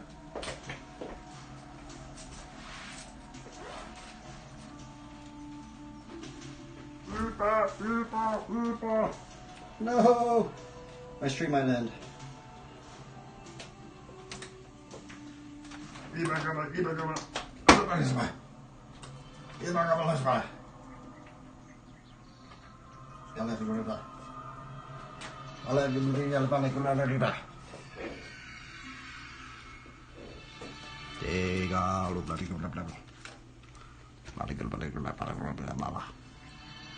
Sebali.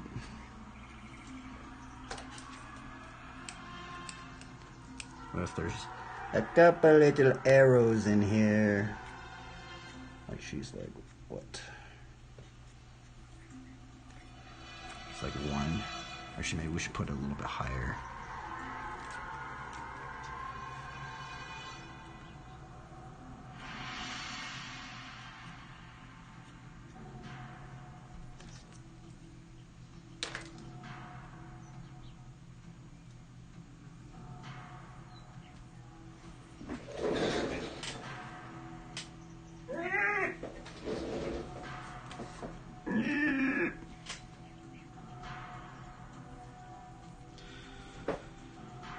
Burata chila se pariaba.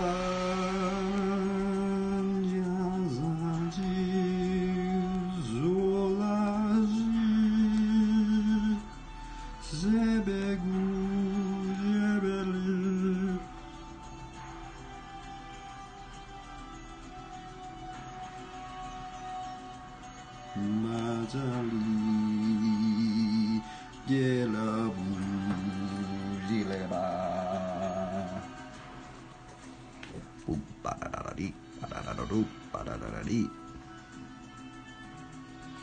All right, let's send it. No going back.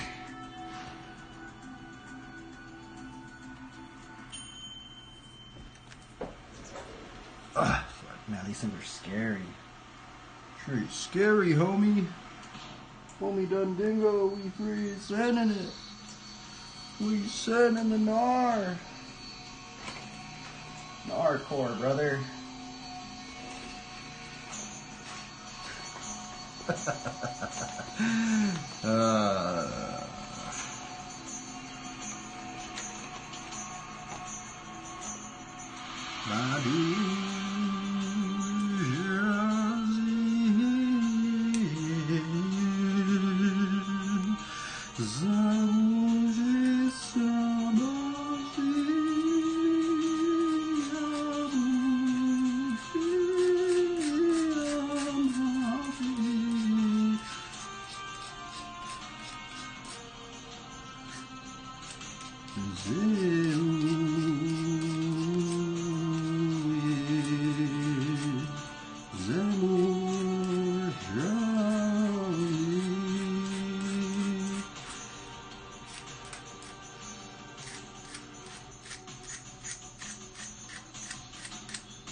Boom, da, ooh.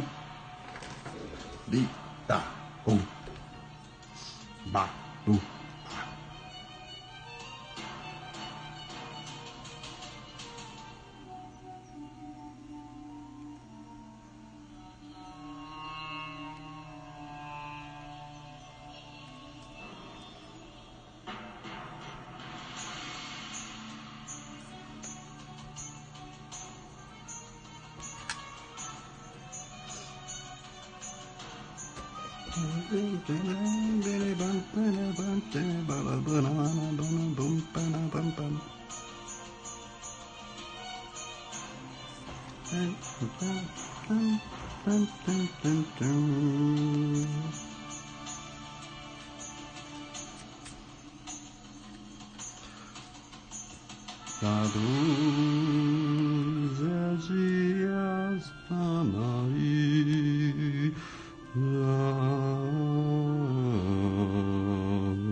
Irritable.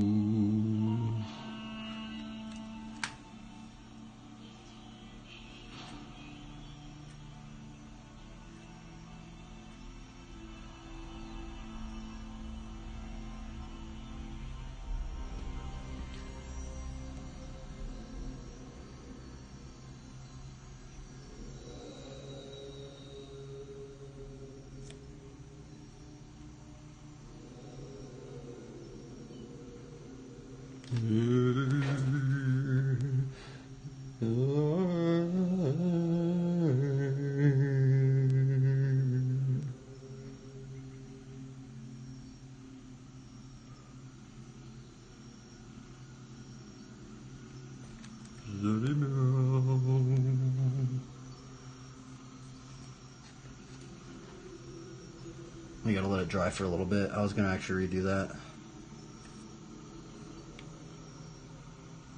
Intriguing. Interesting item we have acquired. Welcome everybody to BMX Bible Adventures, where you can be a part of the story.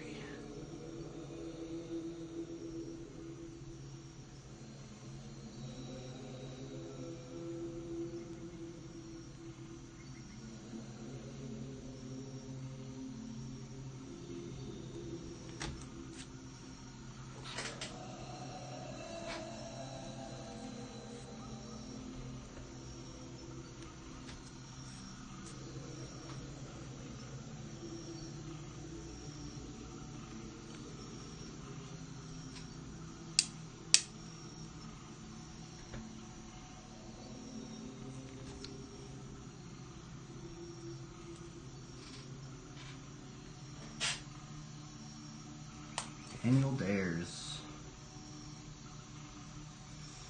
Holy moly. What trick is that? What in the world did that dude just do? What is he even teaching? Oh, I think it's a whip.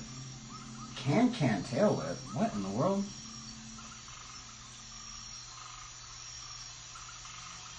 What in the world? What in the monkey? Ooh, I like this song.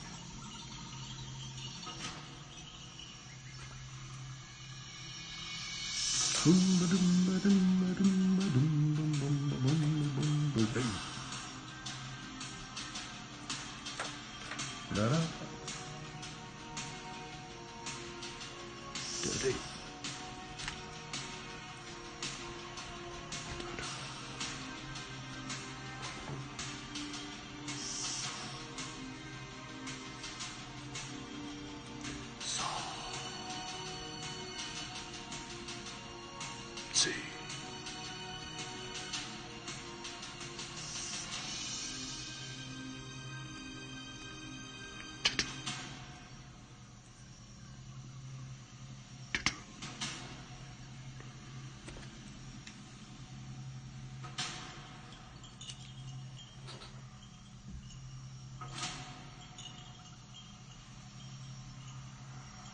That's crazy. I think I used to work with this dude at Woodward. It's funny.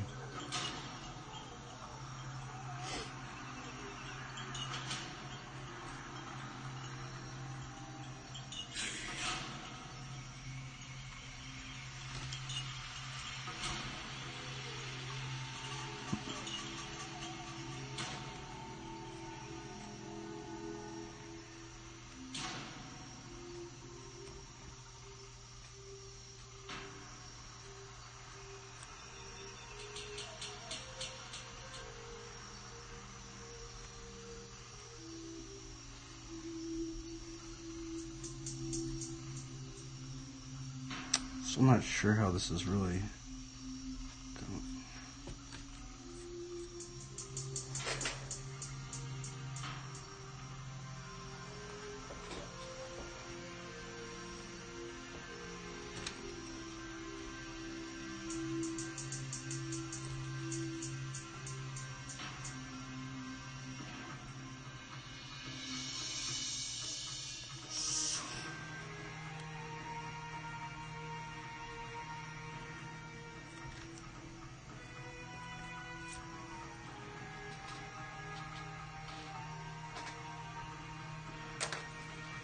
Should we just send it?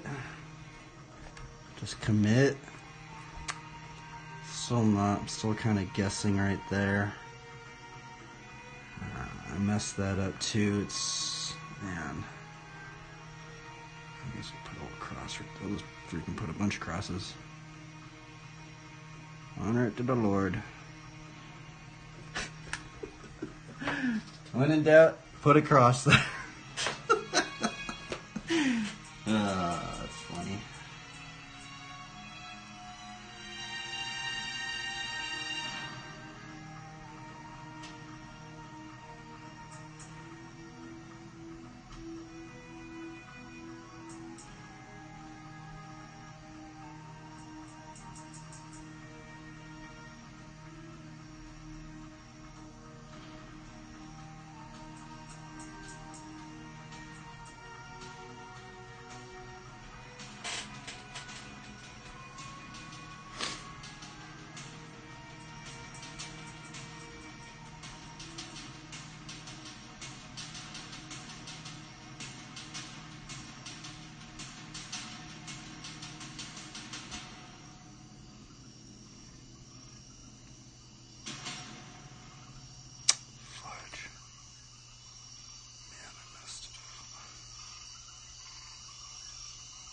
Just gotta go with it. That's what this pencil, that's what this inking teaches you. Just gotta go with it, huh? You just have to commit. Just full bore, just commitment.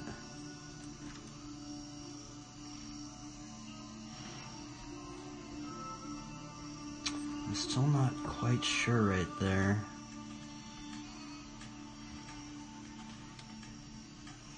Inking's gnarly, dude. Why is it so hard? You just gotta like go with it, bro. Like you just gotta commit to it. That's all it is. Just gotta commit.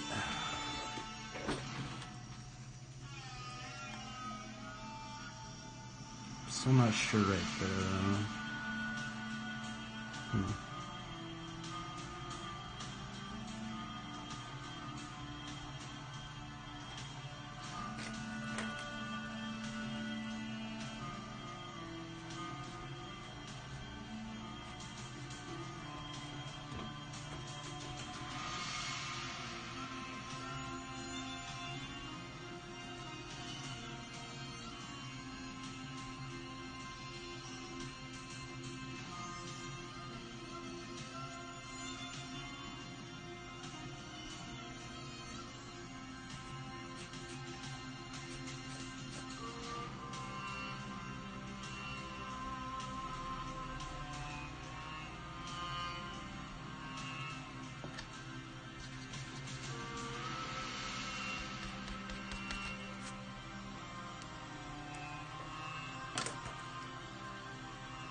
Why am I even inking right now?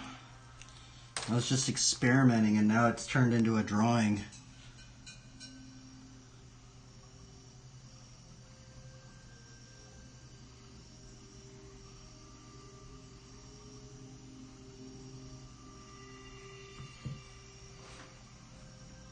I shouldn't even be inking right now. Why am I inking right now? I have no idea.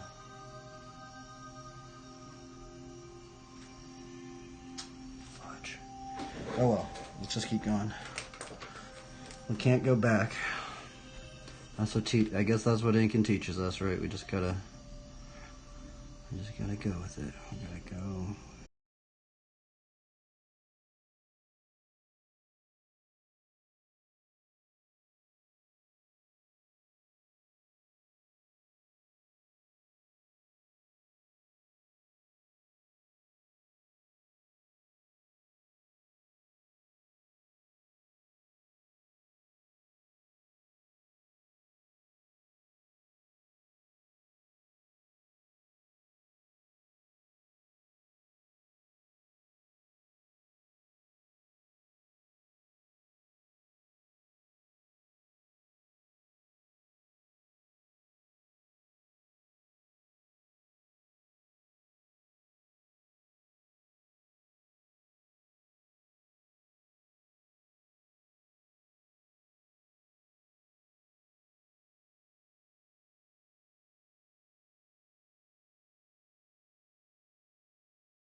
Dude, I used to work with this dude too. That's funny. This dude's from freaking like Austria or something.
I need to cool the room down.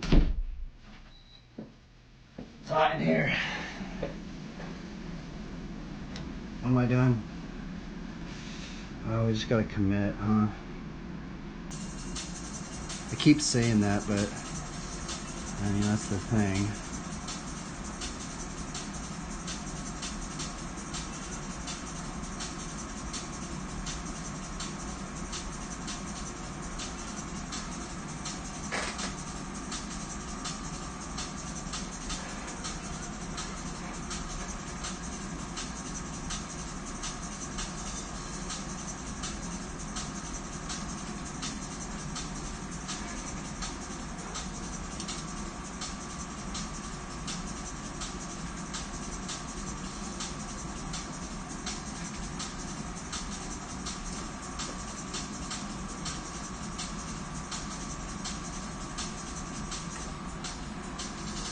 Well, let's just send it.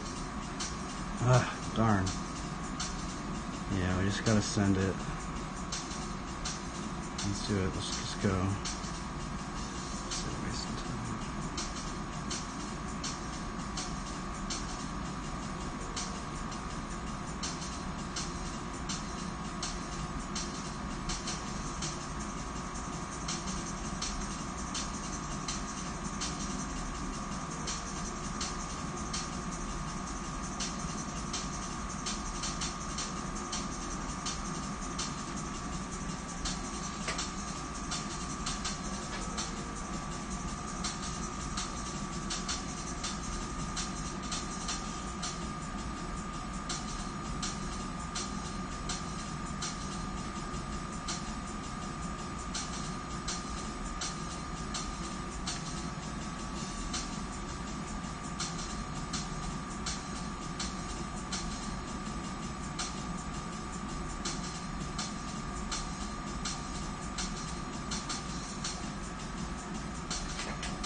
And I kind of like the green layer.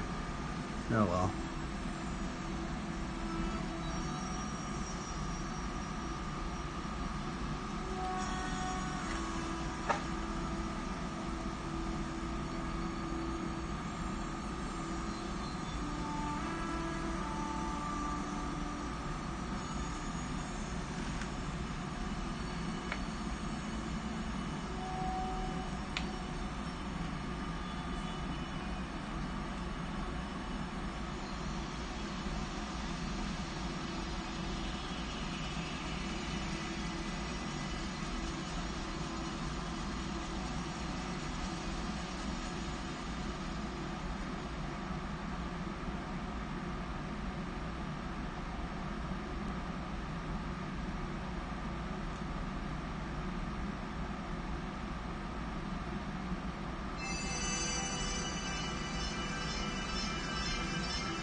Holy moly!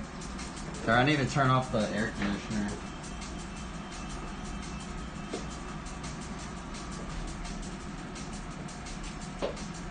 Holy Toledo!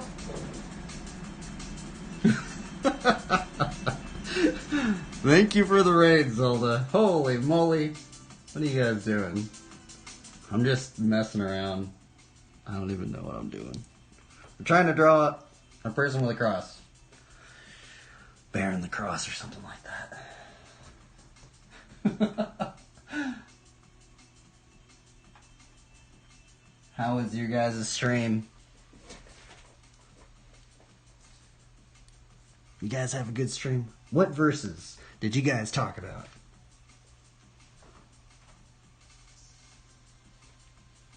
So today, let's see,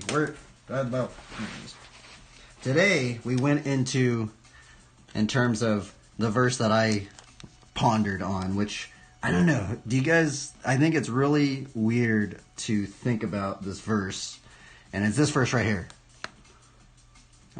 It's like 1 Corinthians 13. A lot of people read it, it's about love is patient and kind. It does not envy or boast. It is not arrogant or rude. But this is the part that trips me out right here. It says, it does not insist on its own way. It is not irritable. The irritable part is really it's been standing out to me. You guys know, when you kind of have this verse and it just keeps kind of popping up in your mind. I feel like this is one that's actually very, very strange, because I'm every time I get irritable, I kind of not every time, but lately this verse has been just popping up in my mind. I'm what in the world? So yeah, and then today's Bible study, we kind of went into irritability, and there's some verses that cover anxiety and worry and coveting and envy and these negative emotions that happen to us. Yeah. Yeah, it's very strange, right? Because irritability is a very interesting one to think. Because I'm going to be honest, I get irritable a lot, and it's just odd, right? And I guess not a lot, but I feel like this verse I haven't been putting into practice, because I'm just And unfortunately, here's the other thing I've been noticing, is that many times, even though I've read this verse so many times, it's not every single time I get irritable I think about this verse, but that's, I guess, why we do these Bible studies, is because hopefully the more we meditate on the Word of God, when these negative things happen to us in our lives, potentially, those verses might give us some armor to, continue forward. That's what I'm thinking, though. I might be completely wrong, though.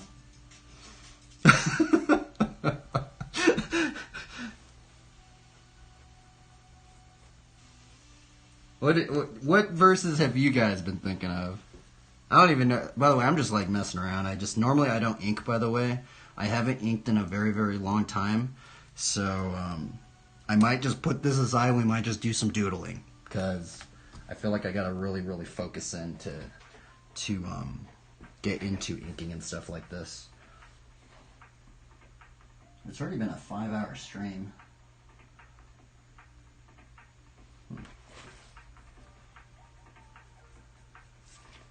Doop. But maybe we will continue.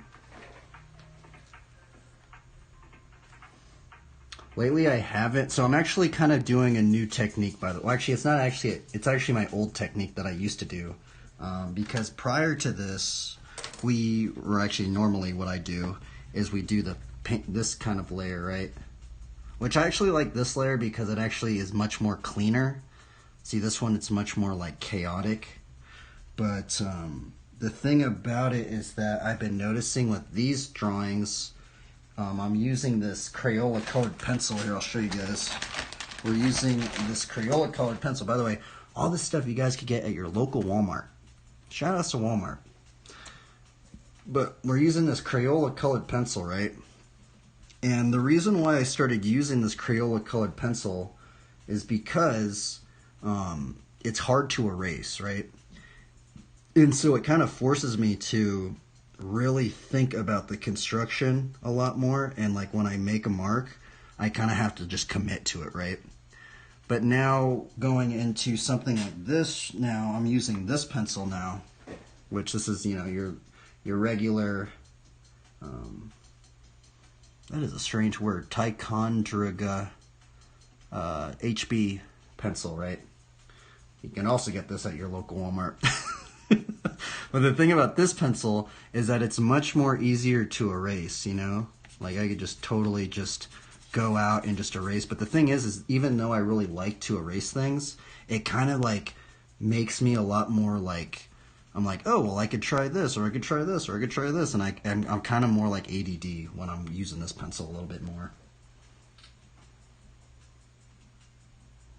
I've been thinking about Malachi a lot lately. I studied it recently, and it's got so much good stuff in there.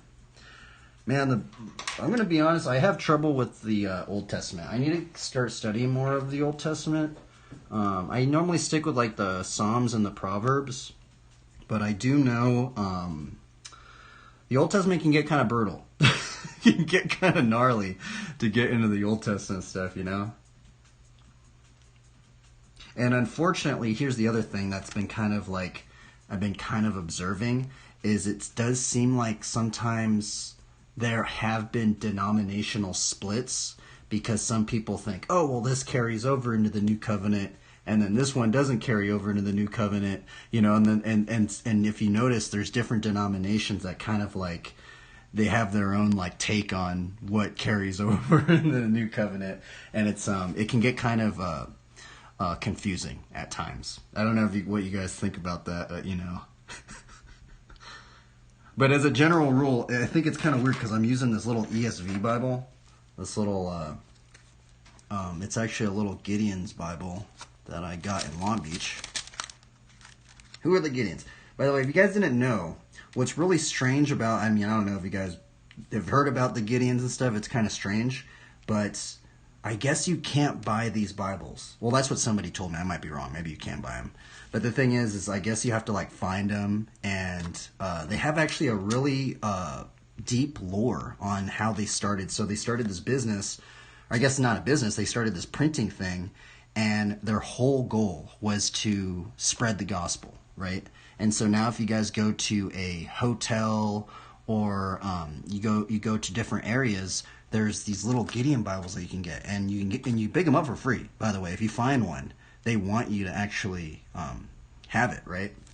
But what's interesting about the Gideon's Bible is it does have the Proverbs in it, the Proverbs and the Psalms. It's not the full. I do have full Bibles and stuff like this, but it's kind of interesting that they have the New Testament, right, and then they have the Proverbs and the Psalms, right? So I am a little bit more versed in those ones compared to other Old Testament stuff.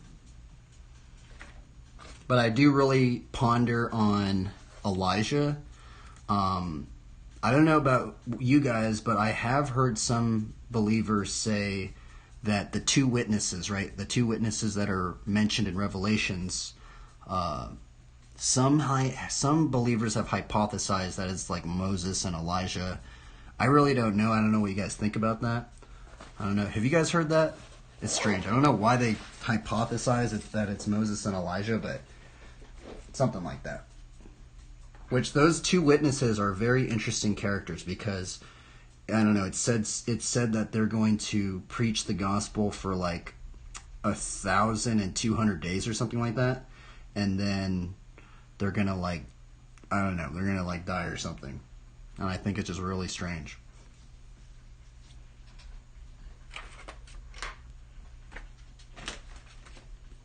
Okay, where's the pen? Where's the music up in here? Maybe we'll put some different music on. Let's see here. More wind. Actually, let's listen to this one. Oh, peaceful music. And we're also watching a bunch of how-to BMX videos, by the way. I have not rewatched these, so I apologize if there's anything bad that shows up. I have not watched these things. I'm pretty sure all these ones are clean, but I just don't want. I want to apologize if they shouldn't show anything. These are all on YouTube, but I'm just gonna say that right now. Just so because I haven't rewatched it. I haven't watched a lot of these, so I don't really know. Even I just kind of have that on there for background, or for people that want to learn BMX riding. Because I know it's kind of weird because I do the flatland BMX riding, but you can ride that BMX bike in a whole bunch of areas. You don't have to just ride flatland. That's just what I'm doing at the moment.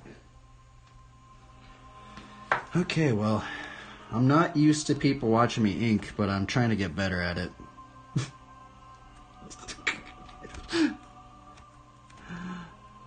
Let's see here.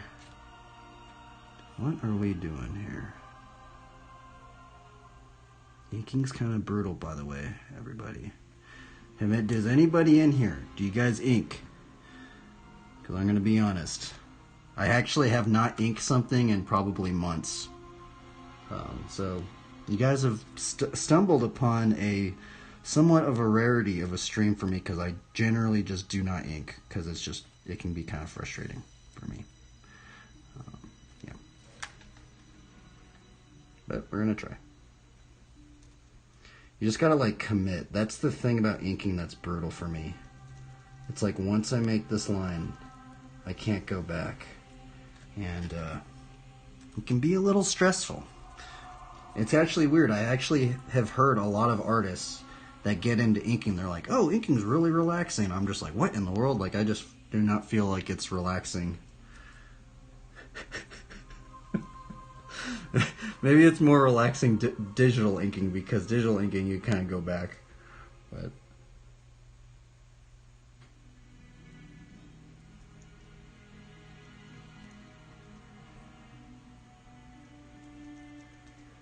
doing something. By the way, this cross is a little bit smaller. I don't know if you guys have studied like the crosses. I watched this little video and some people were saying that crosses were like 300 pounds or something. It's actually crazy. But the cross is a very strange thing. Thinking about bearing our cross and taking up our cross daily. And it's strange because it was actually a form of humiliation, you know, when the Lord Jesus Christ died on the cross. You know, it wasn't like this. It was a grand, glorious thing, but also it was a form of humiliation how people died. And so it's interesting to think about taking up our cross and thinking about kind of like, can we deny the ego? Because I feel like, you know, if we think about humiliation, it can leave us with embarrassment and stuff like that.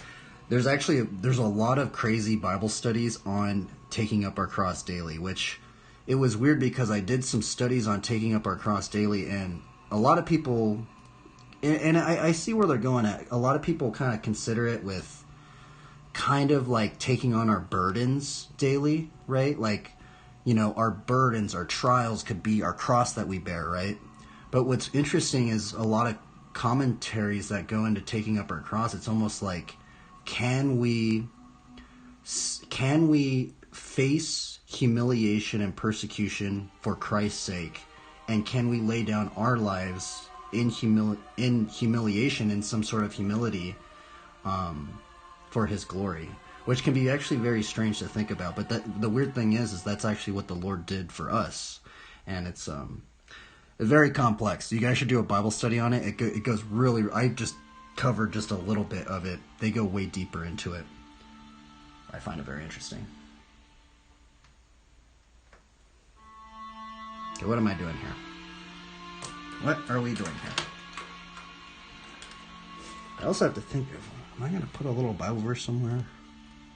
I think I might do the Isaiah 40:31 verse. I don't know if I'm going to do this sword right here. That's the other thing. Sometimes it's kind of hard to... I was going to do a little sword right here, but we actually might erase that and put a little verse right there. We have been trying to add a little Bible verse in every drawing. think we're going to put Isaiah 40:31. Does anybody remember Isaiah 40:31? See if we've memorized it. It says something like, those who wait upon the Lord shall mount up with wings. Let's see here. See, it's those who wait upon the Lord shall mount up on. Those who wait upon the Lord shall mount up with wings like eagles. They shall run and not grow weary. They shall walk and not faint. Let's see how close I got. By the way, if any of you guys don't have the chapter verse, if you guys type in this right here, I don't know if you guys know about the chapter verse thing, but if you guys type this in right now in my in the channel right now, I think is it join channel exclamation mark, or it might be exclamation mark right up in here. I don't know if it's either one of those two, but you can get the chapter verse just automatically on your stream. Verse. And it's crazy because shout outs to Missionary Gamer, by the way. Let me write his name down. I feel like I don't know how to spell missionary. Missionary Gamer. You guys should go give him a follow. I'm going to give him a shout out right now. He's actually the one that created and programmed chapter verse, if you guys didn't know. And it's so crazy because I see it, so many people are using it, and I don't know how it even works. And it's crazy because you don't have to download anything. All you have to do is just do this. Anybody that has this on their stream, you just put that in there and you guys could get it as well. So what we're going to do is we're going to put in Isaiah 40:31. Let's see if we memorize the verse or not. Isaiah 40:31.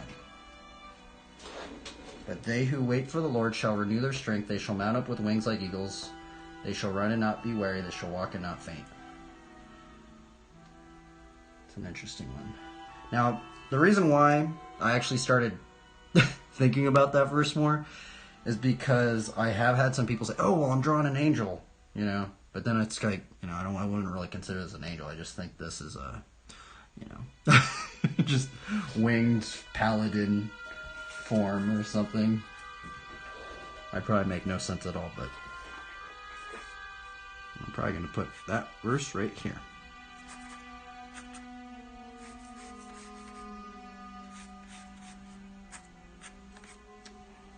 Just like that. We're also going to draw a bicycle right here. And if any of you guys have any questions on any of this stuff on the stream, I could show you guys. You know, like this picture thing or this thing right here, how to set it up, or how to set up the verses down there. Another believer actually helped me out on that one. All these verses down here.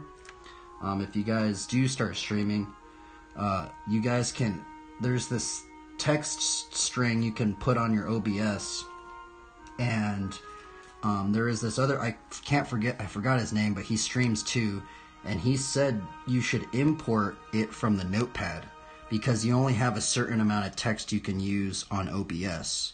But if you import it from notepad, you can put a whole bunch of verses or a whole bunch of words and stuff like that. But the other thing I have to say as well is you can't put the enter sign. You know, like when you push the enter sign and then it pushes into the other, you have to have it in one string with no enter signs.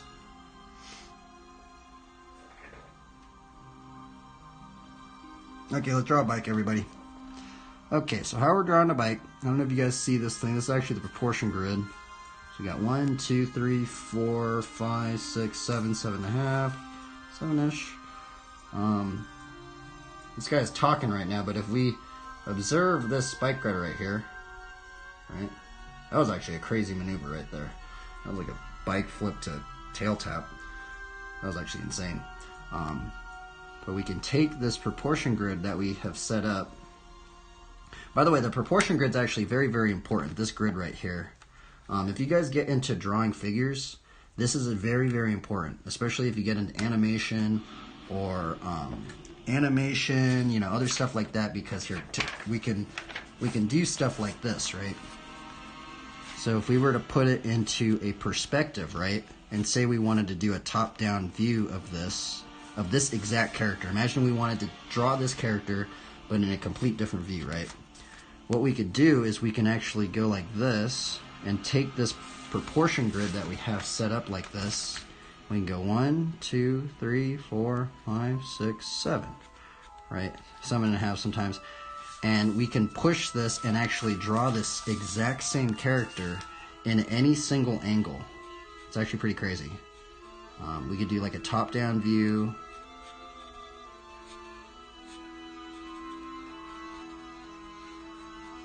Right, this is just a quick little sketch, but right. And say if we wanted to draw this exact same character, but we wanted to do an up angle, right? We actually could do an up angle if we really wanted to. We go 1, 2, 3, 4, 5, 6, 7. We could draw an up angle like this. Basically, just draw anything in any single angle.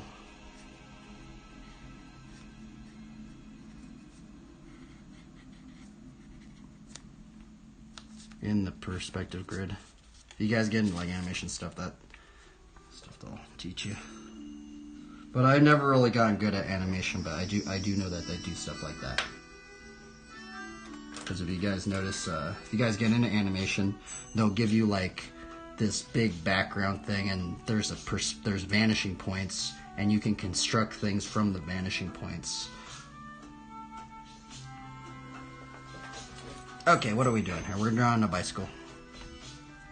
I know I've drawn a lot of bikes, but I like drawing the bicycles. So what we're going to do is we're going to take this proportion grid. 1, 2, 3, 4. Generally think that the 20-inch wheel is about that big or so. By the way, we are listening to the WoW soundtrack. And if you guys play WoW, there is another Christian streamer. His name's Susie Live, and he plays WoW too. This stream actually used to be a WoW stream, by the way, but my computer's kind of like a potato, so I can't really play it very good on the computer. For some reason, I can play WoW offline. I just can't stream it because I have to lower my resolution like extremely.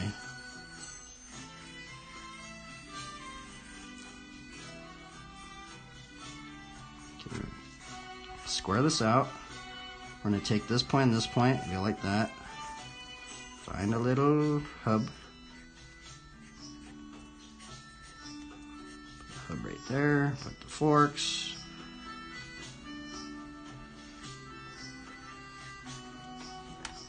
Put the stem right here. This is the head tube for the bike. Generally, when I start drawing bikes, I like to start right here. For some reason, I think it's just easier. Start right there. And we're going to draw the stem. And I like drawing the bikes because it kind of feels like you can kind of like create your own geometry. A lot of these pros, it's kind of cool because they get to pick their own geometry. And they get to experiment with geometry, which is kind of cool.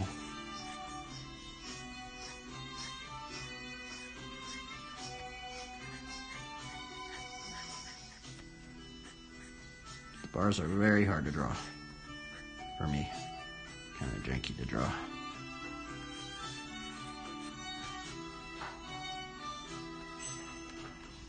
Do do do do do do do do do do do do do do. Normally I do this with the green pencil. It's very chaotic, this drawing, by the way. It's a very chaotic drawing at the moment. The other thing is you guys can use a light box. I don't know if you guys get into drawing.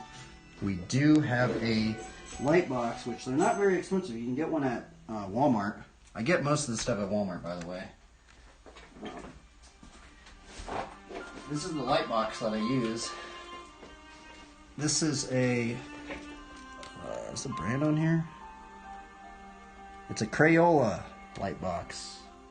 For like $10 you can get it at Walmart. I know this thing's kind of bulky though. I'm gonna say It's kind of bulky. If you get the expensive ones, they're very thin.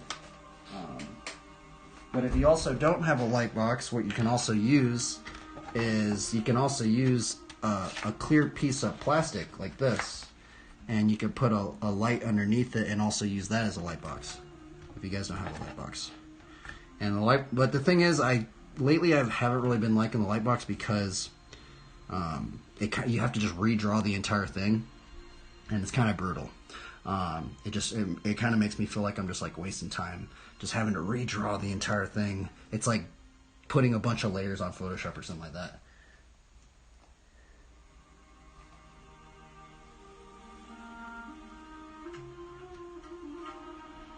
Okay, what am I doing here? Oh yeah, we're drawing a bike. That's what we're doing. Where's my pencil at? Okay, so we're drawing the tube. We're gonna put this. This is the seat tube.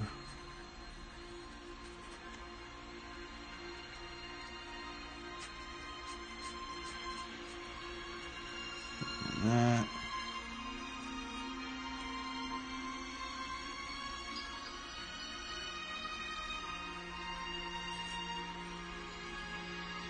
Something like that. I don't know. Kind of cringy. I know. It's a little strange. Oh my goodness. I'm trying to honor to the Lord. I'm doing a very great job though.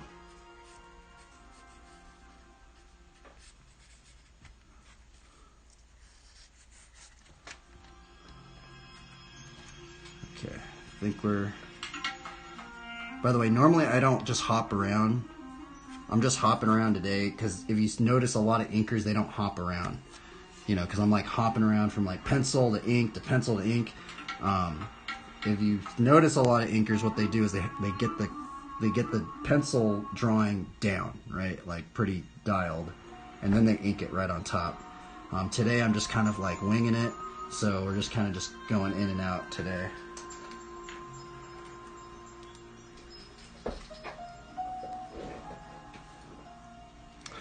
Okay, let's see here. What are we doing? Now there should be another shoulder pad right there, right? It's going to be very difficult to establish. And by the way, there's this technique where you arc things, right? So we're arcing things. So see this armor piece? Arcing it. We're going to make a little mark. I mean, you kind of see it right there, right? And see how there's this little thing right there? Arc it right there.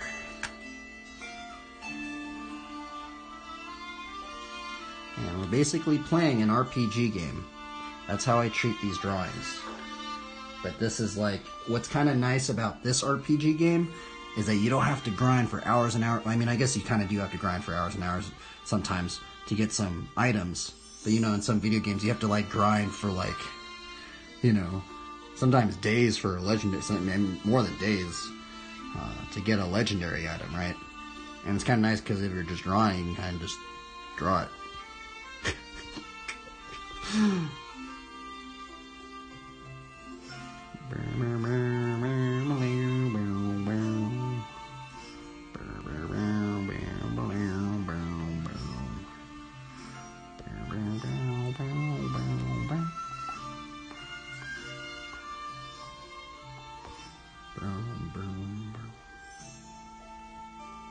This is part of the armor. It doesn't really look very gnarly, but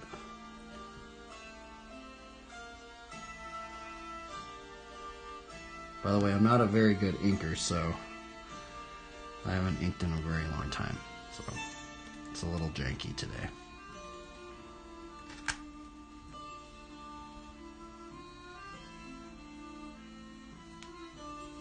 Oh yeah, and there's another technique that I learned from this other believer. There's this other believer, his name's Brad Rigney. He works for MTG. He gave this advice of working on the hardest areas first, right? And generally, I mean, I guess depending on what you think is the hardest parts, but, you know, what he would do is he would work on the portrait and then the hands, right? So when you guys joined in, I don't know if anybody's even watching this thing, but when you guys joined in, you're right, I had these ones established. And I feel like what he was saying is when you work on the hardest areas first, it kind of makes everything else a little bit easier. It's a little less stressful.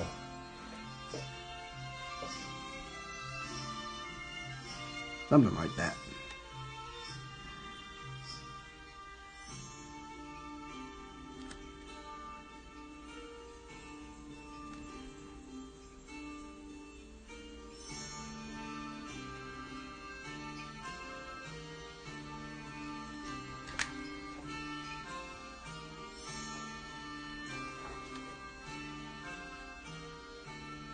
Much of a perspective right there. By the way, these are the items that we're using. We're using this pencil, this pencil, this pencil, and there's actually a new item which I highly recommend. It's this Mono Zero eraser. Generally, I like to just use 3 items, but this actually has been increasing the speed of the drawings. So this is like a mechanical pencil, but it's actually an eraser. Look at that. What in the holy Toledo? Holy Bajunga. Okay, oh yeah, that's what I was doing. Just establishing this perspective. By the way, I don't even know if this perspective is really right. I'm just kind of winging it at the moment. And if you guys are a little bit more of the math heavy side of the brain, I would highly recommend getting into perspective drawing, because perspective drawing is very analytical side of the mind.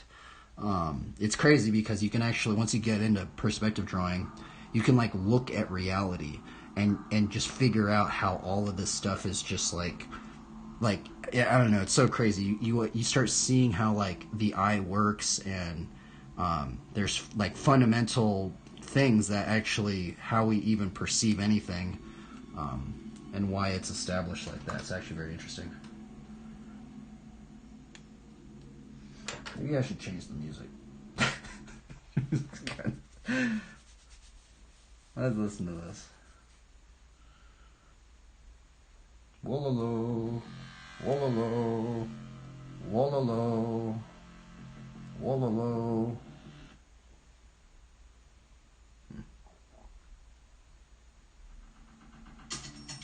Alright, let's do this. Let's send it.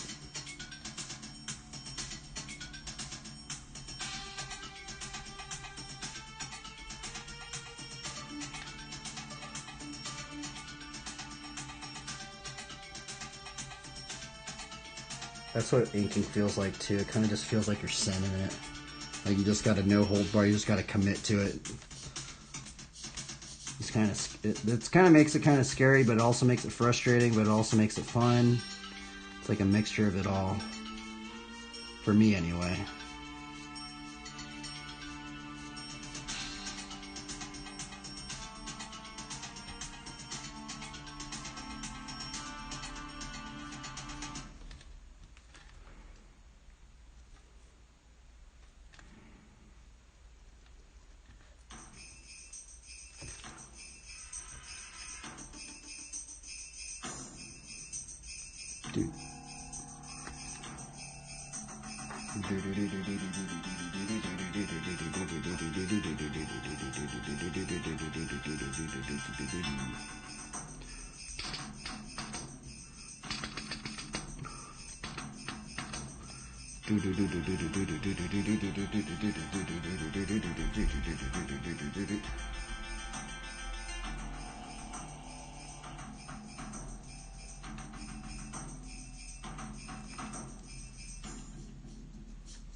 And this drawing's kind of sketchy.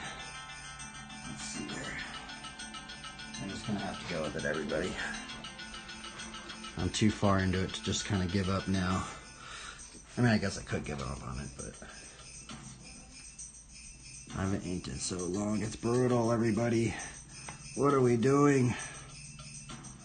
What are we doing?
Oh, let's send it. This is really, really sketchy right up in here. I don't really know where I'm going. Oh, let's send it.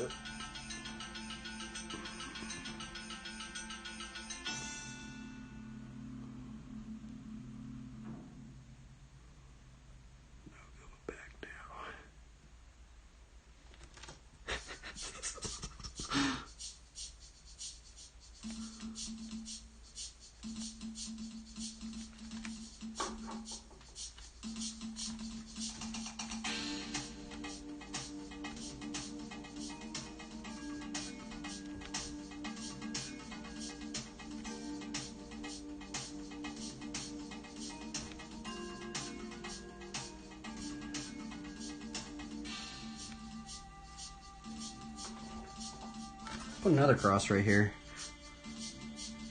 See, it always trips me out. Like, you know what I actually really... I don't know if anybody's even listening to it. I don't know what I was gonna say, but... I really like finding crosses. It sounds ridiculous, right? Because, like...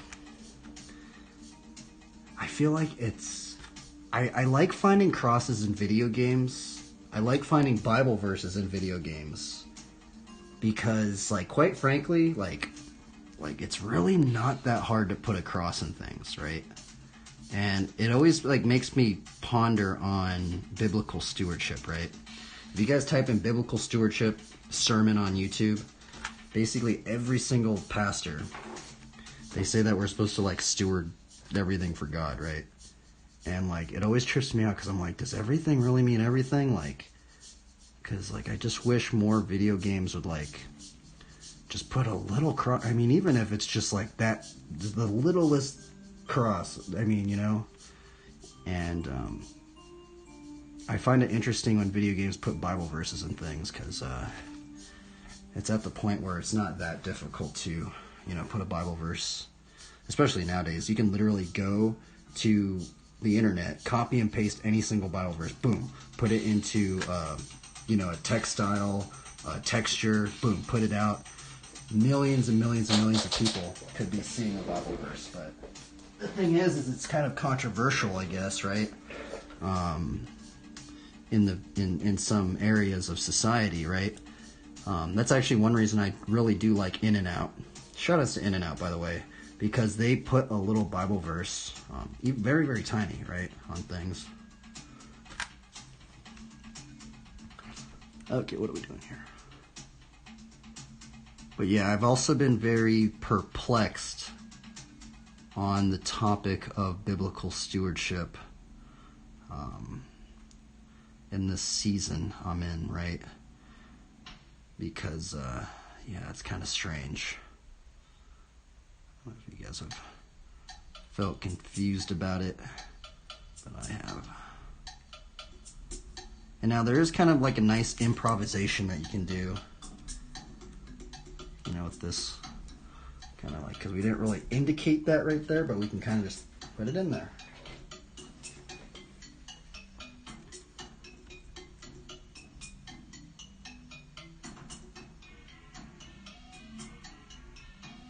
By the way, I'm also using this pen. I know some of you guys probably see a lot of artists use these pens, which I've been trying to use them, but it's weird because these are more like markers. I've never got used to markers, right? But yeah, if you notice you'll see a lot of artists are using these pens, which I'm trying to get used to these pens, but man, they're very they kind of like bleed a little bit. And I think it's actually probably because I'm just using this really cheap paper. But I think if you're using these pens, you might have to use like more dense paper, because I feel like it just kind of like soaks up in here a little bit more. And I just feel it, like when I'm drawing something, it's like it bleeds in it. And I'm like, oh man, I don't know. It's weird.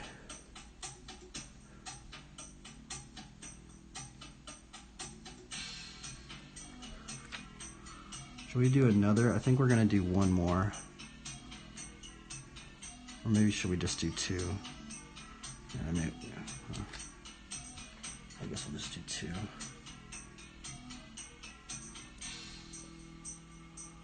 Put a little bit of contour lines. Or actually, I don't know what these lines are called, but called something, I know that. Like flow lines or something.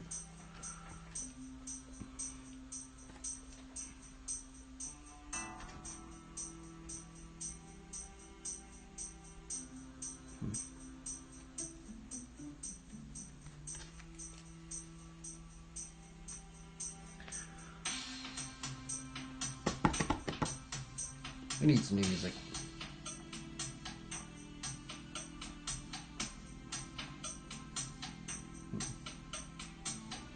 What should we listen to? Let's listen to some goth music. Going back to the goth scene. By the way, there's a lot of crazy lore with the Gothic. If you guys didn't know.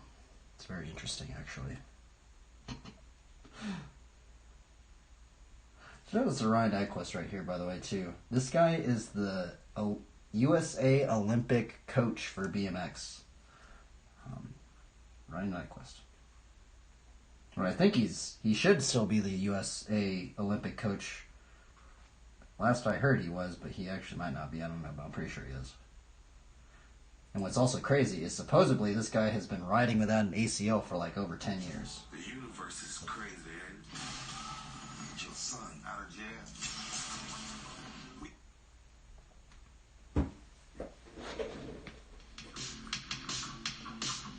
Okay, we're listening to some goth music, everybody. It's kind of interesting listening to the goth music, because it's like, you think it's like very like dark and slow. When I think about gothic music, I thought about, I don't know, I thought about like deep resonance, slowness, eeriness, like a fog rolling in the forest at the break of dawn, you know. But it's not like that. It's actually very upbeaty-ish, and I like it. Kind of nice. I'm confused. What we're gonna drop in here? Maybe put some armor right here. The other thing is, see how we've done this little armor, this little pauldron? We can also maybe do one right here. That might be kind of cool. Right? We could do something like that. Maybe not though.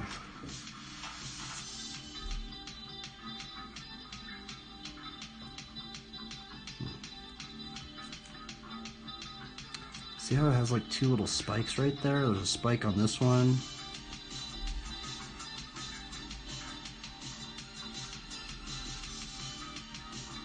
What's up, prices? Yeah, bro. I don't know if anybody's... I actually, by the way, the other thing, anybody watching this, I don't know if there is a bunch of people watching that. I think they probably left.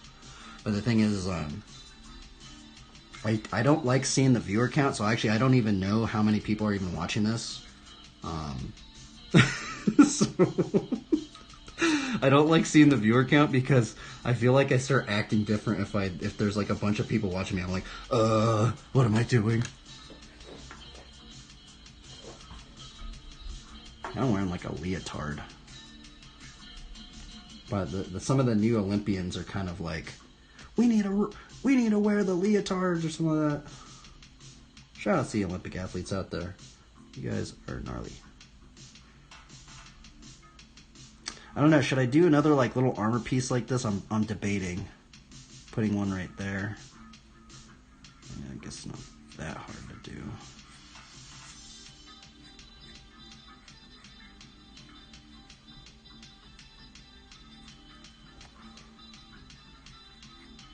I don't know if we're gonna do that.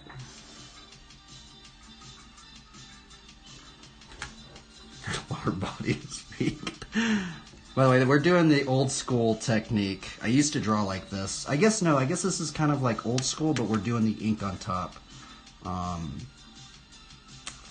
We're basically doing, so see this pencil layer? It's basically the green layer on my other drawings normally.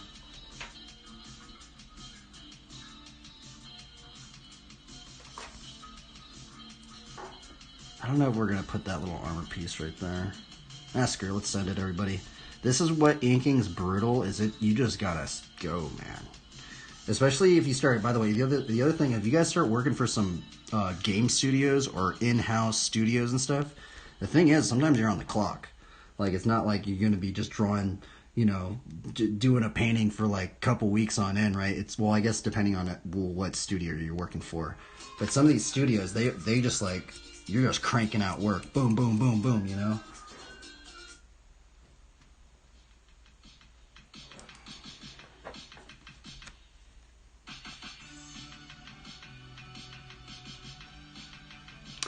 I'm wondering, should I bring this down right here? I think we might. I mean, I guess we could push this down like that.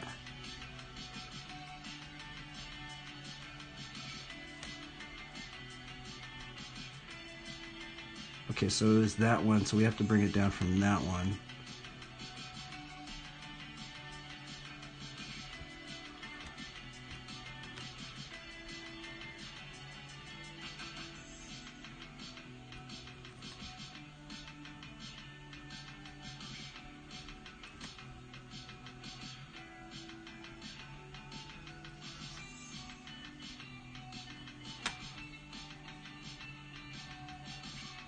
Just gotta commit, everybody.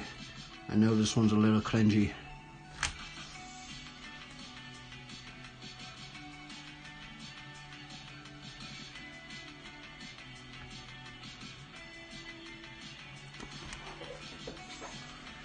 What are you doing, Priceless?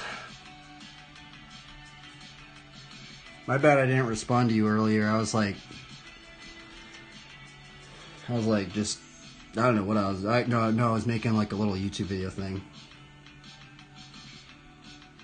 I don't know if we are gonna put that piece of armor right there. I kind of just want to like. Should we put the armor piece right? Oh, let me look at something else. I don't know if we are. I think we're just gonna go for it.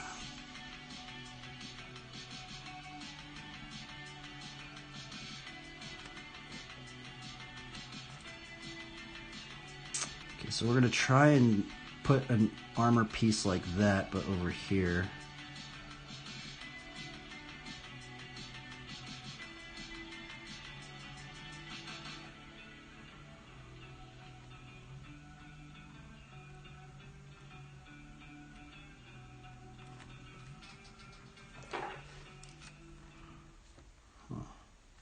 We might put a peace sign right there because we're also calling for peace. A line by Ashley Sleep. Luxurious by design.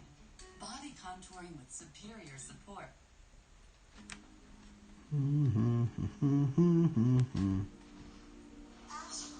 Okay, we're just gonna send it, everybody.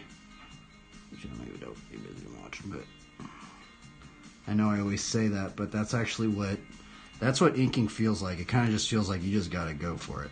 So see this little, what's this called? This little ridge thing.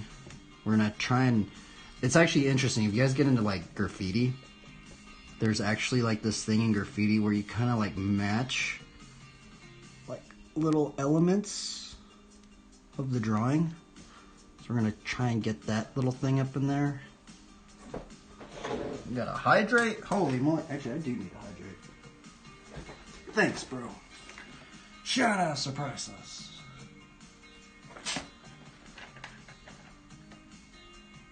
I love watching tags and trains go by. Oh yeah, same here, dude. I like seeing everybody's styles. That's actually what I really like.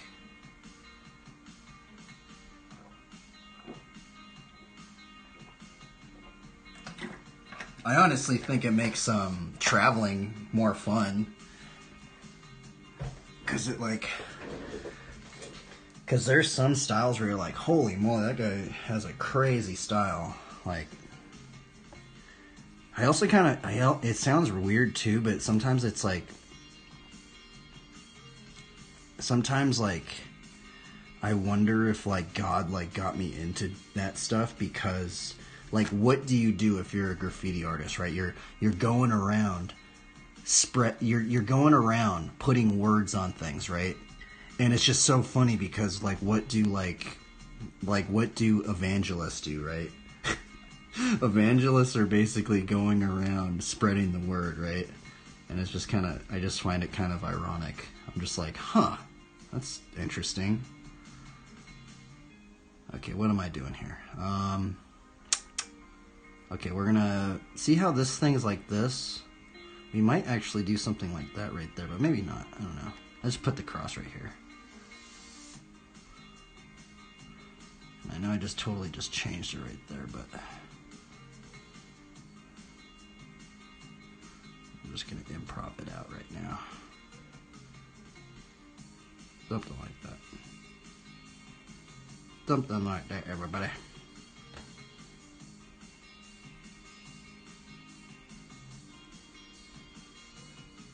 Huh.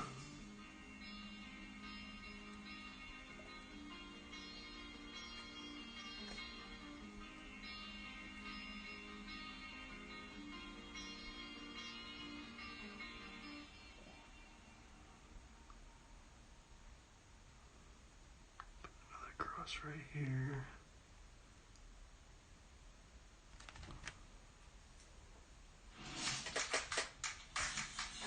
Yeah, this drawing is kind of cringy. I'm not.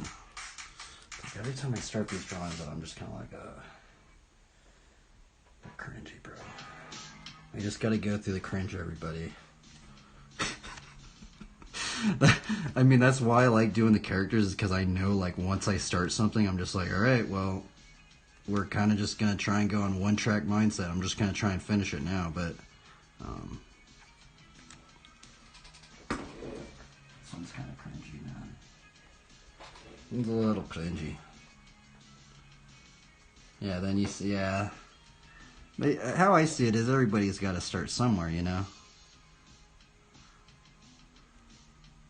But I'm not condoning anything, by the way, but, you know. All I'm saying is, I'm not liable if anybody gets in trouble. But maybe if you guys want to share the word, maybe that's a way to share the word.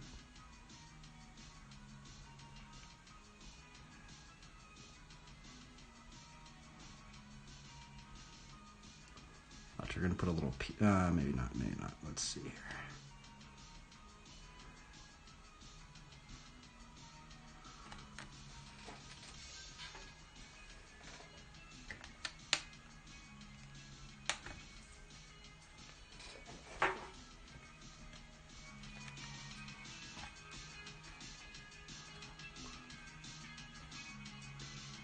Ya boobe.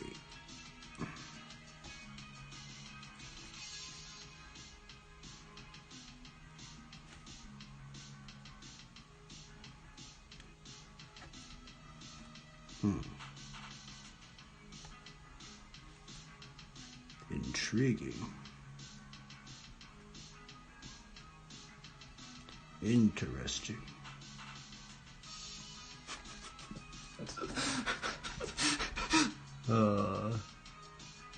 I don't know what I'm doing here, but I'm just trying to draw this weird character.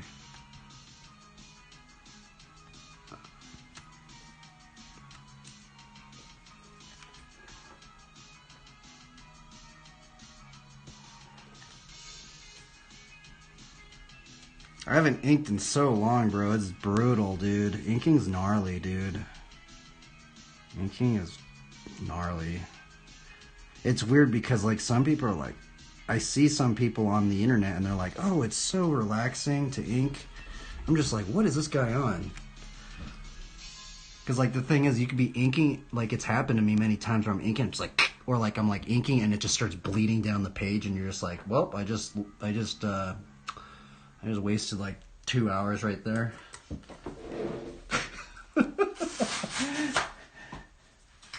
I guess traditional inking, that's the thing. Traditional inking can be a little bit gnarlier. I guess you can use the whiteout stuff, which I haven't really used it. Oh, man. Okay, let's see here. We can try and do the wings now.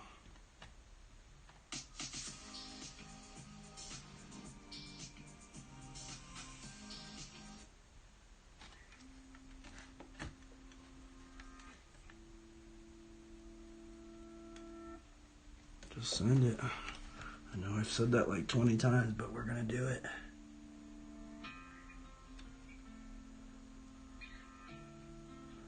Ain't no going back now. We're going for it. By the way, I really like these little clips right here.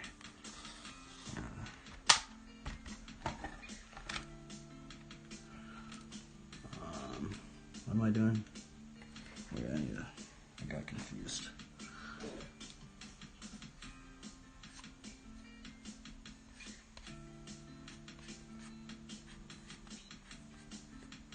It's kind of fun though. I haven't inked in so long, it is kind of fun just to take that risk. I feel like that is what inking's like. It's like, are you gonna risk? Are you risking it? Are you risking making that line?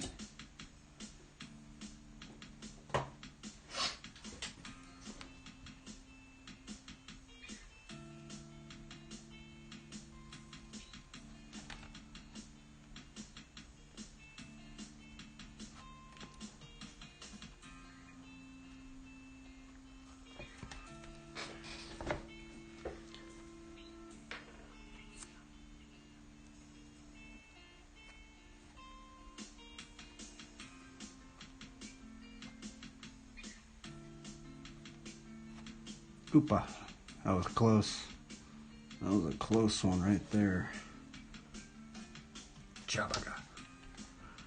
Yiboga. Jababa. Yibaba. Yibaba. Boobaba. Gababa. Gibaba.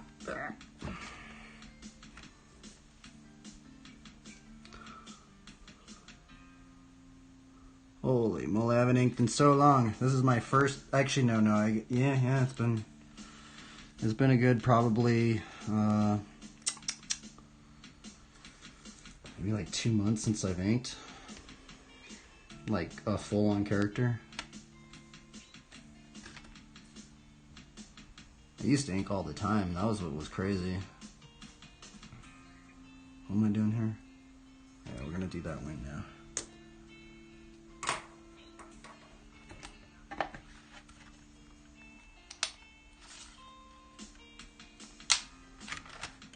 He was pretty peaceful, huh? Let's change it. We're just watching this gnarly bike riding right here. I wish I could do that kind of though. That's just gnarly.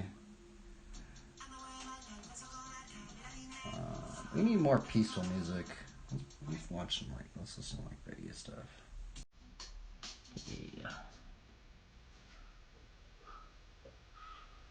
This is a song for your creative production. Burp. Burp.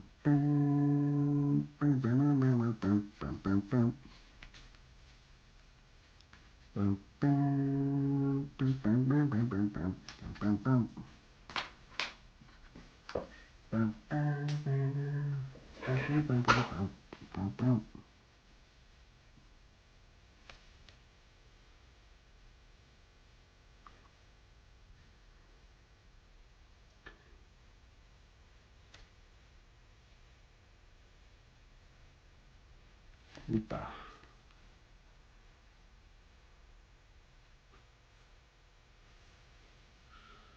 It's getting kind of gnarly, everybody. Holy moly. Uh-oh. Uh-oh. Uh-oh.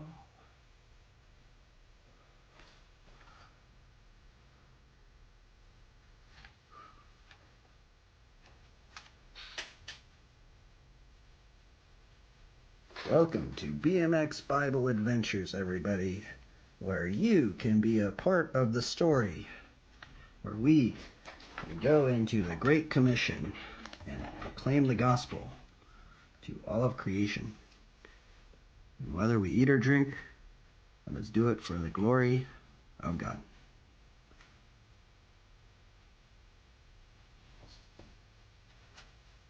You never know what the smallest seed of faith will do in somebody's life.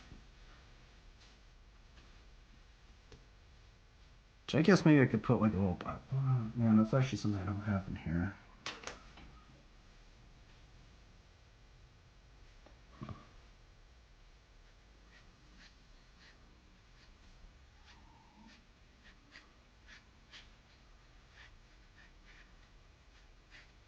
Oops.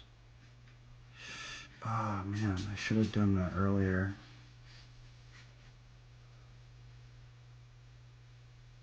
Yeah. What am I gonna do? I mean, I guess...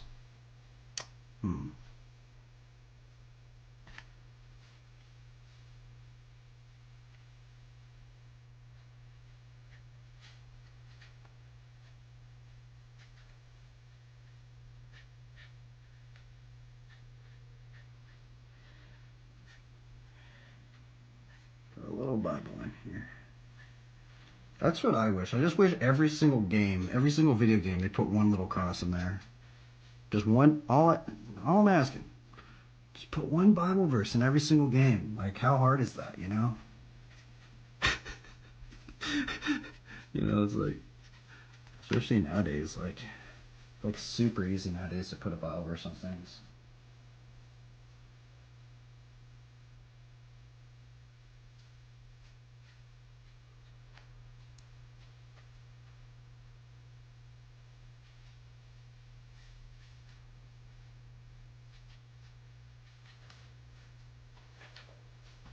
There we go. Like, put a little seed of faith right here, everybody. Luke 8:11. Let's plant the seeds, everybody. The seeds of the Word of God.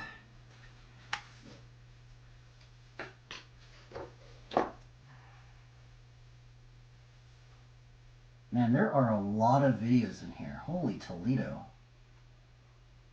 This is crazy. There's a lot of BMX how-to videos. Holy moly. Wow, that was actually a crazy maneuver. That was a crazy maneuver, dude. Let's send the gnar, dude. Let's shred the waves, dude. Cracked windshield on your new car? You don't have to take it to the dealer. Bring it to Safe Life. We do more replacements. Man, I've never done that on a bank. Well, have I? I don't know, man. That's actually a trick I haven't really done that much. Huh. Kind of funny. That dude kind of reminds me of one of my friends. Alright, let's put a little Bible in here, everybody. Sorry, Lord, this one's kind of cringy.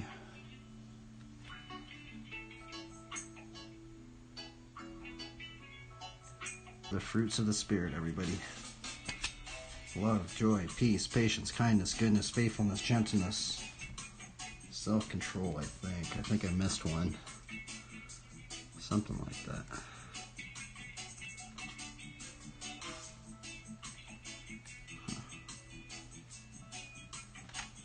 It's kind of weird, like this pen layer is actually like me doing the pencil layer on the green drawing. That's actually what it's kind of, I'm trying to think about it that way. Where I'm just doing, this is basically just the pencil layer, but I'm just doing it with ink. Which I guess that's what the colored pencil kind of gets you into, because you have to really like think before you make that.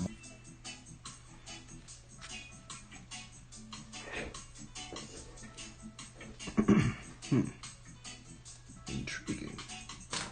Interesting. Now we get the draw basical. Now I'm going to switch it to BMX Streets, by the way. So we're going to draw a basical. we're going to be playing BMX Streets, everybody. There's only 8 viewers in here. Man, not many people play that game anymore. Oh, we're in BMX Streets. We're going to draw a BMX bike, so... I kind of want to just go straight into ink. Let's see, what else could we do? Should we put some brakes on this bike? Oop, oop. Oop, oop. Oop, oop. Oop, oop. Oop, oop, oop. I feel like that's like a little bit too much. Putting the brakes on the bike. Ah, screw it, let's just go for it.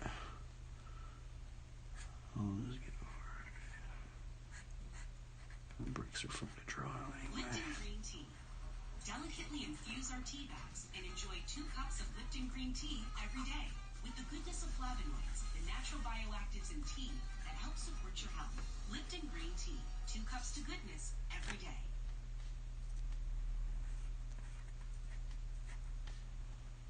And she's gonna be pegless.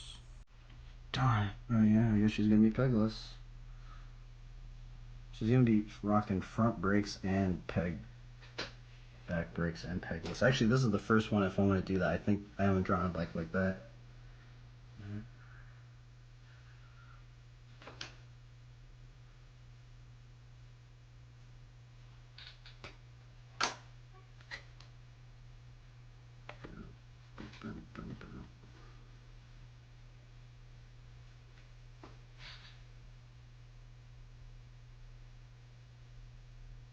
Should we just send it?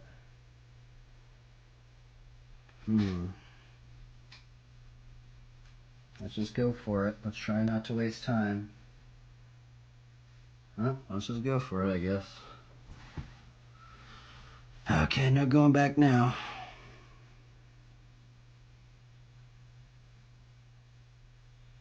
Put a little cross out. It's honor to the Lord.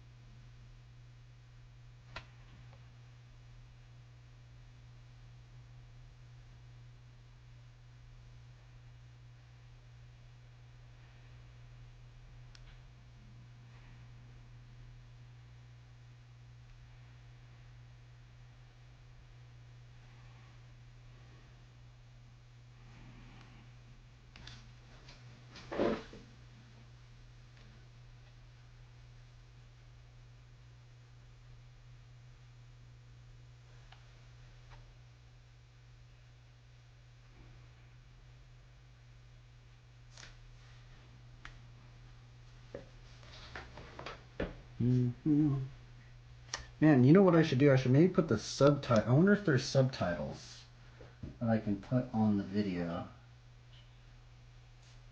Oh, there is maybe there isn't. That would make it a little bit more interesting,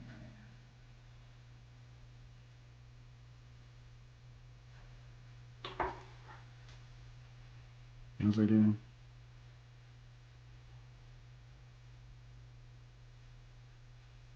Oh, there's no subtitles, huh? Here we go. Oh, here we go, there we go. I mean, I guess you can't really read it, it's too small, but, you know.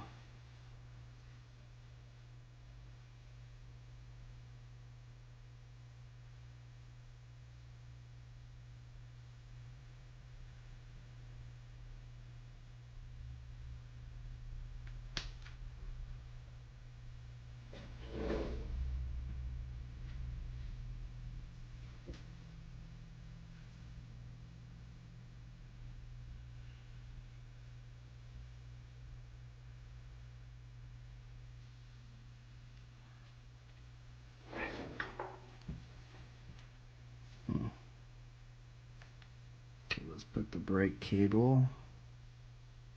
Goes through the fork. Put this. We're just gonna send it. We're just trying not to waste time. Okay.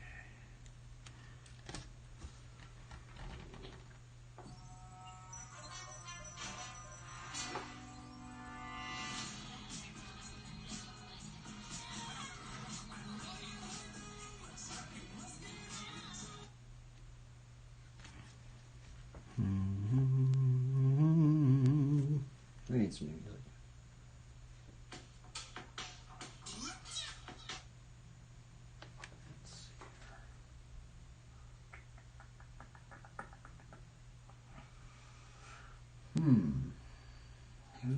should we be listening to? This is none of us.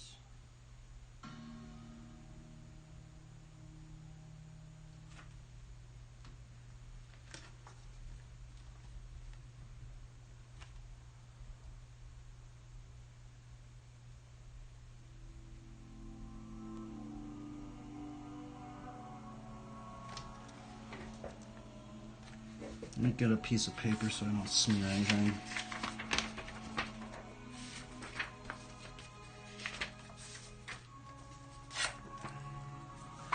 Just for our hand. Just in case we smear something.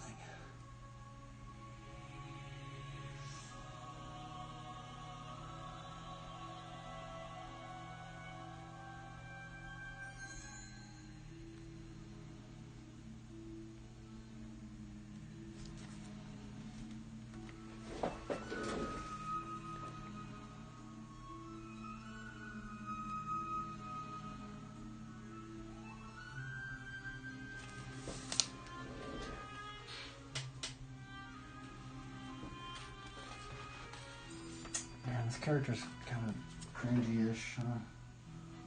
Oh. Tried. I guess that's what matters.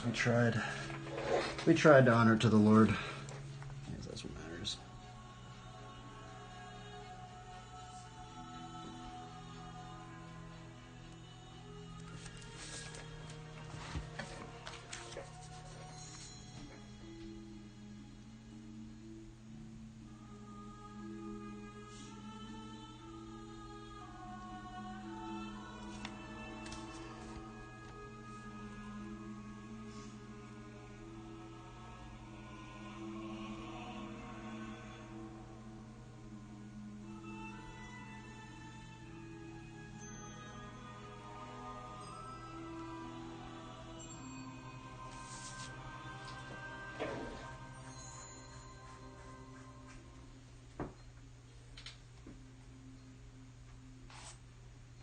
Yeah, these are really old videos. I haven't even seen a lot of these. This is crazy.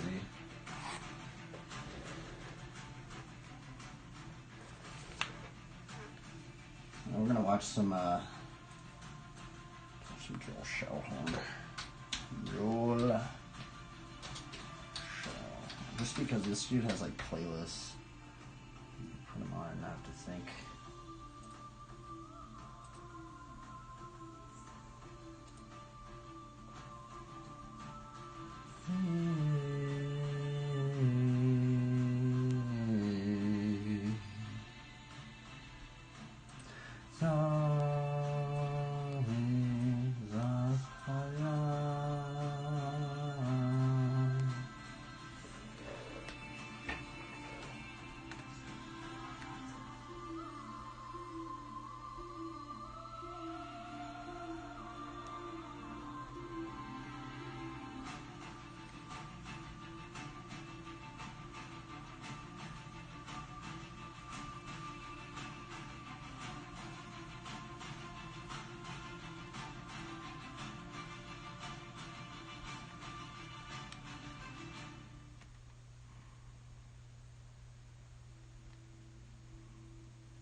Love the music up in here.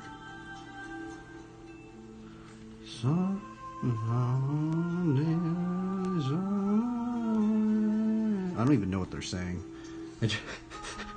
I just make noises.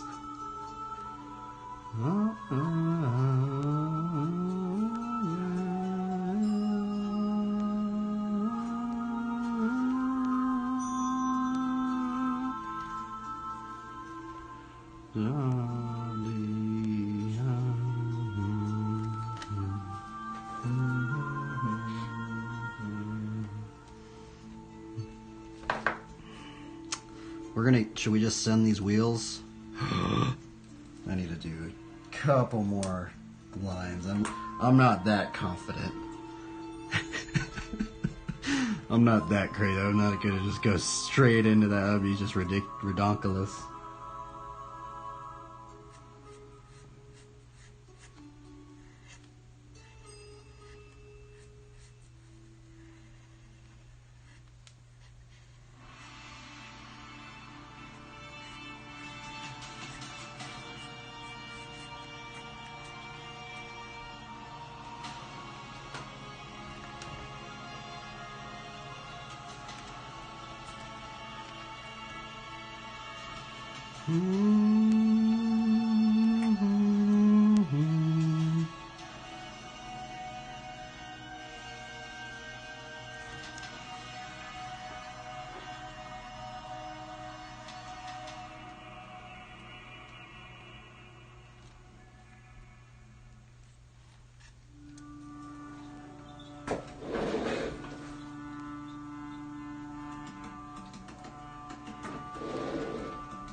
Alright, let's go for it. Okay, let's go for it. Let's just try it. Kind of scary. Inking's gnarly, man. I think it's gnarly. Not going back now.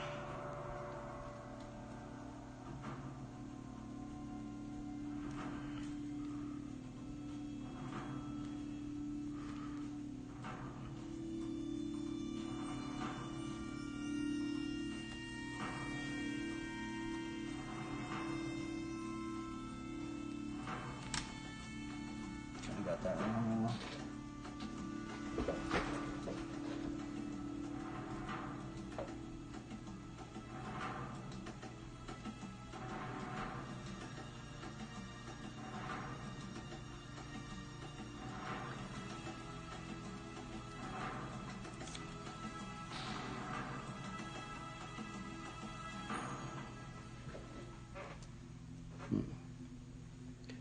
I think I'm gonna do like a double tube thing right there.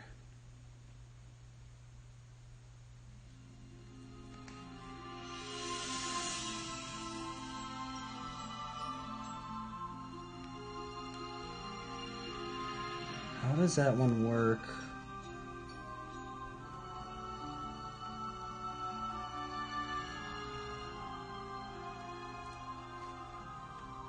I kind of forgot. There's like this double tube thing on these old school bikes.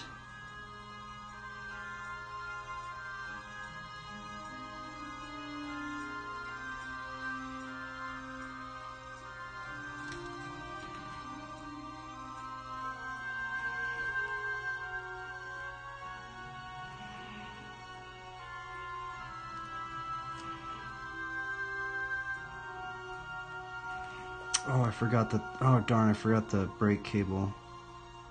It's okay.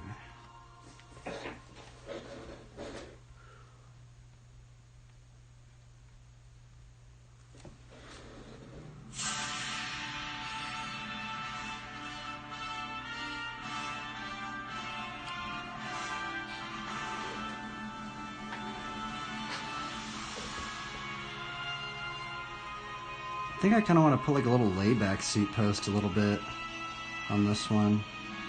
I've never really drawn the layback seat post as much.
That has a pretty short wheelbase. I mean, it would work, right?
And it's crazy because you can just like clean it all out like, very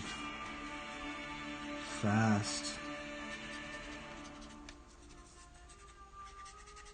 Man, I haven't inked in so long as a trip. Oops.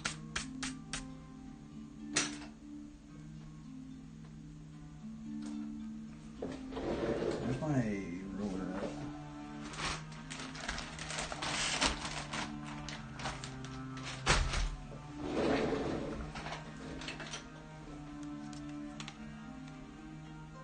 Let's write the Bible verse, everybody.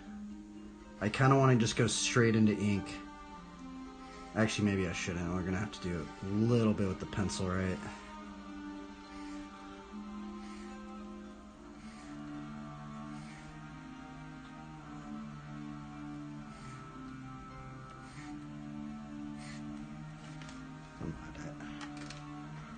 Something like that.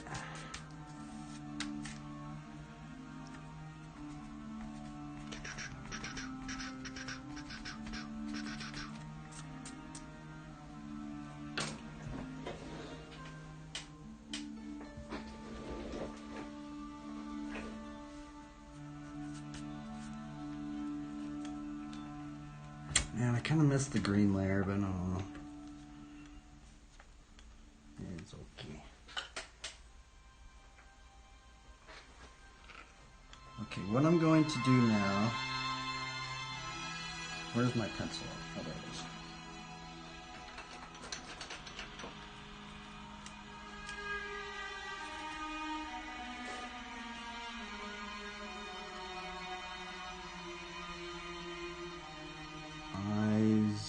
Isaiah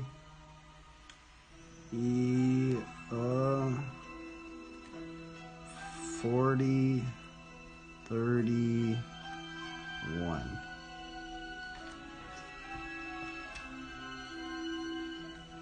I guess that's the thing about the inking is I have to write it 2 times. Oh well, it's okay.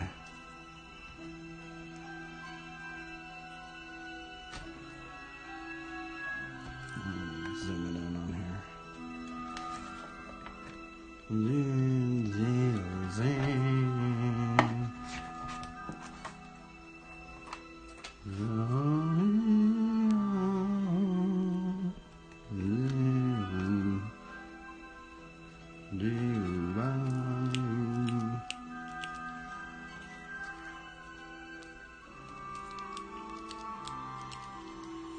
Okay, man, my blood keeps breaking. What's wrong with this?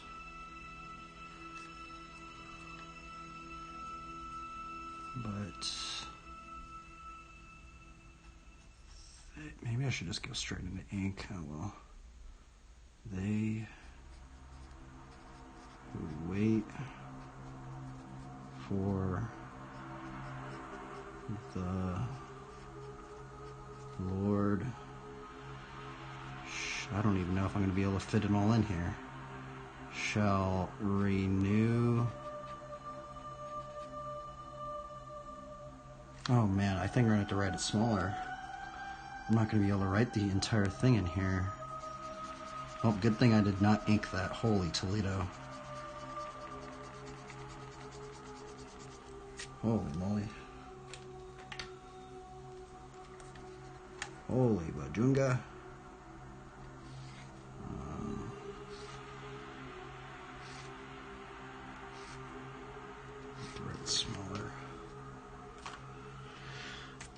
let's see, how much smaller should we do it?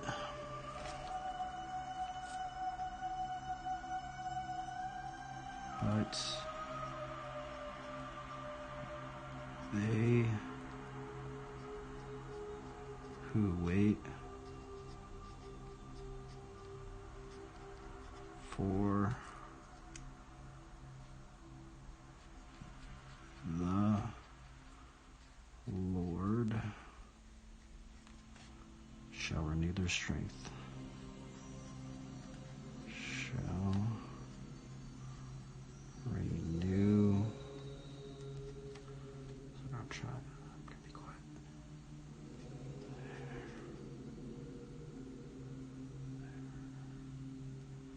Try not to mess anything up. Strength.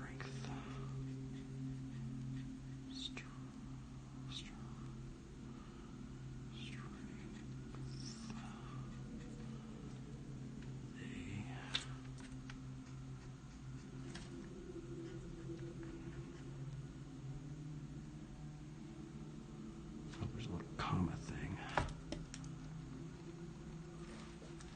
don't know what that thing's called. Asterisk or something. Little comma thing. T.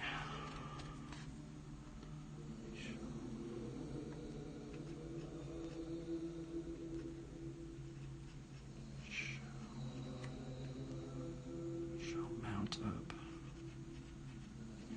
Mount up. With wings like eagles. With wings like eagles.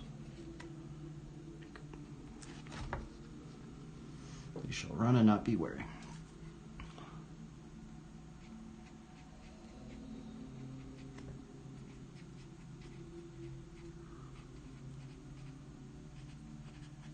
But I'm gonna ink this out. I just gotta. That's the one thing I don't like about inking is I have to rewrite everything double times, but it's okay. I shall run and well, I guess you don't have to do it that way, but in order for me to make sure it fits all in here and not be wary.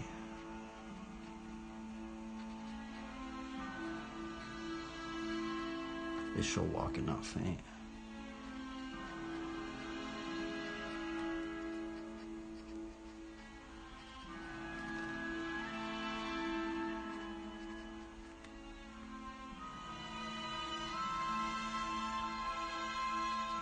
All right, let's rewrite it. Holy, I guess it did fit in there. Holy Toledo. I just think I'm crazy, but this is what this is what you have to do once you start inking things out.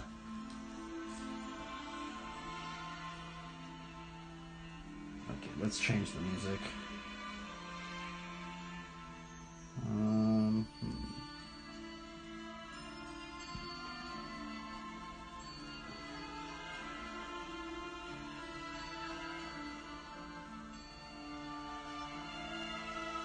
What should we listen to?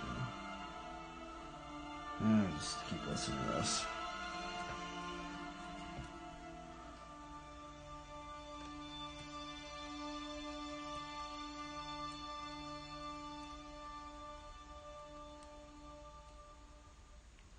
Let's send it, everybody. No going back now. Hopefully I didn't mistype anything. Oh, that actually makes me wonder, like, how crazy would it be if you were a person just writing Bibles and stuff like that in ink, and you're just like, oops, I just totally messed up that word. That's brutal.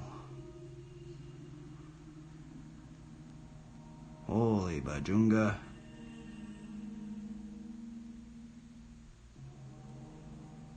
Holy bajunga.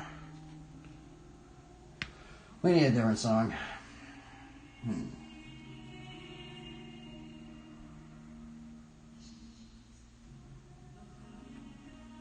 Song's weird, huh?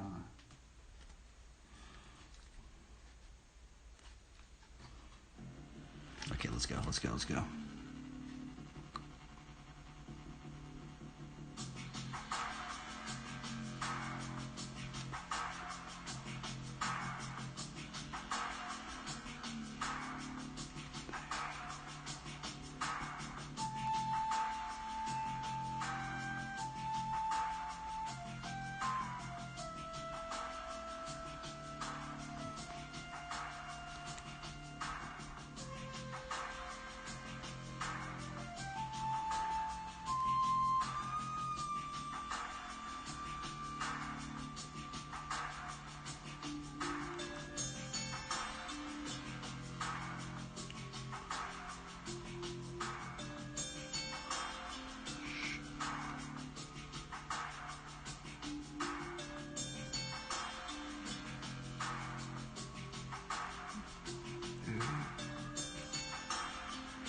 Hand hurts.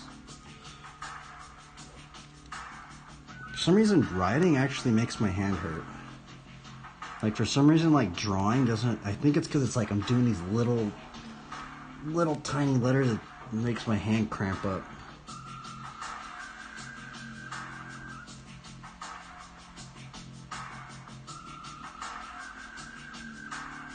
Did I spell there right?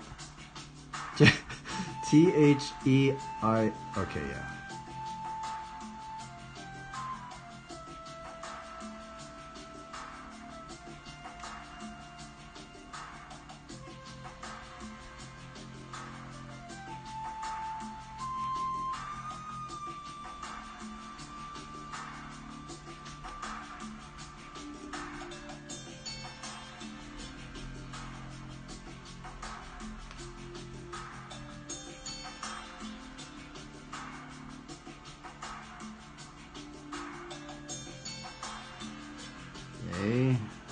Shall.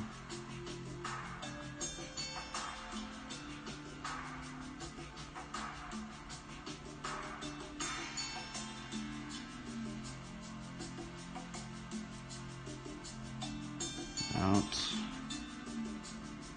Up.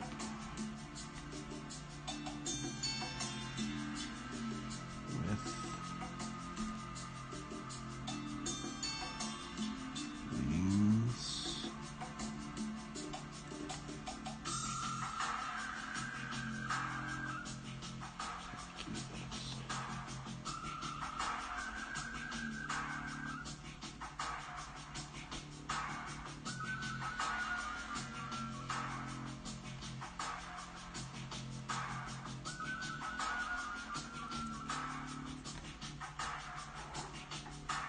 Did I spell Eagles right?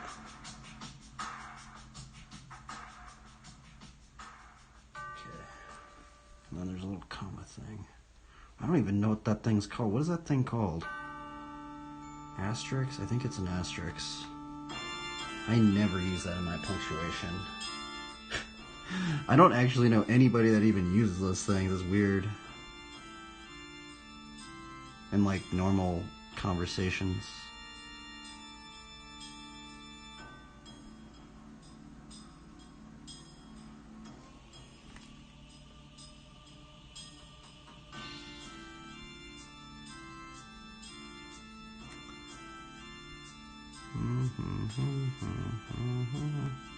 It's kind of relaxing. Just rewriting this multiple times. It makes me wonder, like, people back in the day, you know, it's like, wow. Like people literally had to write Bibles by hand at one point. And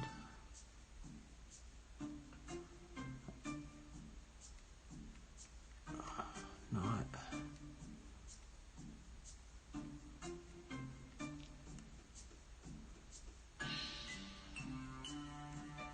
Just kind of brutal. I have to rewrite this again. I'm not used to that. I used to do it, but I just haven't done it in a long time.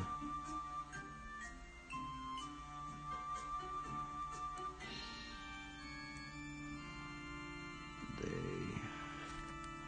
shall.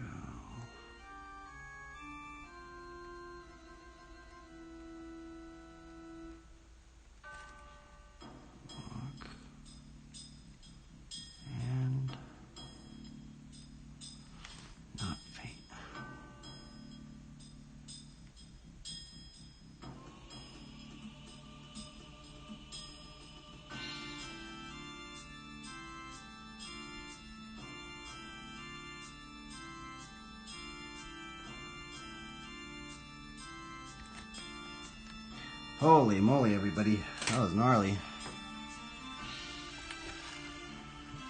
That was gnar, dude. Just sending it. That's what inking feels like. It's just, you just gotta send it, bro. If you guys like sending it, you guys are gonna like inking. I'm not too much of a sender, I'm gonna be honest. But I do like to send it every now and then, but like just that, you almost kind of have to have that mentality of just like whatever happens, just is, you're just gonna, you know, you mess up, whatever happens, you're just gonna go with it.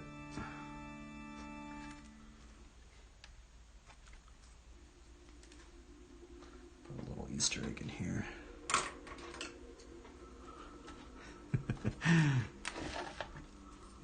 Come in, let's hook it up.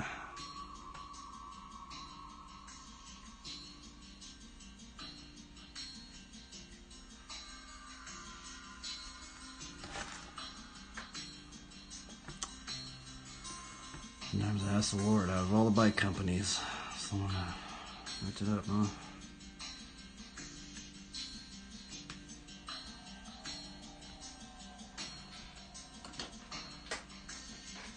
Okay, let's clean this up a little bit.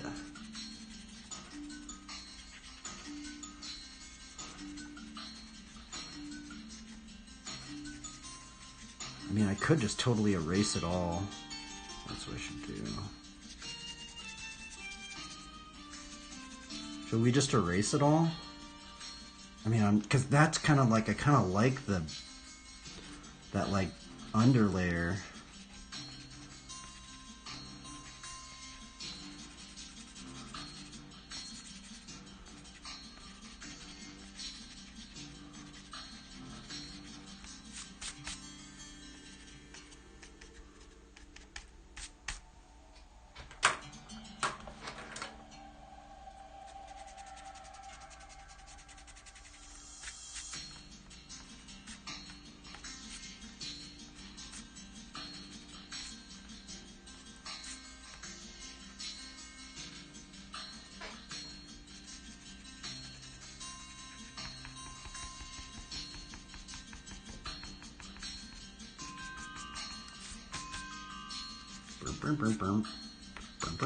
I kind of want to watercolor it a little bit.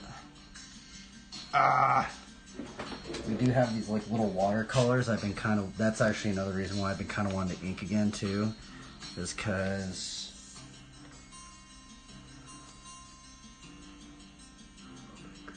just a little bit. It's like, what's that little thing right there? Luke 8:11. The seed is the word of God.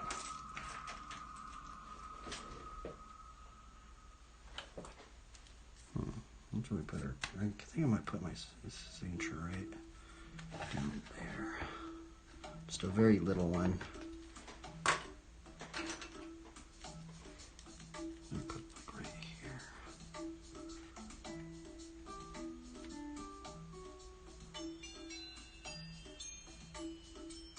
That's a super little signature.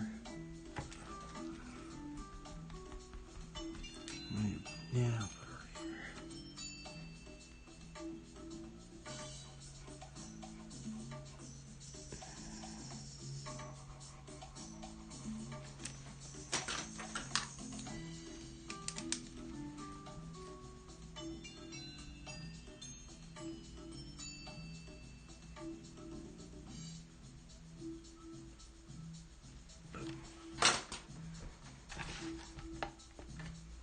I haven't inked in so long.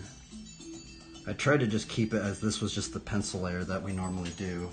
I feel like it did help me thinking about, you're just inking, but you're just doing that pencil layer. It kind of is a little less stressful if you do it that way.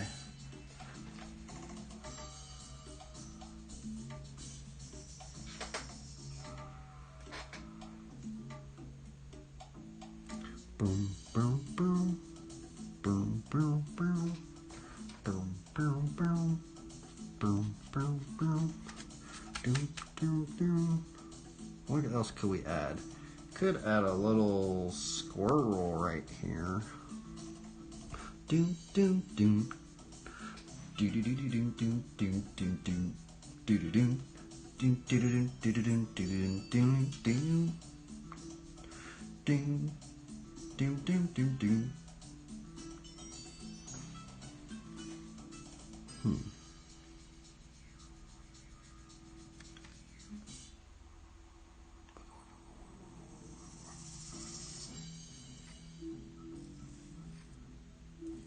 I want to add like a giant moon right here.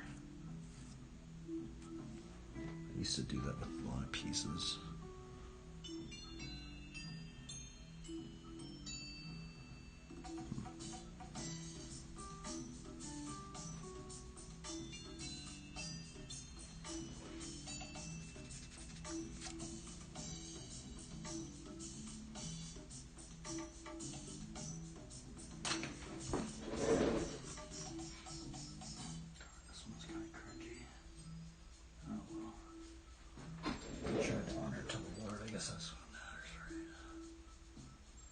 It's so gnarly doing the ink because it's just like you just can't go back.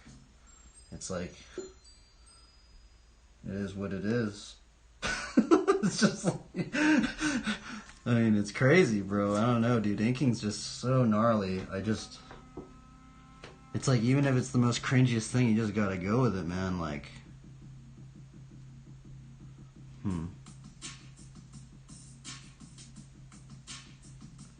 What is Joel doing? I haven't even seen this video, I don't even think.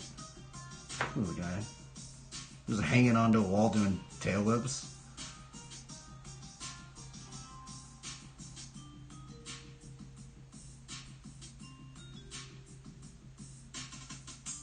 I mean, that's the other thing about the ink layer now, which is actually kind of interesting because you can just do like a shade layer, right?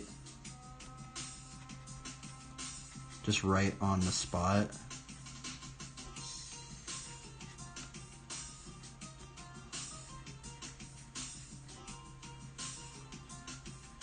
That's actually kind of cool.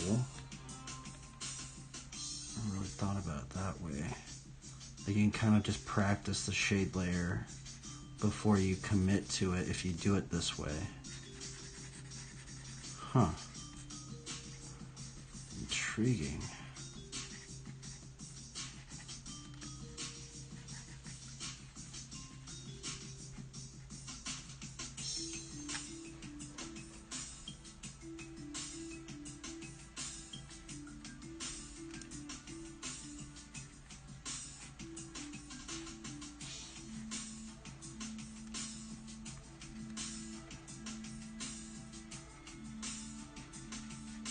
I kind of want to just go, should I go into that big ink layer? That's what's really, really intimidating. Doing that gnarly big ink layer of just like mass shadows. But I guess that's the other thing is if you were doing like animation stuff, they would subtly, because they would do that 3-layer process. Huh. Interesting. Intriguing.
That little thing is hilarious.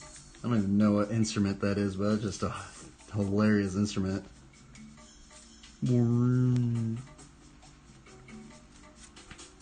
What is that? There's like a little cow mooing in there.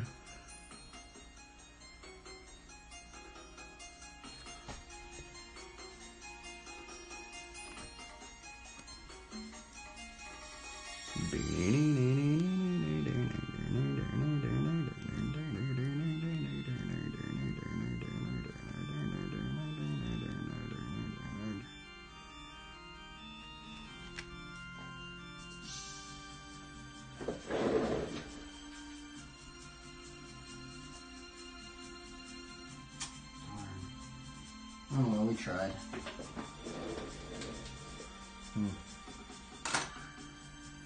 See, I guess the ultimate thing now would do if we could maybe potentially do a watercolor layer. I'm contemplating it right now, but that's like, it's so crazy because you're doing the ink layer and you got to just fully commit to the ink layer, and then once you get into the watercolor layer, you got to commit to the watercolor layer too.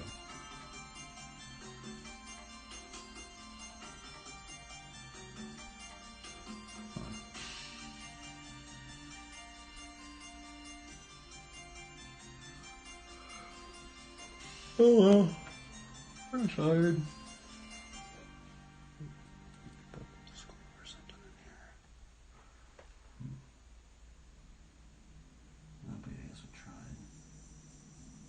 Let's count the crosses. How many crosses we got up in here? We got 1, 2, 3, 4, 5, 6, 7, 8, 9, 10, 11, 12, 13.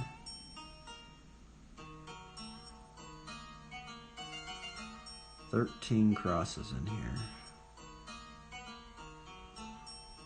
Yeah.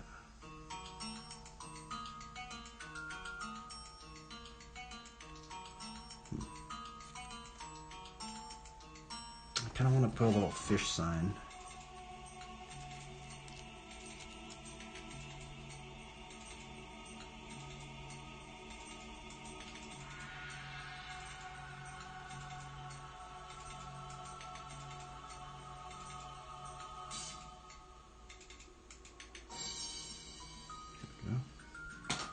Ink it out too. Just a little fish sign.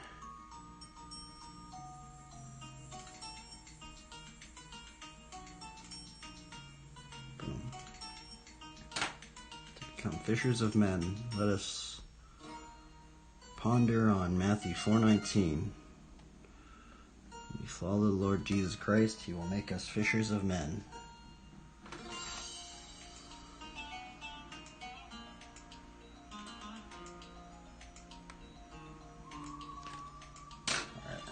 Oh, we tried, everybody.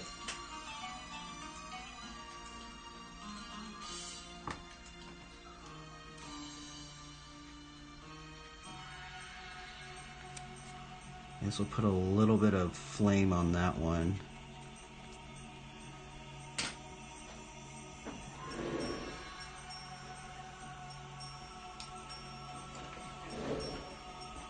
This is flaming dark from the evil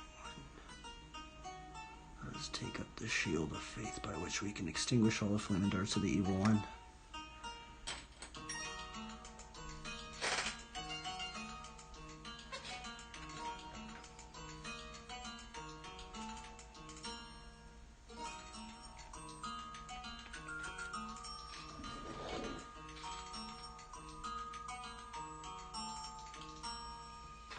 Alright, we're done, everybody. We're going to put it on the wood thing, call it a day.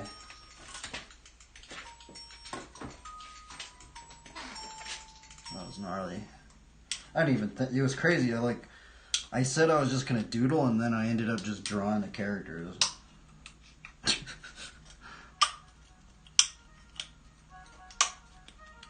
Because I actually was just going to doodle with the normal pencil.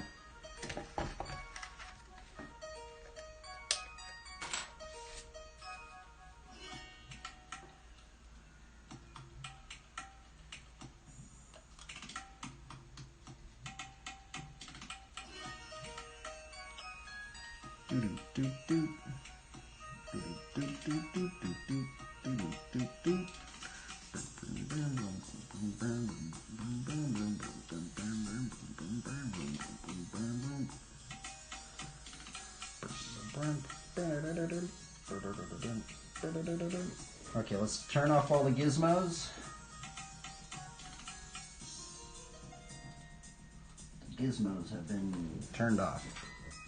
Now we're gonna get a thumbnail. Man, this music's crazy, huh?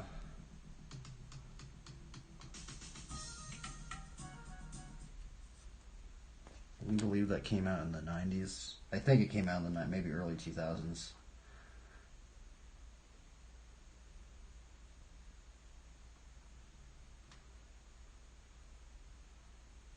There's a commercial for this one.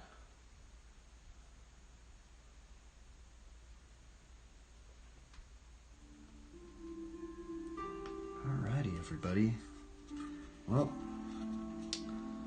I tried to draw something today. I guess we'll get some close-ups. I actually started with one of those micron pens, by the way, and I messed it up just a little bit. But then we went to the other pen that I'm normally used to. Crosses, we got Isaiah 40:31. Like a little fish sign. I know this shield of faith is very small, but there are some verses talking about a buckler. So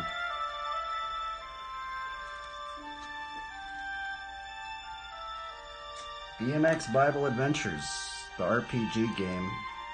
We can glorify the Lord. Something.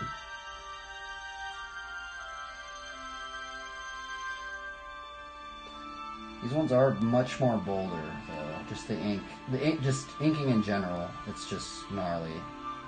You just have to commit. Like, that's what's brutal about inking. If any of you guys get into inking, if you guys have any tips for me on how to ink better, I mean, I'd love to hear it, because just, it's scary, it's weird. There's this element of just, man, you just gotta just commit, like, it's brutal sometimes. It can be frustrating, it can be fun, it can be risky, because, you know, you just kind of have to go with it too, that's the other thing.